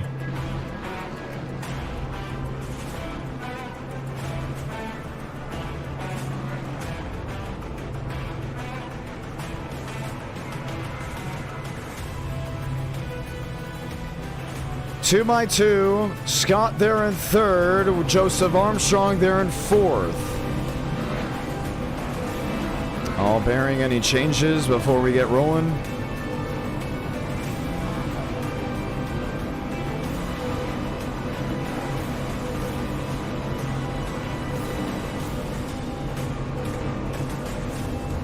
As they get ready to go green flag racing.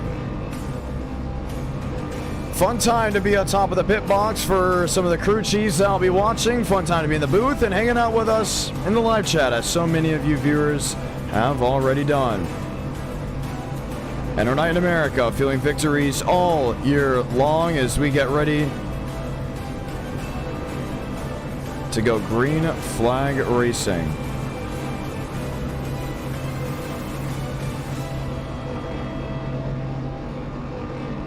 We'll get ready to hit 2 by 2, and well, they're technically already 2 by 2 on the grid. Look at all of those cars, and on a half-a-mile track where the lap times in around 15 seconds, you worry just a little bit, but it's going to keep you glued to the screen because anything can happen in Bristol. We'll get the one to go next time by. Let's go ahead and say those magical words.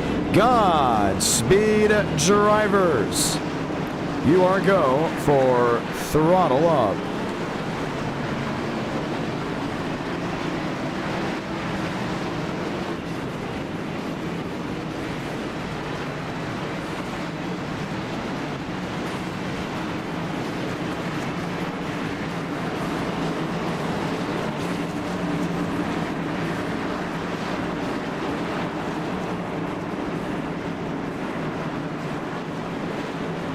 Couch, company, all hanging out with us as we get ready to ride. Just 30 laps. That's what you have to work with.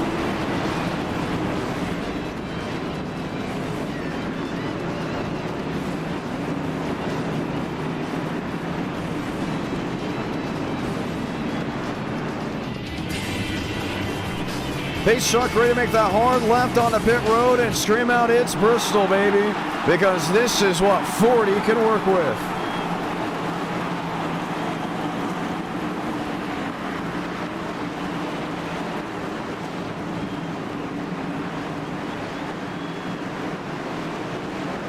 Two by two, pace truck makes that hard left on the pit road, and it's time to fly. Light the fuse from East Tennessee.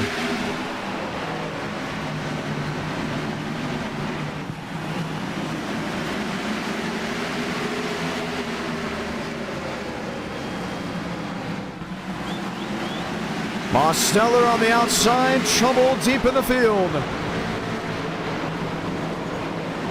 And it's going to stack them all up, the caution will wave.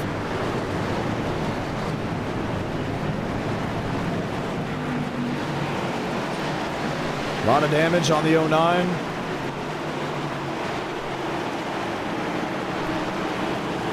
Hidden on Rivaldo, should I say.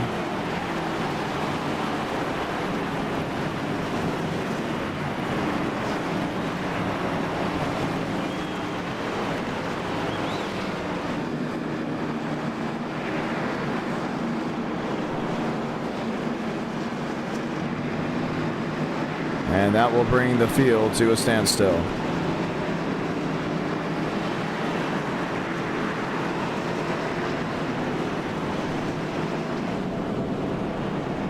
Let's go check back on the replay.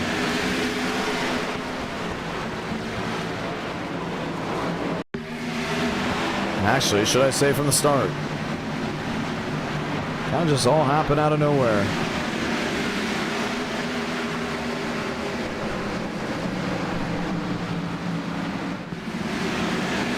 Look at the 69 machine.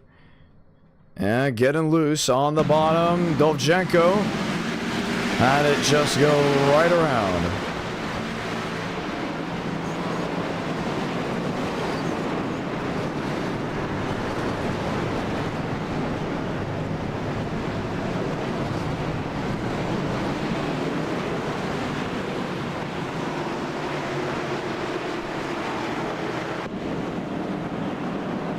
Counts, Mosteller, Joseph Armstrong, all getting ready to line up and try it again. Enter Night in America, feeling victories all year long. And we'll be ready for one heck of a restart.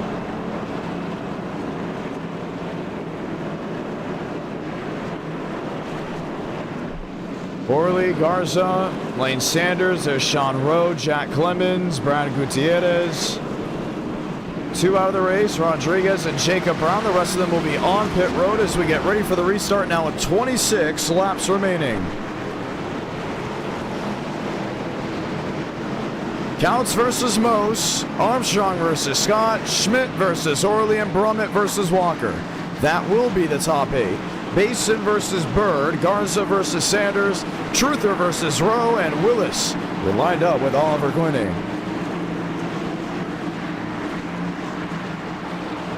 Time to ride. Let's try it again. Never counts has never won a race in our night in America. This is the best shot he has had in quite some time.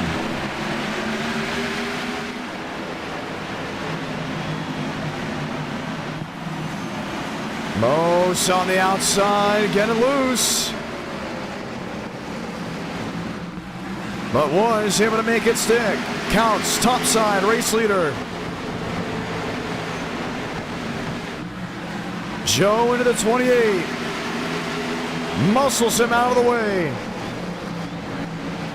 He's got the race lead, but for how long? Because that 87 is sitting right there. Couple cars stop all the way down the bottom. William Schmidt hanging out second, third, and fourth.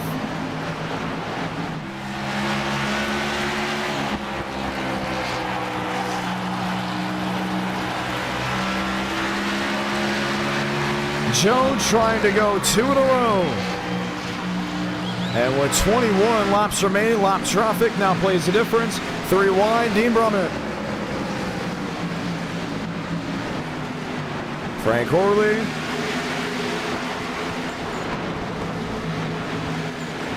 Just watching on trouble. Multiple machines stopped on the racetrack. Caution will wave.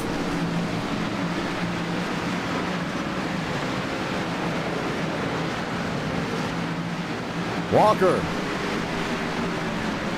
The Knoxville native involved. And it will bring out that yellow.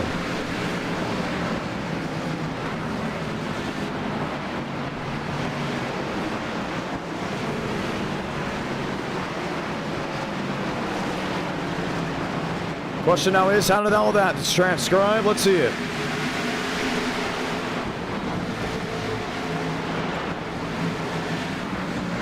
A little touch there from the 66.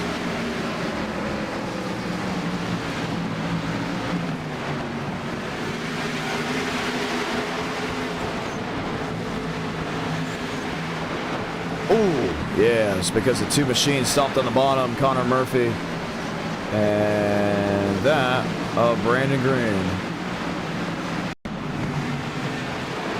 And it was actually because Carlos Truther and Connor Murphy got into each other. So what happened with Truther? Got into the outside wall on his own, blinked once, maybe twice, slammed the inside wall. And there was Connor Murphy right to his right rear. Joe, Mose, Schmidt, and Horley, the top 4.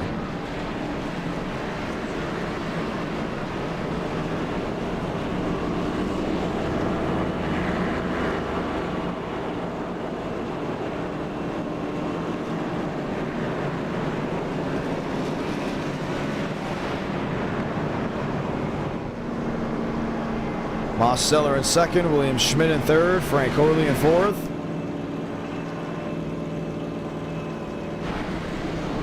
Grummet, Scott, Adam Garza, Bryson Bird, Oliver Quinney, Sean Rowe, Chase Willis, yes it was, Riker Byram, Carlos Ortiz, Lane Sanders, and Zachary Truel will now line up as the top 15. Turn for the worse in some cases. Other cases, it's been pretty straightforward. Let's get ready to go green.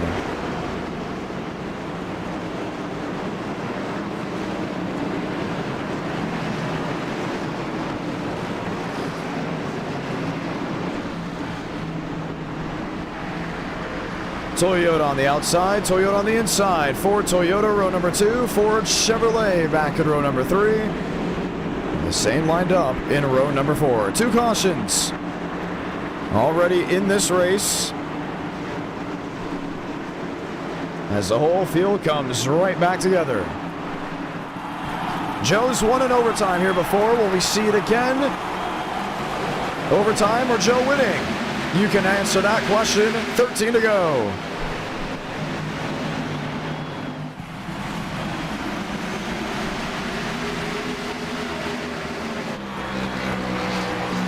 There's Frank Corley sitting there in fourth.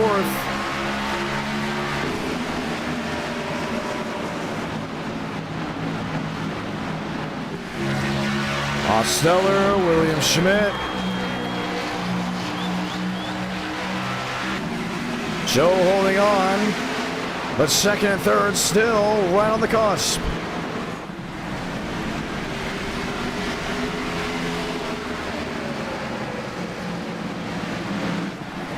Demos old trouble. Poorly outside wall. Slams it down with the right side. Now Armstrong still has to feel the pressure from the 87.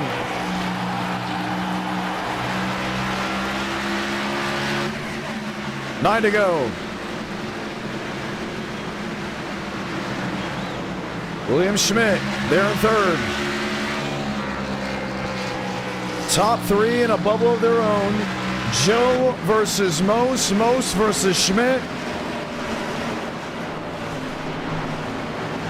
And Zachary Truel is watching on from 12.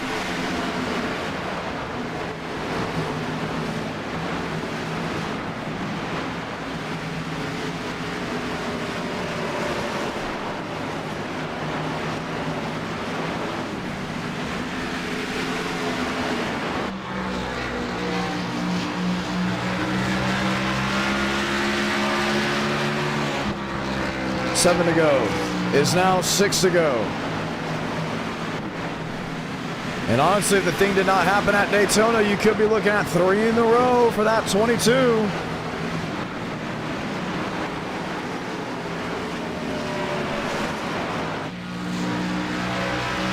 Andres Vadas slipping up on the bottom. Armstrong, Mosteller still too close to tall. Should I say, too close to call. Pardon the stoppage of words there when there's 2 cars stopped on the inside lane.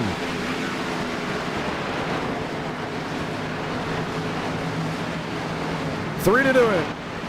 That lap traffic's gonna be tough. That's Bianco. Winner at Daytona. Here's a fun fact. We haven't had a single winner interview tonight. We know we can get one from most. We're not sure about Joe. 2 to go. Mosteller is there. Just can't get the nose underneath him. Armstrong washing up the track. Salamanca. 1 to go for Thunder Valley. Looking, peeking, wanting to move. Final time to 3 and 4. Mosteller with the send, too far back. Armstrong wins it from Bristol Motor Speedway.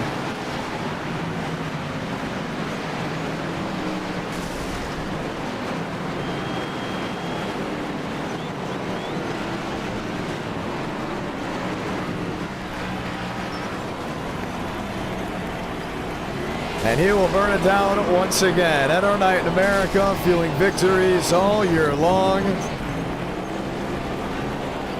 I don't think he realized some drivers were still trying to finish the race. But he was able to do it again.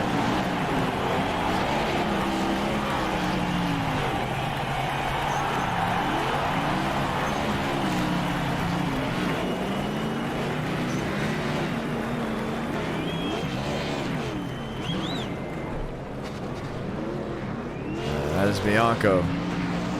Not too pleased with possibly how Daytona ended. But nonetheless, Armstrong will go ahead and celebrate his second win of the night.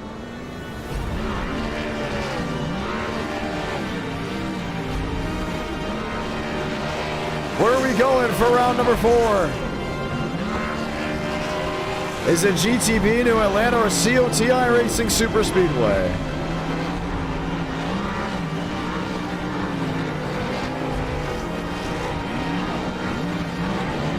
You know, Demos, I'm really getting tired of these second place finishes. I am too. Well, another second place interview. I just have to ask the same thing, I guess, from Indy. What else did you need? Oh, man. I don't know. I think the first yellow, I just got unlucky with the scoring loops. I was ahead of Everett, and I should have had the lead, but it goes back to the last scoring loop, and even though I was ahead at the moment of caution, at the last scoring loop, I wasn't ahead, so I lined up second, and that was just game over from there. Joe got by me, and I think I was a little faster than him at the end, but it's very hard to pass tops dominant, so as long as you stay up there, you're probably not going to get past. And yeah, I think the only way I would have won is if I, you know, did my signature move of ship at him, but new year, new me, we're not doing that just yet. New year, new you, not doing that. So when is that gonna occur, or is it not going to occur?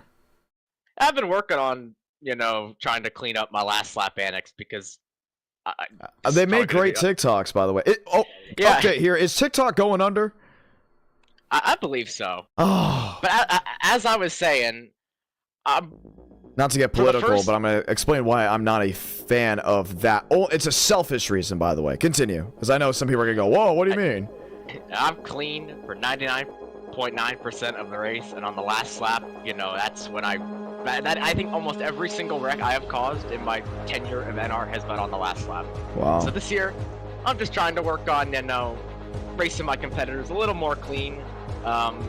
You know, I definitely had the opportunity to ship him there, but, you know, I let's be honest, I kind of owe Joe a few. So I raced him fair and square. He raced me fair and square earlier in the race, and that's how we're going to roll. So for the ones that are wondering why I had to go and ask that, I just saw something about it.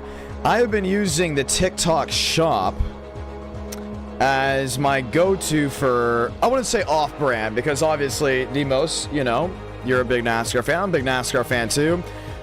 Retro NASCAR merchandise. You know that infamous photo of me with the Ricky Craven Tide shirt and the cowboy hat?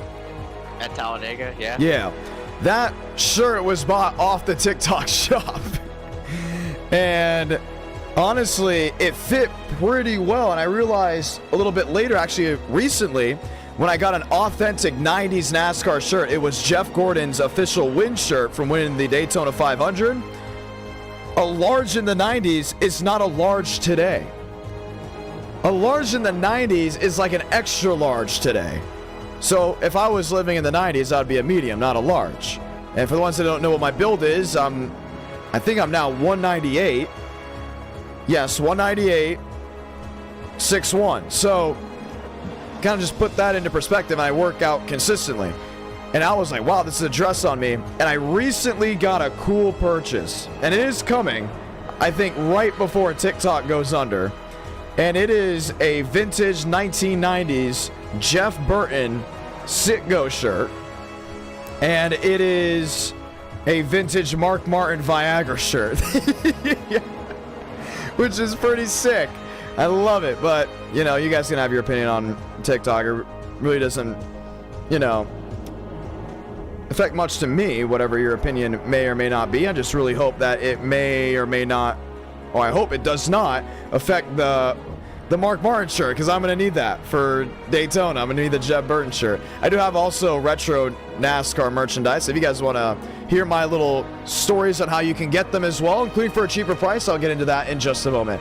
Mosteller, congratulations. Let's go talk to that of now Joseph Armstrong, whoever he may be. You know, let's go ahead and bring him in. Joe, congratulations on your second win of the night.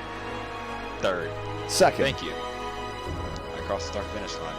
Anyways, what's up? Well, it has been a very memorable night for you, hasn't it? It has, yeah. Very calm here. I thought you were going to be a little more talkative. No, what's there to talk about? Clearly, I don't need to talk about anything. Oh! I mean, I don't know. I was gonna join in. You were interviewing Contreras, and I was like, you know, Contreras, that's my guy. I rock with him. Oh, you're talking about that. I wasn't even talking about that. I was talking about your performance. That I actually rock with. You know, me and Aladdin, we go way back. Really? And so I, you know, he was getting his little interview because, you know, he doesn't win very often. Mm-hmm. But yeah, and he still hasn't. He won a couple of races ago, a couple of months ago. But like, you know, I have 3 wins tonight, and at the end of the day, that is what it is. Max was cool about it. He was upset in the moment, and like, understandably so. But at the end of the day, what is your take on the whole situation? We might as well. I think it's silly, to be honest. I think it's silly because me and Sean Rowe turned right on me on the straightaway in that exact same spot a month ago and got to keep the win. Really? But yeah, he did. I need evidence. What stream? I don't know a stream, but Sean Rowe knows because Sean Rowe got interviewed after, and it's like his 1 win ever. So I'm sure he'll remember it. With all due respect to Sean, he's a cool guy too. But yeah, I mean, I won the race at the end of the day, and in our record books, when Marty Shamela or whoever goes to the score books and looks at the results, is going to say Joe M. Armstrong. Actually not, because he's going to hear the call where I said unofficial right away. He's not, because he doesn't go back to the streams. He goes to the results page. So at the end, like I said, I'm 3 for 3 tonight, and that's what it is. I don't believe you were 3 for 3. I told Max it's unfortunate that I had to do what I had to do. Oh, okay. I'm kind of being a fan of not an interviewer right now, for the ones that are wondering. Contrary to the belief, I am a clean driver, but I've been in multiple situations where I've gotten driven through / wrecked for the win. And Max was going to win it clean. But I knew when we came off of turn 4 what Sean did to me a month ago, and I was like, I'm gonna put this in the officials' hands, because I knew I wasn't gonna win. So, you know, as long as I cross the start finish line first, it doesn't really matter for me. Like that is the reward. It's crossing the start finish line, doing the burnout. I could care less about everything else, and that's why I whipped everyone's ass for the last 2 races. Oh, man. Yeah. I want to say, can I just say this real quick before you finish? I do like your moxie. We do need more of this moxie around here. I want to point that out. Do love the moxie. But my question is, why did you do it to Bianco? Because you just said it. Bianco is going to win the race clean, right? But why? Because of Sean Rowe? Yeah, I gotta, like, I'm not taking it no more, you know? Not that, like, Bianco did anything wrong. He's a cool cat. I've raced with him for a long time, too. But yeah, sometimes, like, it doesn't really matter who it is. Like, if it was Demos, Schmidt, it could have been freaking Keith Ingram. I would have done the same thing, and it's really just to prove a point. You know, I'm kind of fed up with, like, the results not going my way, and if I have control over my own destiny, I'm gonna put it in my own hands, and that's what I did, and I crossed the start finish line first. Okay. Yeah, at some point the drivers got to police themselves, you know, and I think the way I went about it was fine because I explained to Maximilian why I did it, and he understood why I did it. Can I ask you a real question after this? Oh, continue. Yeah. And yeah, like, I don't know. I'm like, if somebody uses their car, or if Session's up, by the way. No, I'm done for the night. But no, I'm talking about for everyone else. Oh, okay. Yeah, y'all join. But, like, you know, these races kind of end the same way all the time in wrecks, and if they're going to end in wrecks, like I might as well be the guy that benefits from the wrecking, you know? So that's what it is. Yeah. This is the cool question. Sure. You were at the Richmond race between Dylan, Logano, Hamlin, correct? Sure. You were in the Yeah, I was pit there. box for Yes, I with was. Austin Dillon, correct? I was. Opinion on that? No, that was what Joey Logano said. Bull crap. That's what that was. Okay. Because that was unprecedented, you know. Austin Dillon's not in positions to win every week and isn't getting taken out from like guys who are desperate, you know. Like he's the desperate guy in those situations, clearly. Okay. And so that's a little different. Like he got beat up, he got beat fair and square, and he was actually racing for something, I guess, in a way. And that's just a product of the format, like how desperate our guys are truly gonna get. But for something like this, I mean, there's no money on the line. It is literally all entertainment. And so I'm gonna give the fans a show. Regardless of how they feel about me, you know I'm always gonna give the fans a show. And so, yeah, I mean, Austin, don't ever compare me to Austin Dillon. Because I clear that guy. Like, I own him. Okay. He wouldn't want to see me on the track. Oh, man, Joe's got some serious moxie better right put now. somebody real in that 3 car. I'm gassing myself up a little too much. But in all seriousness, like, yeah, like I'm just, I think to compare iRacing in real life is a little tough, but in terms of things that I've experienced on the service, yeah, I gotta do what I gotta do, and I did what I had to do, and at the end of the day, regardless of what you say, in my heart, I still had to win. Oh, even since you brought up the Austin Dillon situation, if you go back to the record books in 30, 40 years, Austin Dillon's still the winner of that race. I just want to say that he won the race. He might not have got the benefits. Hold on. You put the wrong laps on again. No, I think I put the wrong time of day again. Been a little off today. Hold on. How high can I go with the brightness on this thing? No, not going to be worth it. Back out. Okay, continue, though. We're going to have to reset the session. It was a little bit too dark. I mean, it is, like, insanely dark. Yeah, like I said, I wasn't going to come in here and rant because that's just not who I am as an individual.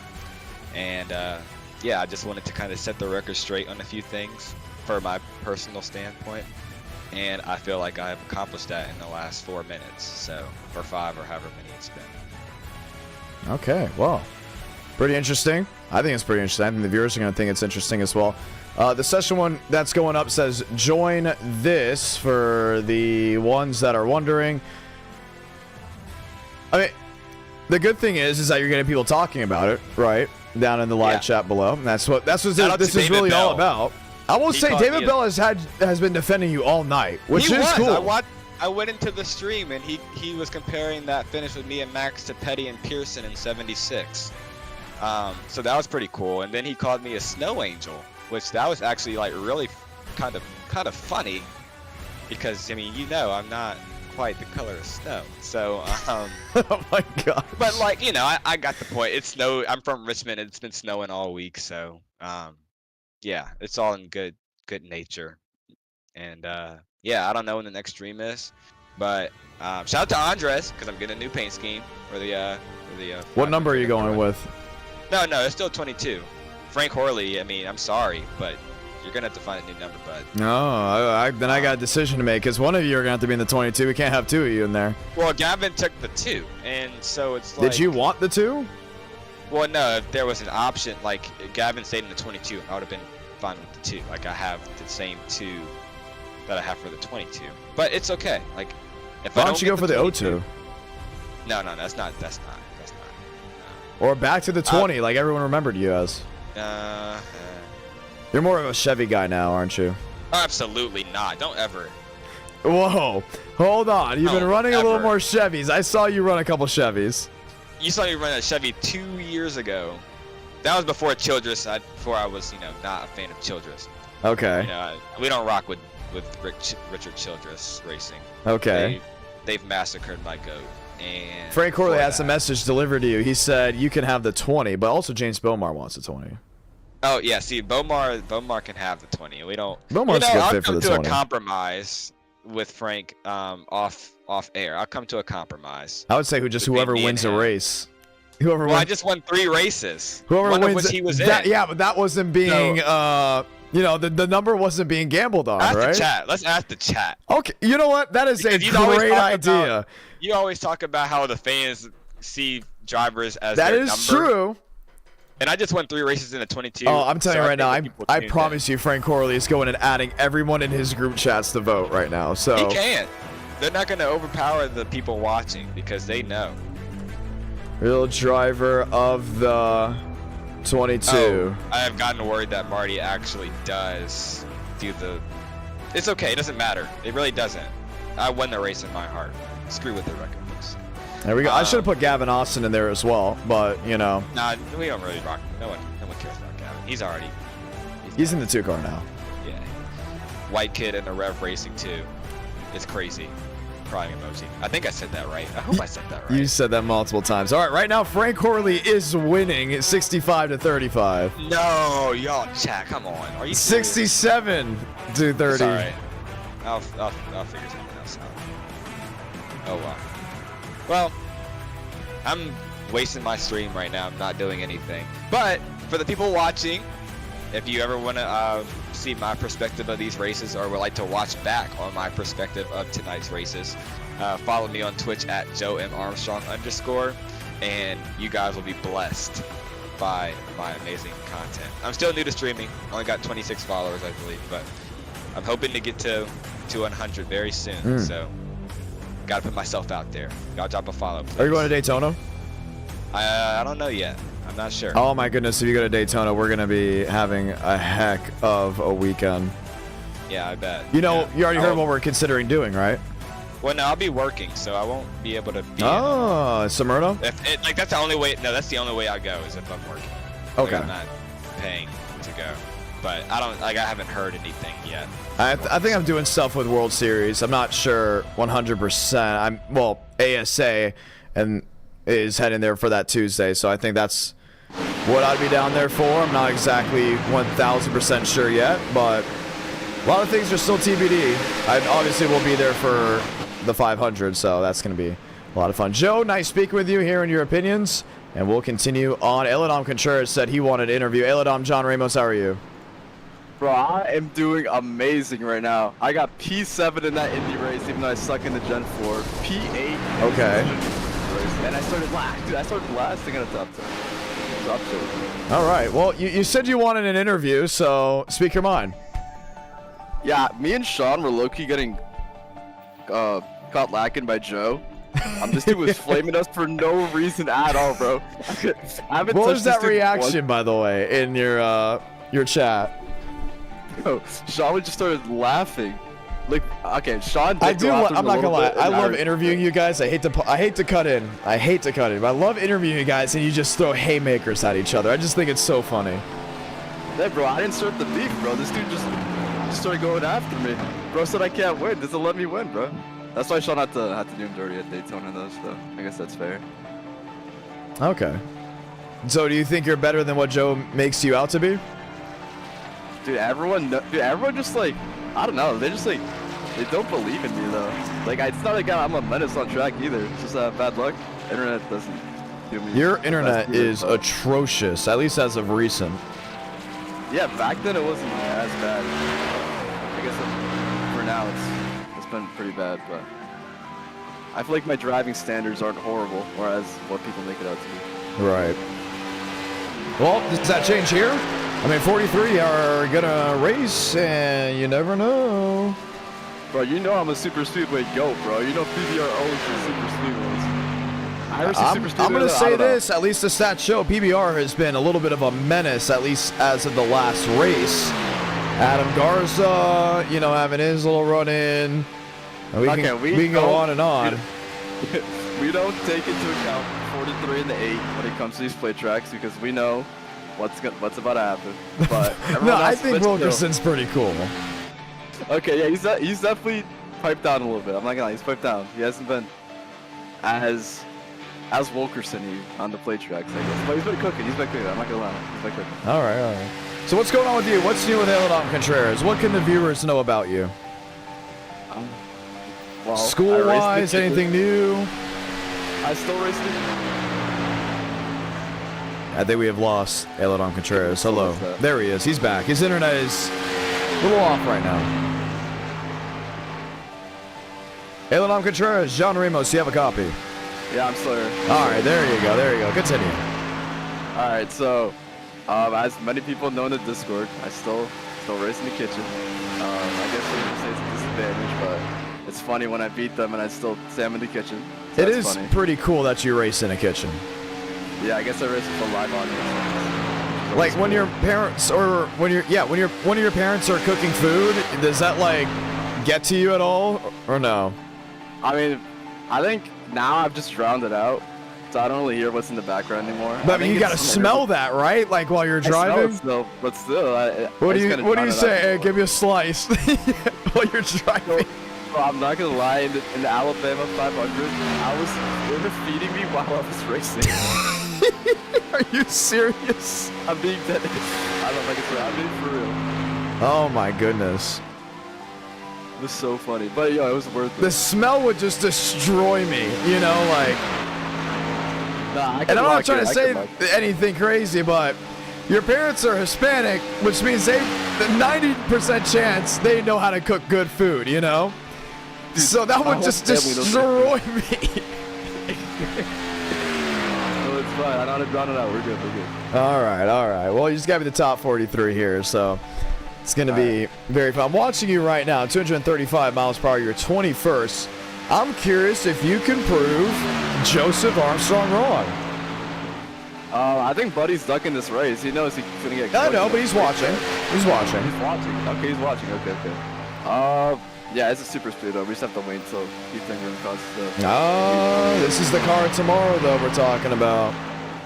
That's true. That means we're going to plow in 5 laps. So I guess I'll just save my tires and be there with that. All right, going to be a lot of fun. Good luck. That is Elodon Contreras. Who can we chat with? Let's go. DJ, John Ramos, how are you? I'm scared. Where are you scared? I would have been scared after some of the wrecks you had today. Oh my goodness. There's so many. It was a lot. How are you doing? I'm chilling. Still, just, I don't know, I'm still confused after telling it about. But I don't know who blew up in front of me, but man, it was weird. You don't still seem to be very happy about the whole excursion.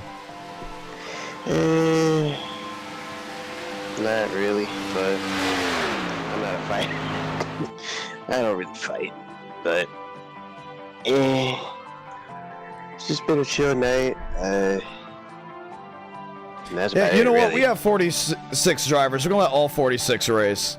We're close enough. We really do worry about how many cars will finish this race, so we might as well get 46 and relax yellows for anything outside of the top 25.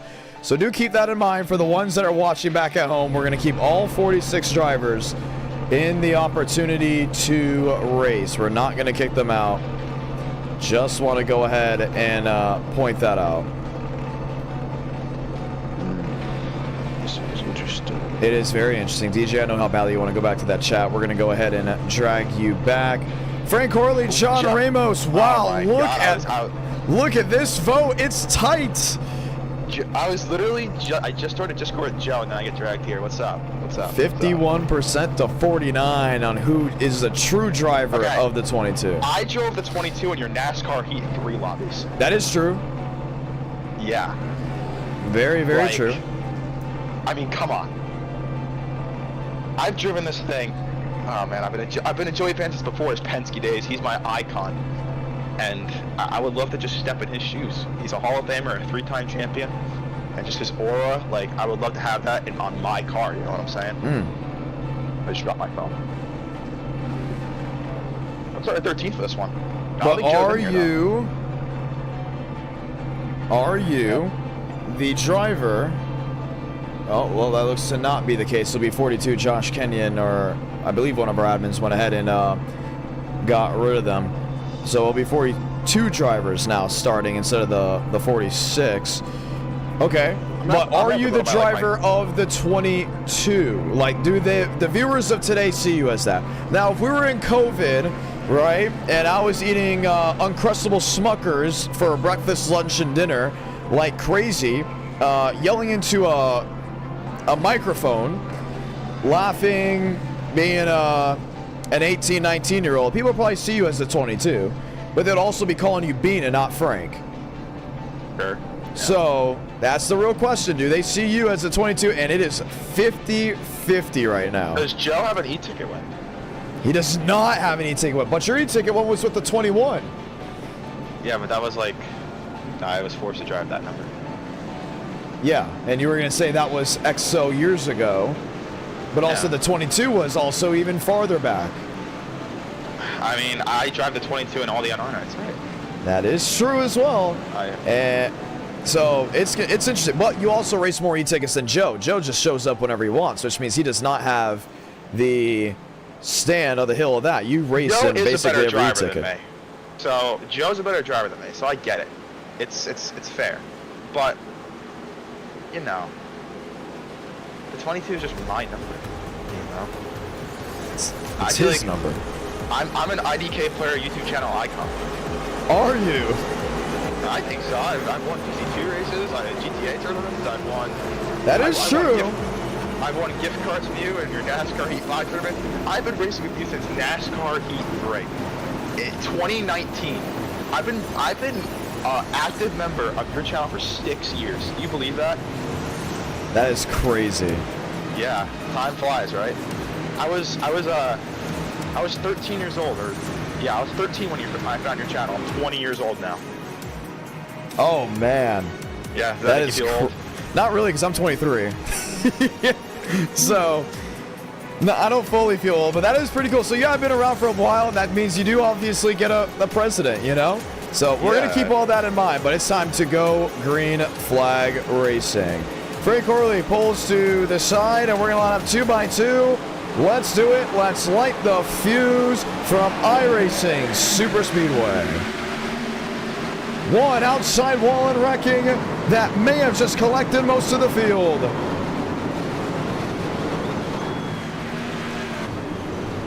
And it very much did.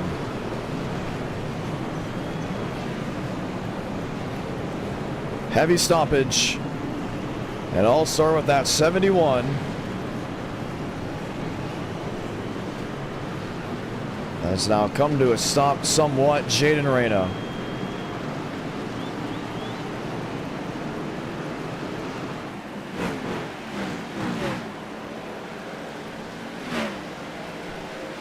Jaden Reyna, 71, raced at Hickory in the Pro Late Models. Late Model Stock, should I say.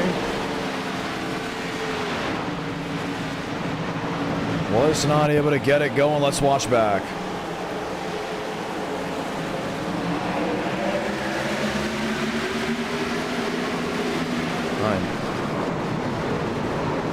As you saw, just spun the tires.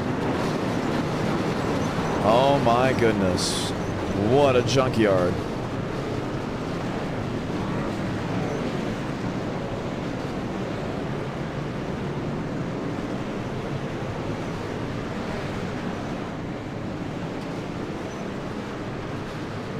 Watch again.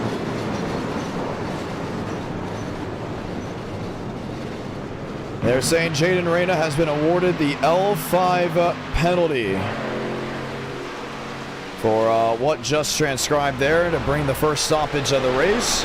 And pit road, as you can expect, is full of machines.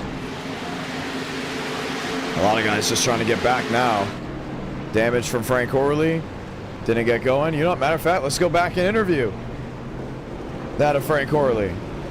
Orley, John Ramos, you got a copy? I just got wrecked on the first lap trying to negotiate with Joe. Oh my gosh. I'm talking with Joe, next thing I know there's a spinning 39 car in front of me, man. Okay, what was the negotiation about? He said he had a compromise, and he said, oh wait, I don't have one. So, I don't know, man. He needs to run most of the e-tickets if he wants that 22. I don't know. Why does he have, I'm going to get on my 15 all to vote for myself. I'm going to tell my chat to vote for them. What about the group chats? The Snapchat, Instagram, Twitter? Yeah, I'm gonna get old Dirty Boy Jackson to get on and vote for me. Well, pit road is very much littered now from that wreck that just transcribed. What even happened there, man? I wasn't even paying attention. Jaden Reyna spun the tires and decided to take out half the field in 50 yards. I only have a minute 15 of optional, so I might not be that killer. Yeah, we might have to delay the restart just to make sure everyone has that opportunity, but oh my goodness. That was ugly. That was a big one. That was the big one. Well, gives us more opportunity to talk to drivers, so we'll drop him back. Balderas, John Ramos, congratulations on your dual win earlier today. Yes, thanks, John. Well, how'd you do it? Well, for once I actually didn't qualify in the bottom 20 of the Super Series. I realized that. Yeah, that's very rare of me to do. I guess the Gen 6 is my favorite Super Series car. That and the next gen. It's just so good, man. You can push really well. It's kind of hard to turn someone unless you're really bad. You can just kind of stick locked on to people. It's the best car on the competition. So that's a very key reason why I was able to push Workman. We were able to work together really well. He took him the pushes quite well. I was able to get the motor cool, and then the outside line. Really the outside line was just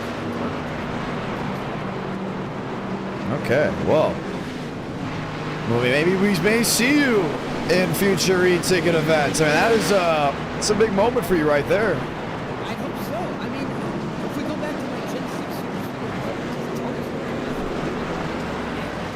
I was going to be fourth, if not had a chance to win in the NWP a couple years ago. So, I'm just saying, my Gen 6 performances when it comes to play tracks has always been phenomenal. Got second at Daytona 3 times. I've been unlucky, but I think that was one of the best lights out performances I've ever done. All right, well, we're going to get ready for this restart here at iRacing Super Speedway. Nice speaking with you, and we'll see how things go from here on out for Alexander Balderas. Fun time, sunshine on iRacing Super Speedway. Most of the southeast is really littered with snow, and we are hearing that there may be snowfall coming next week again to the Tennessee area, the south, and really most of, I think, America. A huge Arctic blast is going to sheep on through. I wonder how deep it could get.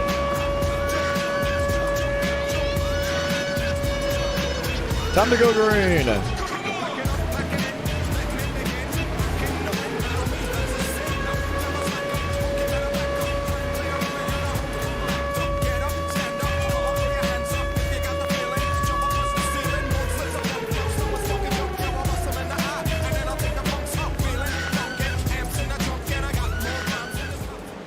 Yeah, they're calling for a huge Arctic blast next week.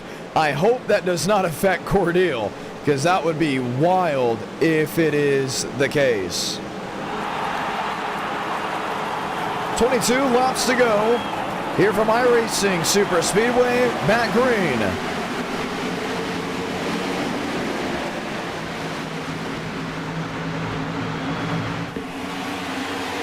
Oh, mix of machines, either with damage or without damage. 3 wide, 4 wide.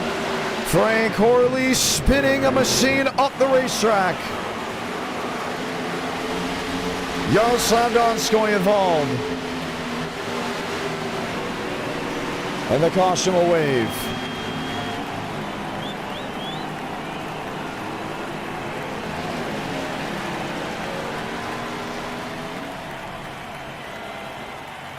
Man.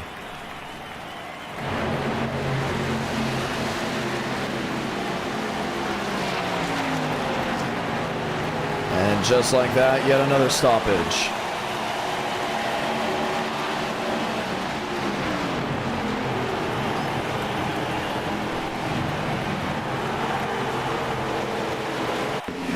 Let's watch again. Horley in the 20. Trying to quickly work his way through this group.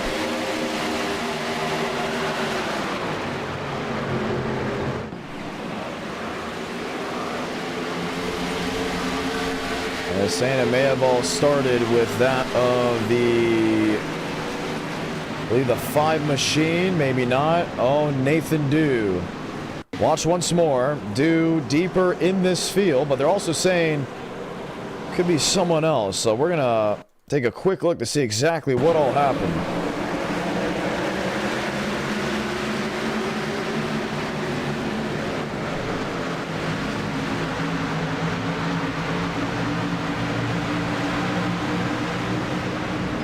Now slow it down just for a moment. You see the 00 all the way to the inside. Oh no, had nothing to do with it. It was actually the 46 that comes down the track.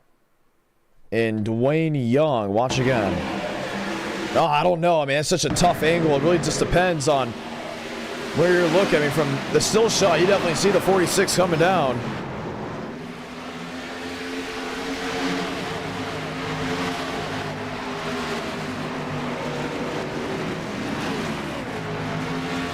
They do involved a bunch of other machines, and we're back under the yellow flag once again. Rowe, Mosteller, Kingsley, Terrio, Bice, Cartledge, Murphy, Clements, Taylor, Truther, Horley, Adam, Lipe. Just some of the drivers that got through somewhat unscathed. We have yet to complete a full lap under green. That is the worrisome. And at iRacing Super Speedway, we actually almost went caution-free one time, and it looks to not be that way, at least as of this moment. Riker, Byron, John Ramos, how are you? Not too bad. I'm somehow still going. Somehow still going. That's what I love to hear. Well, excitement is heading. I know we're all looking forward to Daytona, but how's the snow over there in West Texas? Non-existent. Oh, there you go. Yeah, even the stuff that did fall, it didn't stick. So, you know, we can't really have anything nice over here. It's too hot, always. But, yeah, it's been cold, though. I can tell you that. It's been really cold. All right, well, it's pretty cool to hear. Oh, yeah, for sure. I wonder... You got an extra spectator here today also. Really? Who's there? That'd be Mike. Mike, how about it? Yeah. Absolutely. Heck yeah, well hopefully he's enjoying the broadcast. He's probably wondering why there's so many wrecks right now, but yeah, he's wondering why everybody's pretty much died out there. Come to restart a few of them, killing half the field, but other than that. It's been a fun, well, Indy went caution free. Bristol is Bristol. Daytona, we're not going to talk about it. And here we are ready to lock in. You know, matter of fact, I probably need to speak to Mike after this stream. What do you think? Sounds good to me. He'll probably be here. All right, heck yeah. Well, you're getting ready for going to Daytona in a couple weeks. The countdown is on. I think I'm hyping this Daytona trip up to be one of the best. Oh, I am too. I'm trying to do as much as I can. I mean, staying in Orlando, I'll probably have a few options on stuff to do. There's plenty of stuff, and I did look into that place we're planning on going to on Thursday, and I can tell you right now, just judging by the pictures, it's looking like we're going to have a good time down there.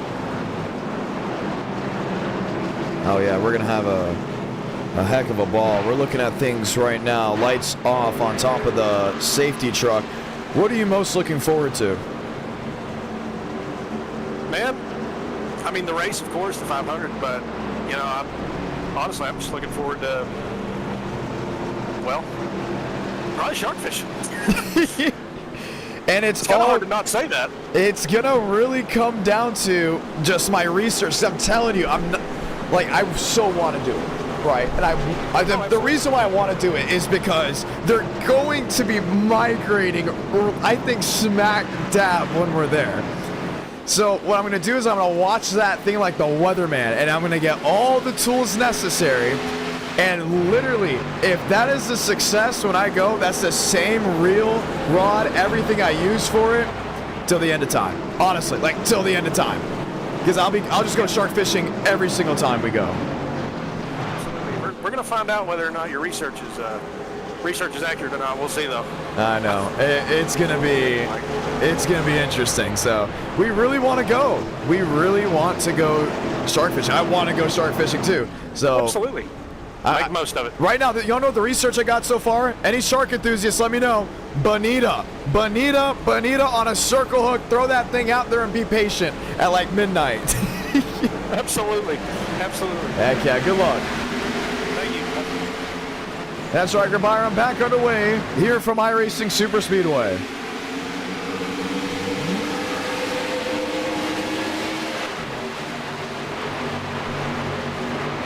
Mosteller quick to the scene. That's to the back end of Sean Rowe. Single file restart. That's what we did just because of the urgency is so high. From all these drivers, you may be saying, how quick are they turning these laps? I wouldn't say turning laps just yet. This is the first time they'll make the turn. 300 full saw, already 235 miles per hour.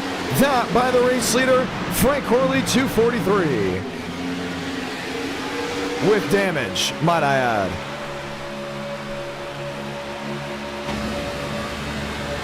It's loud, no doubt about it. But oh boy, is it fun. Kingsley leads, Terrio in second, Sean Rowe in third, Mosteller in fourth. Frank Horley, Jackson Mize, Cartledge, Truther, Murphy, Clemens. That is the top 10. Aaron Adam, Yaroslav Donskoy. Donskoy with Byram. Truel back there in 14th. They just hear the car slam into the bankment.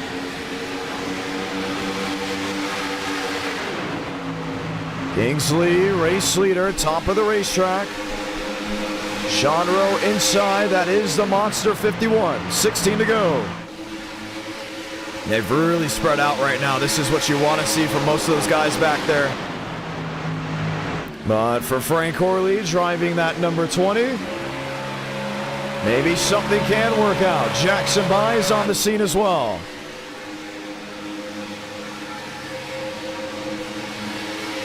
Down the super stretch.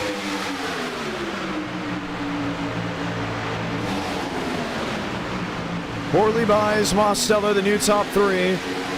Rowe is there in fourth with Connor Murphy, Carlos Truther, should I say. Carter Kingsley as well. We have yet to see a blowover with the car tomorrow. Let's be honest, we have yet to see speeds upwards of 240 miles per hour until we got to turn 3 under full saw. Right now the racing is on. There's Rowe, Jackson Mize. Mize looking to see what he can do with Connor Murphy. Murphy top of the speedway. Now in line with the Sean Rowe 51. 14. Will be 13 laps to go when they get to the line, and that's the main group of machines. About 12 in the group. Now 2 by 2. Slamming on the back to the front straightaway. Rowe, Mize, Mosteller, and Murphy still that top 4. 13 remaining. Don't look now, but Jackson Mize has really got some things working his way.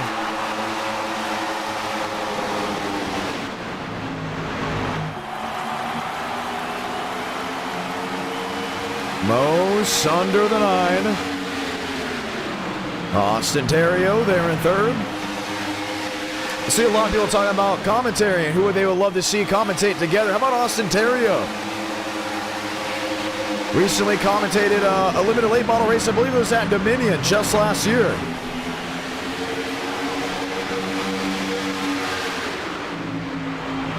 Always great to see other drivers doing great things out there, whether it's some pursuing their racing career, heading into college, the workforce, whatever it may be. Everybody has a story. It just needs to be told correctly.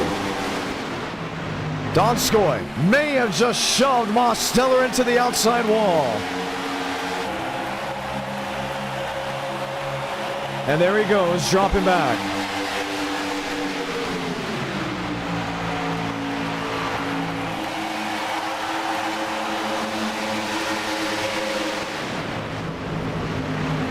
Two wide, 3 wide.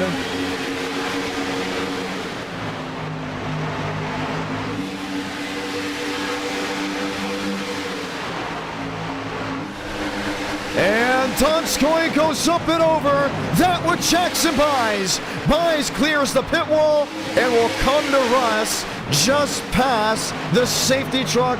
Caution will wave with 11 to go. Man, oh man. What an incident. Peter Terrio, not Austin. Wild incident. Jackson Mize.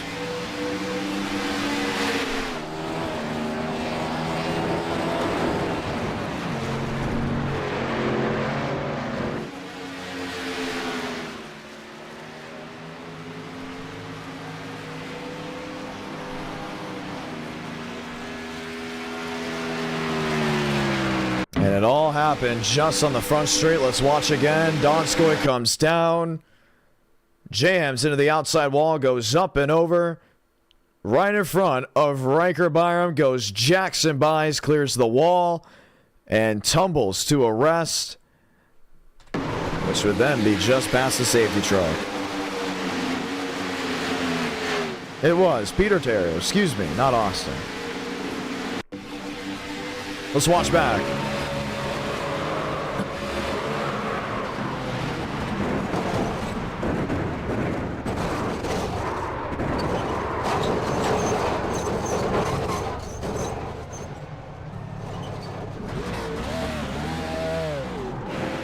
We're on board here with Terrio in the 3. Man, just saw it all go down. iRacing Super Speedway, formerly Coca-Cola Speedway, or should I say Coca-Cola Super Speedway from the NR 2003 days. For the ones that don't know, Papyrus became iRacing and brought the rescan version of that old track to here. If you go into the detail of this track, it's actually pretty fascinating. Check around the walls. iRacing Super Speedway was once again originally Coca-Cola Super Speedway, and when it was Coca-Cola Super Speedway, they didn't have soft walls. It was all concrete barriers.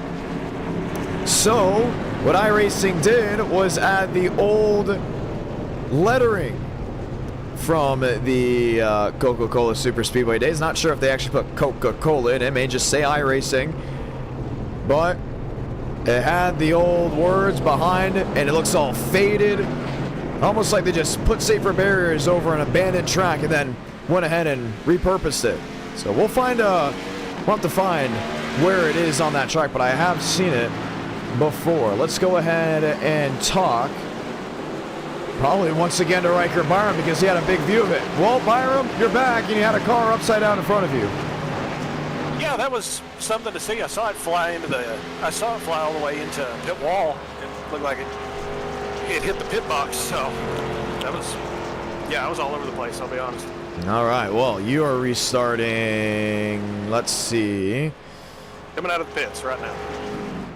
So that'll be 15th. 9 laps to go, so a lot of time. I wouldn't say a lot of time to work with because how quick they're going, but you do have time to think and wonder, what's the strategy call? Yeah, for sure. I feel pretty good with this thing. I've noticed in the pack, well, actually catching up to the pack, that I've got a pretty good line. If it comes down to that, between me and one other person at the end, which I doubt it will. It'll come down to me in about 10 if I'm up there. But at this point, it's just staying alive until, I'd say, the last 5. Maybe last 4, then I'll put it here. Yeah, I'm not talking crap about anybody, but some of these guys are a little all over the place, I'll be honest. Oh, we have seen it. Well, we'll have to see what she can do. Maybe you can go to victory lane. Let's find out. Carlos Truth or John Ramos, how are you this evening? Carlos Truth or John Ramos, how are you? And he is AFK, nothing to hear. Let's go talk to former e-ticket driver Gavin Gomez. Gavin, John Ramos, how are you? I'm chilling, man. How are you? I know you're watching back at home and hanging out there with Bean and all of them. Are ready to go back to LSU? Yeah, I just watched 40 looping on pit roads. I'm back with that. When do you start back? I started class on Monday. So I've been here since like Tuesday though, because I've been working. Oh, okay. Pretty cool. Pretty cool. All right. I gotta ask, what do you think is gonna be more enjoyable, the spring semester or the fall semester? Fall semester because football. So that is true. It's weird because I'm not gonna like going to college when there isn't all like sports going on. It's just a different feel. Yeah. You know, or what should I say when football's not going on because they have baseball in the spring and basketball. Yeah, but we're like, our baseball team's pretty tough, but we're pretty trash at basketball, so right now it's pretty boring. But it's like, I guess like with all SEC teams, football is obviously just gonna be like the main focus for everybody. So it just means more. So that's why I say it's more enjoyable. And the spring semester, I really just kind of like lock in because I'm low-key kind of choking right now, so gotta get the break. What's going on there? A lot of hard class. So we have a GPA booster semester, so classes shouldn't be too bad. All right. That's good. All right, well, I'm going to drag you back. We're going to get ready for a restart. Good luck. 8 to go will be 7 to go as we get ready to go green once more from iRacing Super Speedway.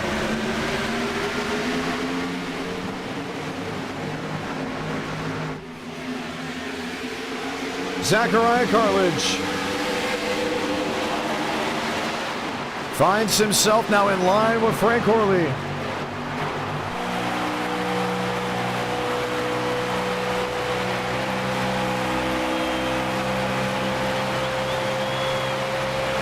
Cartledge a move underneath the Horley 20.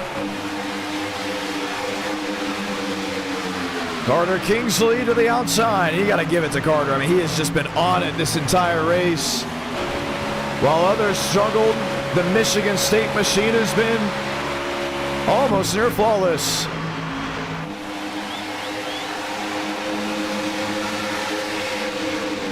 Three wide. Dip below for the 51. Kingsley to cover the 99.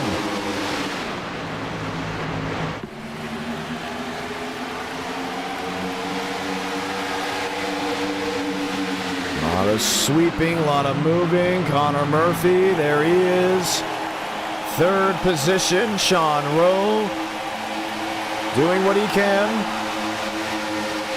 with the time he has. Jack Clemens.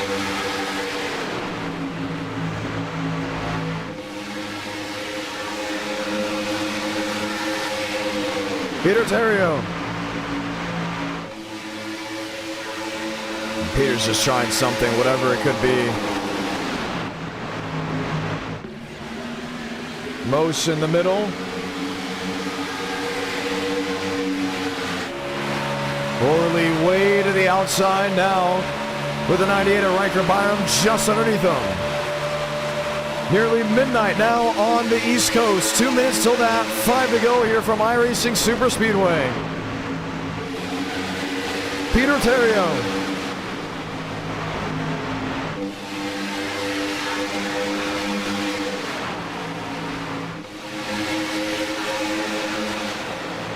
Four to go. Oh, it's a squeeze. Can it work? Connor Murphy, race leader.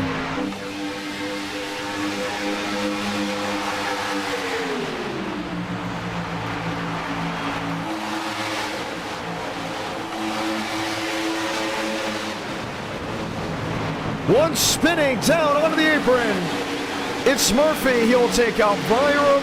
He will take 2 others with him. Zachary Troll got a piece of it, but they didn't fully go around. We stay green. Kingsley leads.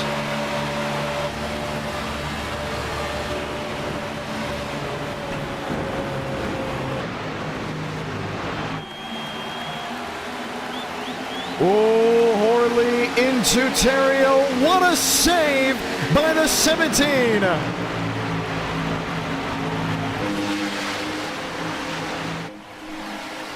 Kingsley, Mose, and Clemens.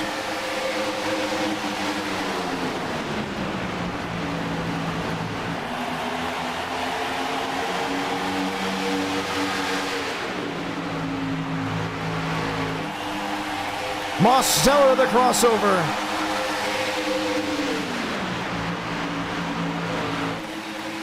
That outside lane's now all lined up. If they make it to the white, race is official. Then it's go or go home.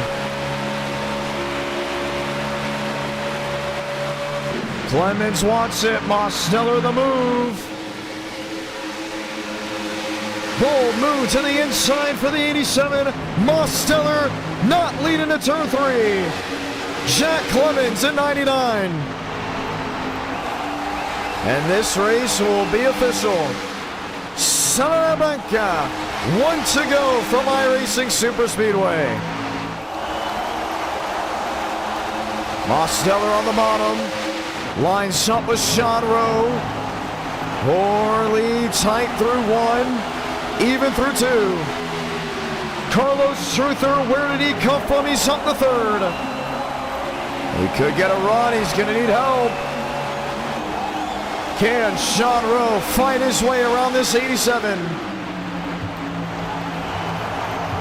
Lower to the outside. The squeeze to turn 3. Huge hit for 99. It's going to be a drag race to the start-finish line. Rowe versus Mose. Mose, maybe no. Sean Rowe wins it at iRacing Superspeedway.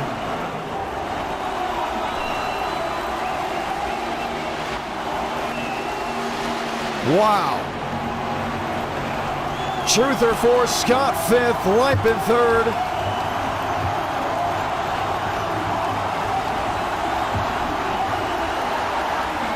Unbelievable.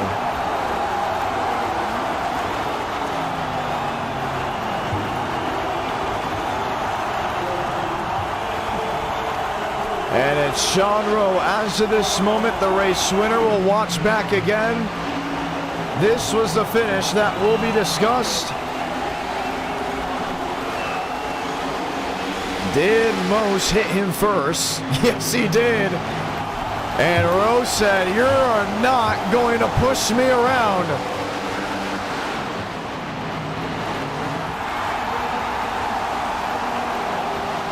You got to look at it again. Watch back. Watch the initial hit from Mosteller.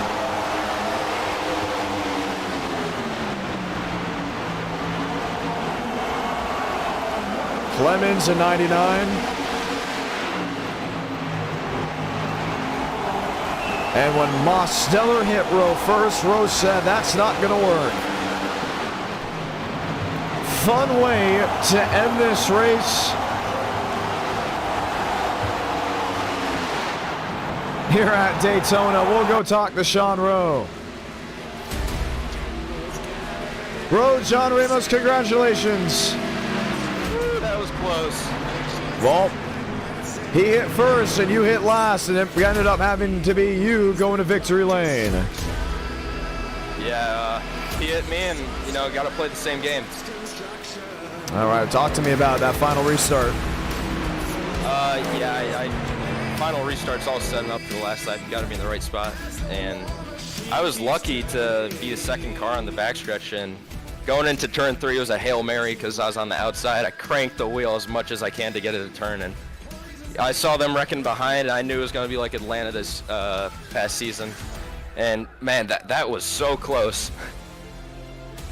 Yeah, it was really close. I mean, when you hit the wall, when he hit the wall, I thought maybe Mose was going to go out there and get that win, but no, it was all you at the end of the day. Yeah, I think we were pretty much locked in a dead tie, and then once he hit the inside wall, it buffered him a little bit, but yeah, that was insane. Joe Armstrong could never. No, a Joe Armstrong shot. Oh yeah, of course. He was taking shots at my teammate Aldom Contreras, which that's fine with me. He races in a kitchen, so he's not cooking though. And I had to show who the real best driver was tonight at the end of the end of the broadcast. Give the fans a show. He did give you a couple jabs here and there. I wouldn't say he didn't. I'm not gonna say they weren't warranted, but I mean, gotta fight back. Gotta love a win start in the new year. A little late, but it's fine. Fine indeed. Listen, it's been a lot of fun to talk to you and see how things have gone at the end of the day. There was a race and you came out just on top. What do you want to say to the viewers? I want to say to the viewers, always root for me. No, I don't know. Love that you put these streams on. It gives viewers a show every Friday, Tuesday. Yeah, great drivers in here. It's always fun racing with these people, and if the viewers are watching at home and they want to help support a broadcast that really cares about its fans and really puts on shows for the fans, they should definitely support your channel. You know, you do great stuff every week and give everyone a show. And you know, thank you for this community. And I hope fans support it and have this go on for a long time. Gotta love it. Very grateful for all those kind words. Congratulations on your win. Now here's the big thing. I already guaranteed that we would have another race. You're gonna help with the voting on that. Now that will be a sprint race, basically just making up with how things have been going. What are you wanting to do? You know, I believe my teammate mentioned this earlier, but it would be great, a little Next Gen Michigan action. Always has great shows. Do you guys want a Next Gen Michigan? That is going to come down to all what the viewers think. Let's put it in. Let's put it into the vote. We haven't done a Next Gen Race 5 in what feels like, I mean, forever ago. So let's go ahead and put that one. Next Gen Michigan. What else do you think we should do? We got to get 4. Ooh, let me think. GTP here. Atlanta. People want that back. How about some? Let's get a short track in there. Martinsville, Miata. MX5. MX5. One more. Ooh, got the pressure on me. How about Talladega Next Gen? I don't think we could do another super speedway. That's going to be tough. After what we just saw, I mean, we already got Atlanta in there. What do you want? You want like a mile and a half, short track, like anything? You know, let's throw a mile and a half in there. What do you think? How about Vegas Gen 4? Vegas Old IndyCar? I like Gen 4. Oh, IndyCar Vegas. Yes, let's do it. IndyCar Vegas for sure. Let's go ahead and see what that can go ahead and muster up. All right, that's going to be fun. Heck yeah, we're going to bring it back to our studio here in Nashville. Sean Rowe, congratulations on your win. You know, let's go ahead and have an interview with the driver who did finish in second place. I believe that really was Daniel Mosteller. Not able to get an interview right now. Maybe we can. Most John Ramos, how are you? Say the line, John. Say the line. Congratulations on your second place finish. Huh? I don't know what else I could have done. Another one. Yeah, man. That's 3. I don't know what else I could have done there. I think I played my cards perfectly. That was all just out of my control there, unfortunately. Something's telling me we're going GTP racing at Atlanta. That sounds amazing. It kind of does sound amazing. We're going to do 30 laps. We're going to make up for what it was before. And we're going to get all the GTPs, though. That is going to be the big dividend. Now, the question is, what setup do we use exactly? I think we used low downforce last time, so I think we could go with that. Did we actually do low downforce? I believe we did low downforce. Yeah, I think we did. Yeah, okay. So that's going to be a lot of fun to go ahead and see. Do you think you win this one? I don't know. I think that's going to be a track position based race, and I know last time we did it, I really wasn't that good, but maybe I can get one spot better. I think tonight has been a lot better compared to my other nights this year. I mean, second always sucks, and I think I would rather... Would you rather lose by an inch or a mile? That's really what it comes down to. Including when you're not racing for points, it's like, you know, what would you rather go ahead and have happen? Yeah, I think I would rather lose by like a second and a half, knowing that I got beat straight up, not, on a super speedway, because I really haven't lost many super speedway photo finishes, so I don't really get to experience it a lot, but yeah. All right, well, we'll see how that all goes. So the GTP at Atlanta, that is what is for sure happening, with winning 43% of the vote. I mean, an absolute tear on what it is looking to go ahead and be. We'll drag you back to the chat you are currently in as we continue to talk with drivers. Lane Sanders, we're heading to Atlanta with the GTP. Are you excited? Oh, yeah. I just hope I got all the cars updated. I think I do, so we'll be all right. All right. Well, it's going to be a lot of fun. We've had a great car count tonight. Were you involved in that incident at COT iRacing Super Speedway? Well, I almost wasn't, and then I got thrown into it. I was fixed, and then that 0-0 on the next restart jumped the restart, going 100 mile an hour faster than everybody and caused the wreck. So I wanted blood. I demanded blood. I didn't get it. So if I ever find out who it was, it's not going to be fun. It's not going to be fun at all. Well, unfortunate for what happened. We'll continue to... Oh, no, he was not done yet. Apologies. I thought you were done with that. We were going to get ready to go on to the next person. I was about to say, man, I've never done... I saw y'all did Talladega one time. We did do it with the GTP. I was asleep, so I had no clue what y'all were doing. So I'm excited to see what this one's all about. I've never done a GTP, like, semi... kind of almost plate race before. All right, heck yeah. GTP. Oh Lord, it's been a minute. Oh, there it is. Yeah, I mean, I'm excited for this. I think it's gonna be pretty cool. Yeah, I got the good old Cadillac. So what I was supposed to run this. I was gonna do forget what endurance race I was gonna do with it, but yeah, we got a. Controller Bros has been rallying the troops all night. Yaroslav's been getting ruined. Jackson Bice has been getting ruined. I've been getting... I would watch your words. Alright. We haven't seen this Lane Sanders in a while. We want to point out I was able to pull out the soundbite, which I've been waiting to use for a while. There it is. Josh was so excited. He knew it was going to happen. I made sure I said the line perfectly. Lane Sanders causes a big one. We'll get ready to go back racing here. Whoop, there it is. I was like, Josh came in, he's like, Lane, yo, do you remember that soundbite? I'm like, I've yet to use the boost soundbite. Like, I have the boost. Who wants to hear the boost soundbite? Yeah, but I haven't said anything unpopular yet. Oh, I was going to use it for you or Joe. I was going to want to use you two. I was just going to have just that in the background of Joe.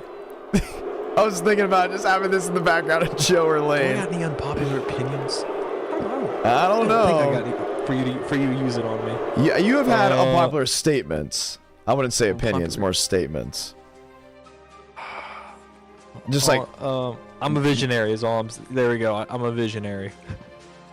Okay, visionary. When I say someone is garbage, and two months later everybody comes out and says that they're garbage, all I'm saying is I have an eye for talent. I got an eye for talent. You got an eye for talent. Okay, that's pretty cool. Hey man, that's why I got Yaroslav on the team, and Mitchell, and Derek and Jackson.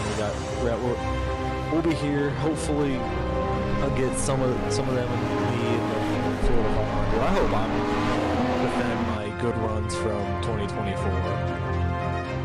So I'm really looking forward to that here in a little under a month.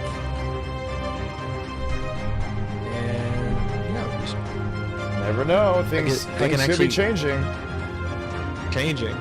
Or, well, I'm going to say changing. Well, currently I am changing some things up. I'm trying to change this light from what I had before. It was bright and awesome, and now it is not bright and not... it's too bright and not awesome. I gotta fix my cameras, because whenever I get a new car, because I'm on controller drone, yeah, for some reason there's a glitch where it points my cockpit camera down to my feet. Oh. So what I have to do is I have to go hit Control 12 and P option. I have to turn it up where I can. I got 5 minutes to qualify. Save car, go. You know what? While I'm here, I might as well just give you a tour, because I've been to this track more than I think everybody in the server. You sound very tired, Lane. I want to point that out. I hope you don't put anyone to sleep. I'm not tired. Relax. Really? Okay, so you can answer these questions then with 100% accuracy. Oh yeah. Okay. Questions? I'm down for some questions. All right, how about we get some questions here? Let's see. Aha. Let's see if you can answer this one right. Who won the 1959 National Championship in football? The National Championship in football? 1959. There's a reason why I'm saying 1959. Is it something? Is it relevant to? Is it relevant to something going on? They're now? in the Big Five Conference. Oh Lord, John, you know college football is. It is not the SEC. I know, so I'm saying this is. I can understand like college football stuff, but you give me like national champion. It's like.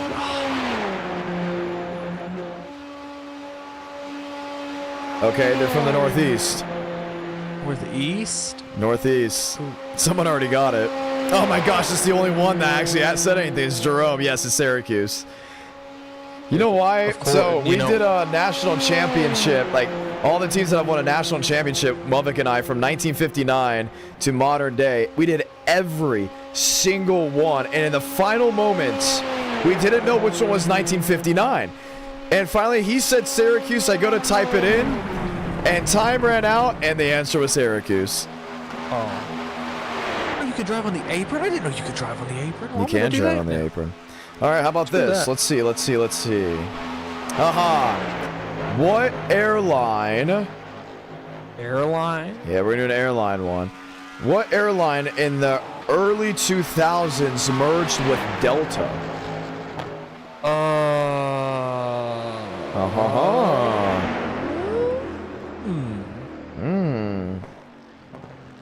It's a good question. JetBlue or something? JetBlue is still around. Are they? Yes, they are. I thought it was Value. I thought it was Value Jet. Value Jet pancaked into the Everglades. Yes, they did. And they became AirTran. Like, the only reason I know them, you know that series like Seconds from Disaster? Yeah, that's exactly how I know Value Jet too. It's called or Air Disasters. I think it's Air Disasters. Well, it's Seconds from Disaster. U.S. Airlines or U.S. Airways merged with, I think, American. And yes, it is American. Come on, Lane. You got to beat the chat. Oh, someone already got it. Northwest. Come on, Lane. Come on, Lane.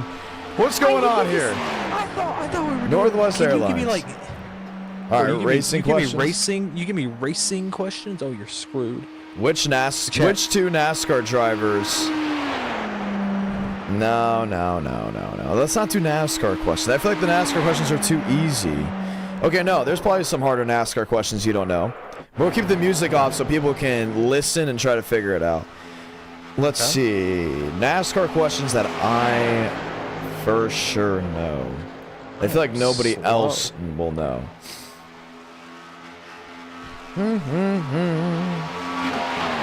Trying to think.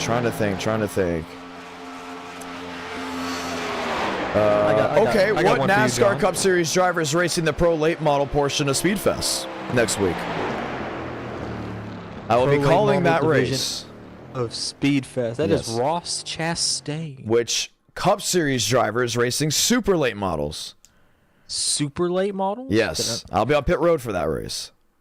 Can I not just say Ross Chastain? It is not Ross Chastain. It's not performing double duty. Ross Chastain? I think. Oh, okay, because he's going to be there. He's just not going to. Oh, he's going to be there. He's not racing it, though. He's not racing the supers. He's racing the pros. Josh Berry, I'm assuming. He might be. I'm not going to rule him out. I wouldn't be shocked, but which one already announced it? It seems like something he'd do. One already announced it. Oh, it's not Larson. Is it Byron? It is not Byron. I'm going through all my short track guys. I'd say Dale Jr., but no, he's doing it in April. April. Not Bell, not Hocevar. Yes, Chase Elliott, correct. Well, I was thinking Chase Elliott. I was like, it can't be Chase Elliott. He doesn't do a lot of fun. He does. He did Hickory. Well, last time he did fun things, he broke his leg, didn't he? That was snowboarding or skiing. I know.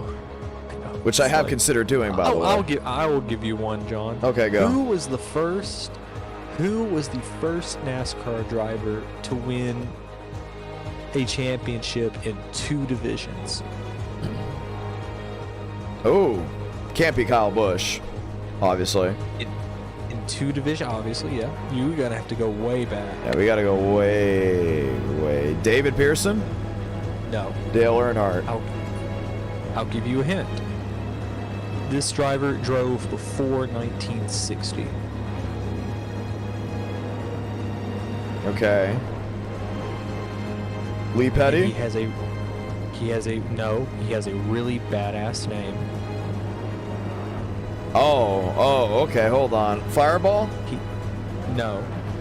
He never won a convertible champion. I don't think he won a convertible championship. He is from, I think he's from Alabama. From Alabama, as in born in Alabama, or Red Farmer? I think he... Because he's from Nashville. No. Even though Red Farmer is still kicking around, we love Red Farmer. Don't say it's one of the Allisons. It's not one of the Allisons. I'm talking pre-1960. Oh man, that's tough. I mean, we're getting ready to go green, so I'm gonna need an answer. Red Byron, the first Really? champion, and I think he won. If you would have said close, I would have gone that. Tell me, Red Byron. Nobody ever. Okay, who won the 2008 Piston Cup Series championship? It's the Rutherford guy, the professor. You don't know the GOAT's name? It's Bradford. Winford Bradford, baby. Winford Bradford Rutherford. He ruined McQueen's 5-hour results. It was awesome. It was really cool. All right, Lane, we're going to send you back up there because it's time to go racing. Well, GTPs are on the scene, and I don't think they're going anywhere because we're ready to rock and roll with the final race tonight. So glad for the turnout. So glad for the likes. So glad for the excitement that has been brought to you on the Saturday night edition of NR Night in America. I'm John Ramos, the voice of NR, saying sit back, relax, and watch GTPs go oval racing as we light the fuse from Atlanta.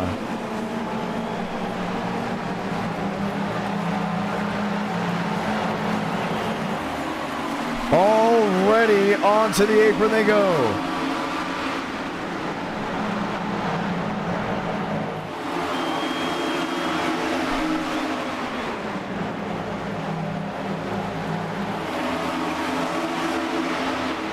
And just above that long white strip of line, Connor Murphy, he leads lap 1.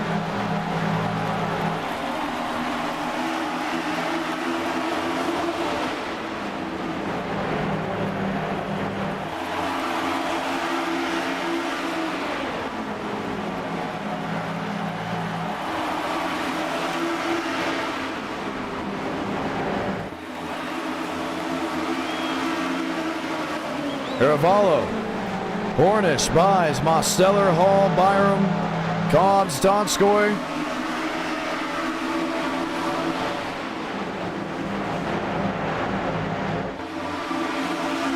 Cobbs, Ingram, Shack, Kenyon, Scott, Rowe, and Chase Crawl. Contreras, Walker, and others all lined up, but really it's the inside lane that is in parade formation, hunting around this track.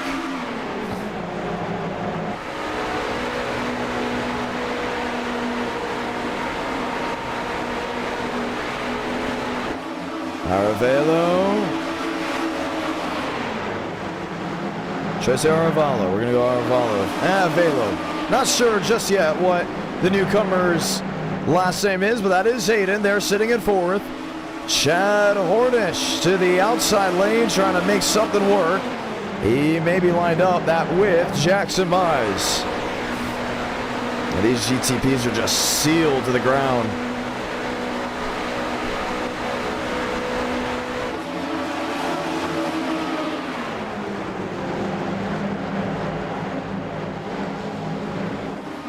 .25 to go.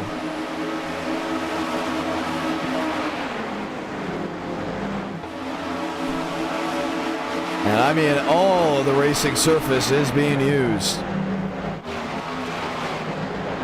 Some drivers, I mean, well below that line.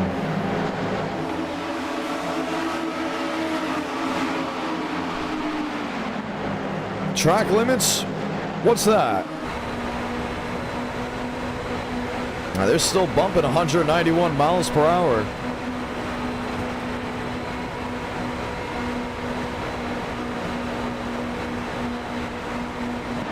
Anything they can to make something work.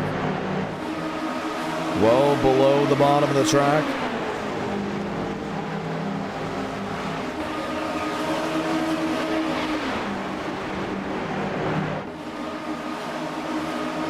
.23 to go.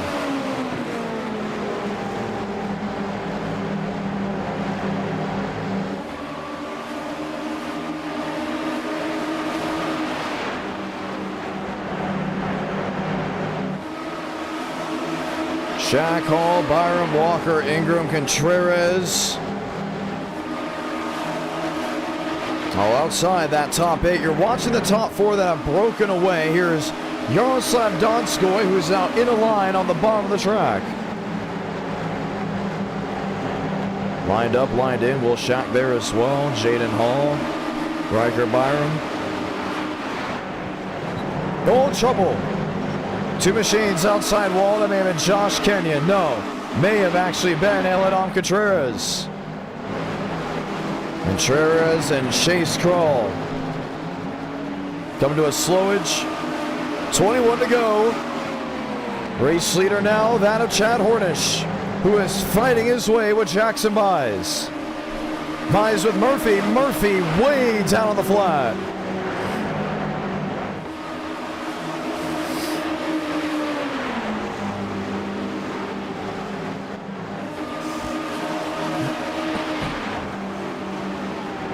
.20 to go. Oh man, Chad Hornish doing a fantastic job of just keeping his car out in front of the others.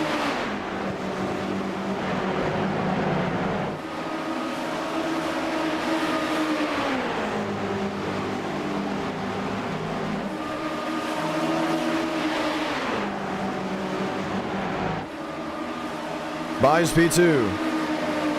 And the tandem drafting's huge. I mean, you can just see the difference. The only thing is, there's a long group of machines that want to join the main guys up front. When they started drafting each other, everyone kind of just got away.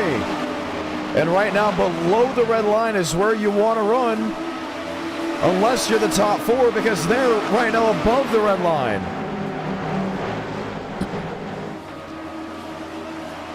.18 to go.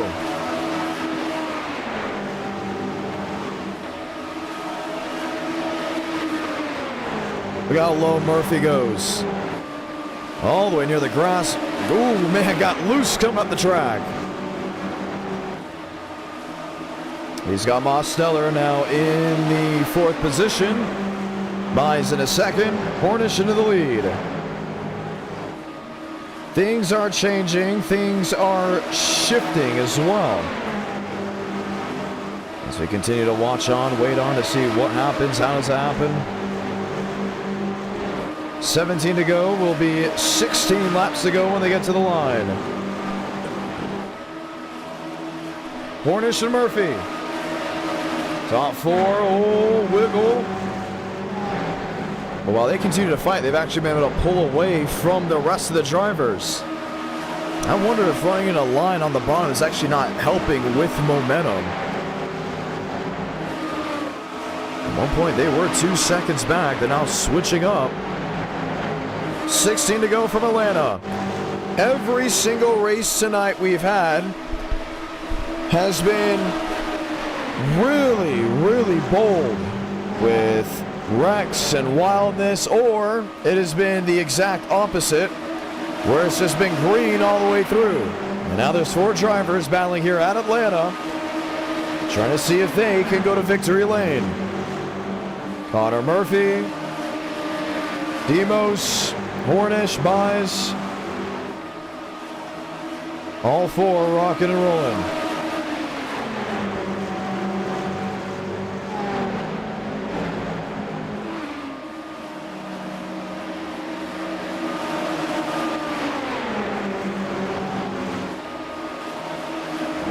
There's Will Shack sitting there in 5th. Riker Byram. Rivaldo. Jackson Byes. Look at Byes. Trying to see what he may be able to do.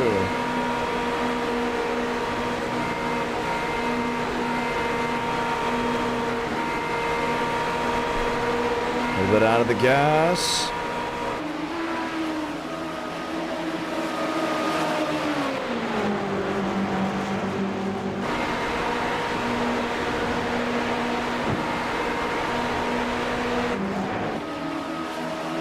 $13 to go, soon to be $12 to go.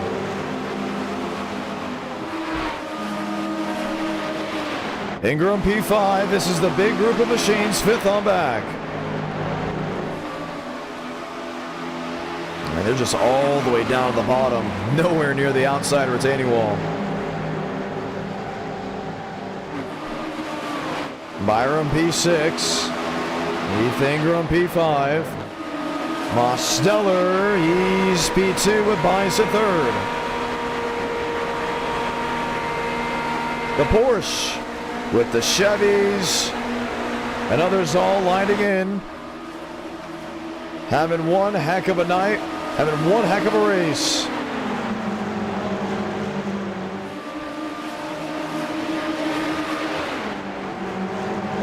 I mean, you see Porsche, BMW, Chevrolet. There's Ingram back there in 6. Look at it. 3 wide, nearly 4 wide. Thinking about it.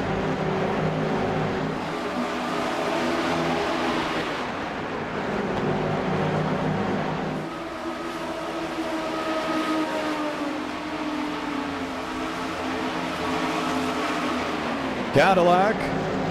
Way underneath. Can he leapfrog? Oh, I don't think so. Trouble and a huge wreck down into turn 3 to bring the caution out.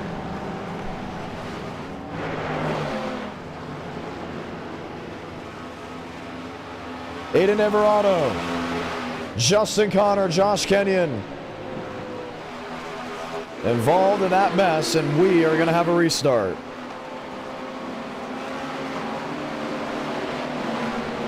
There's Riker Byram in 9th. Good to go. Look at the damage out of Sean Rowe. What a crash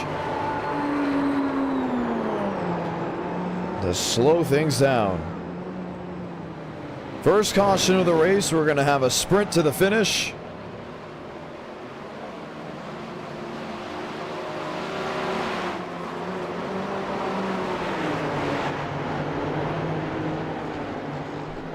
Man, oh man, was it getting wild. Let's see it. Main group just behind the leaders. There's Connor Murphy and them. There was Keith Ingram. There was that initial spin. Caught off camera. And then the big one, Byram's on the outside. Ingram gets tagged. Velo wanted to work through. That didn't work as well. And then they just started racing each other.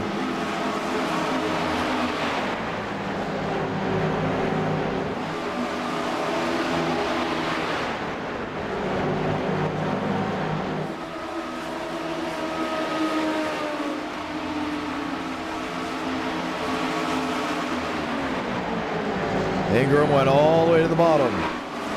Comes up, and there they went.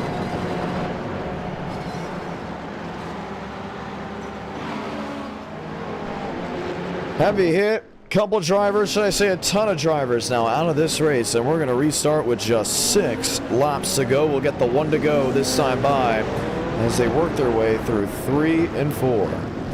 Late night, currently 12:35 on the East Coast. For everyone staying up late, want to say hello, welcome, and hopefully you're now enjoying your Sunday morning, whatever you'll be doing the next couple of hours, whether that's sleeping, hanging out still, figuring out what to do, what you may want to do. I'm very grateful to have you guys here hanging out, watching some great racing before we turn it all in and get some shut-eye. Now just 6 laps from completion And we'll have 15 drivers left on the lead lap. NO9 in America, fueling victories all year long. Let's get the one to go.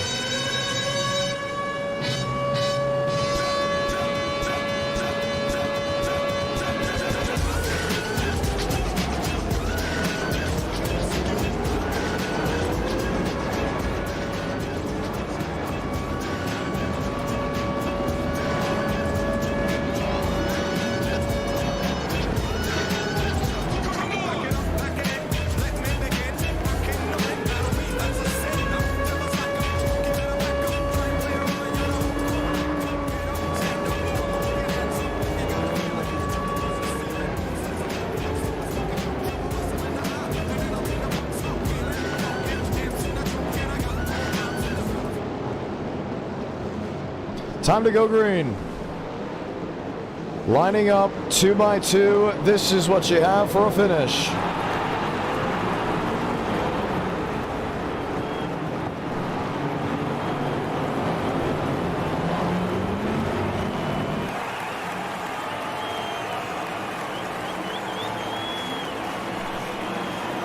Six to go. And Connor Murphy is off to a huge lead, at least for the moment. 2 car lanes out in front, down to 1 and 2. Has to focus up because Chad Hornish is going to be all over him. Keith Ingram there in third.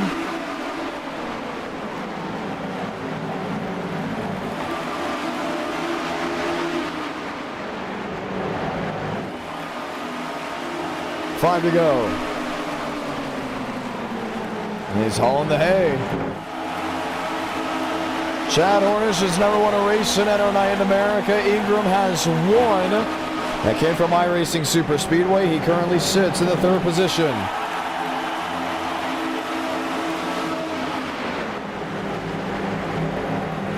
Two by 2.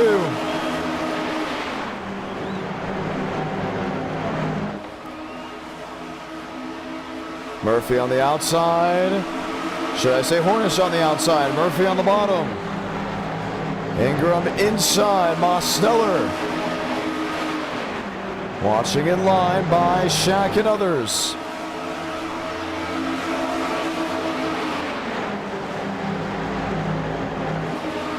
Four to go. Ready to come to 3 to go.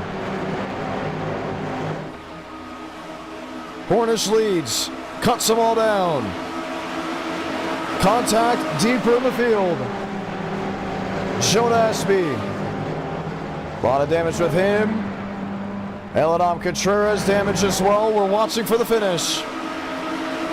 Chad Hornish on the outside. Loses company. It's going to get washed out. Connor Murphy laying on him. Here's Keith Ingram on the bottom. 2 to go. What do you have for the finish if we see the white? Murphy and Mose. Ingram and Hornish. Mosteller has been P2 all night. He doesn't have a lot of help from behind. This race is going to be official. Murphy goes low. Mose looks high. Santa Blanca. 1 to go from Georgia.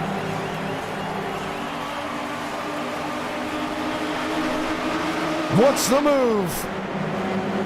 Way to the inside with Limbo. Murphy's able to cover. Final time, 3 and 4.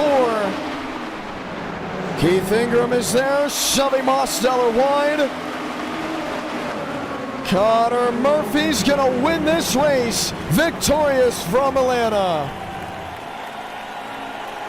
And that is how the night will end.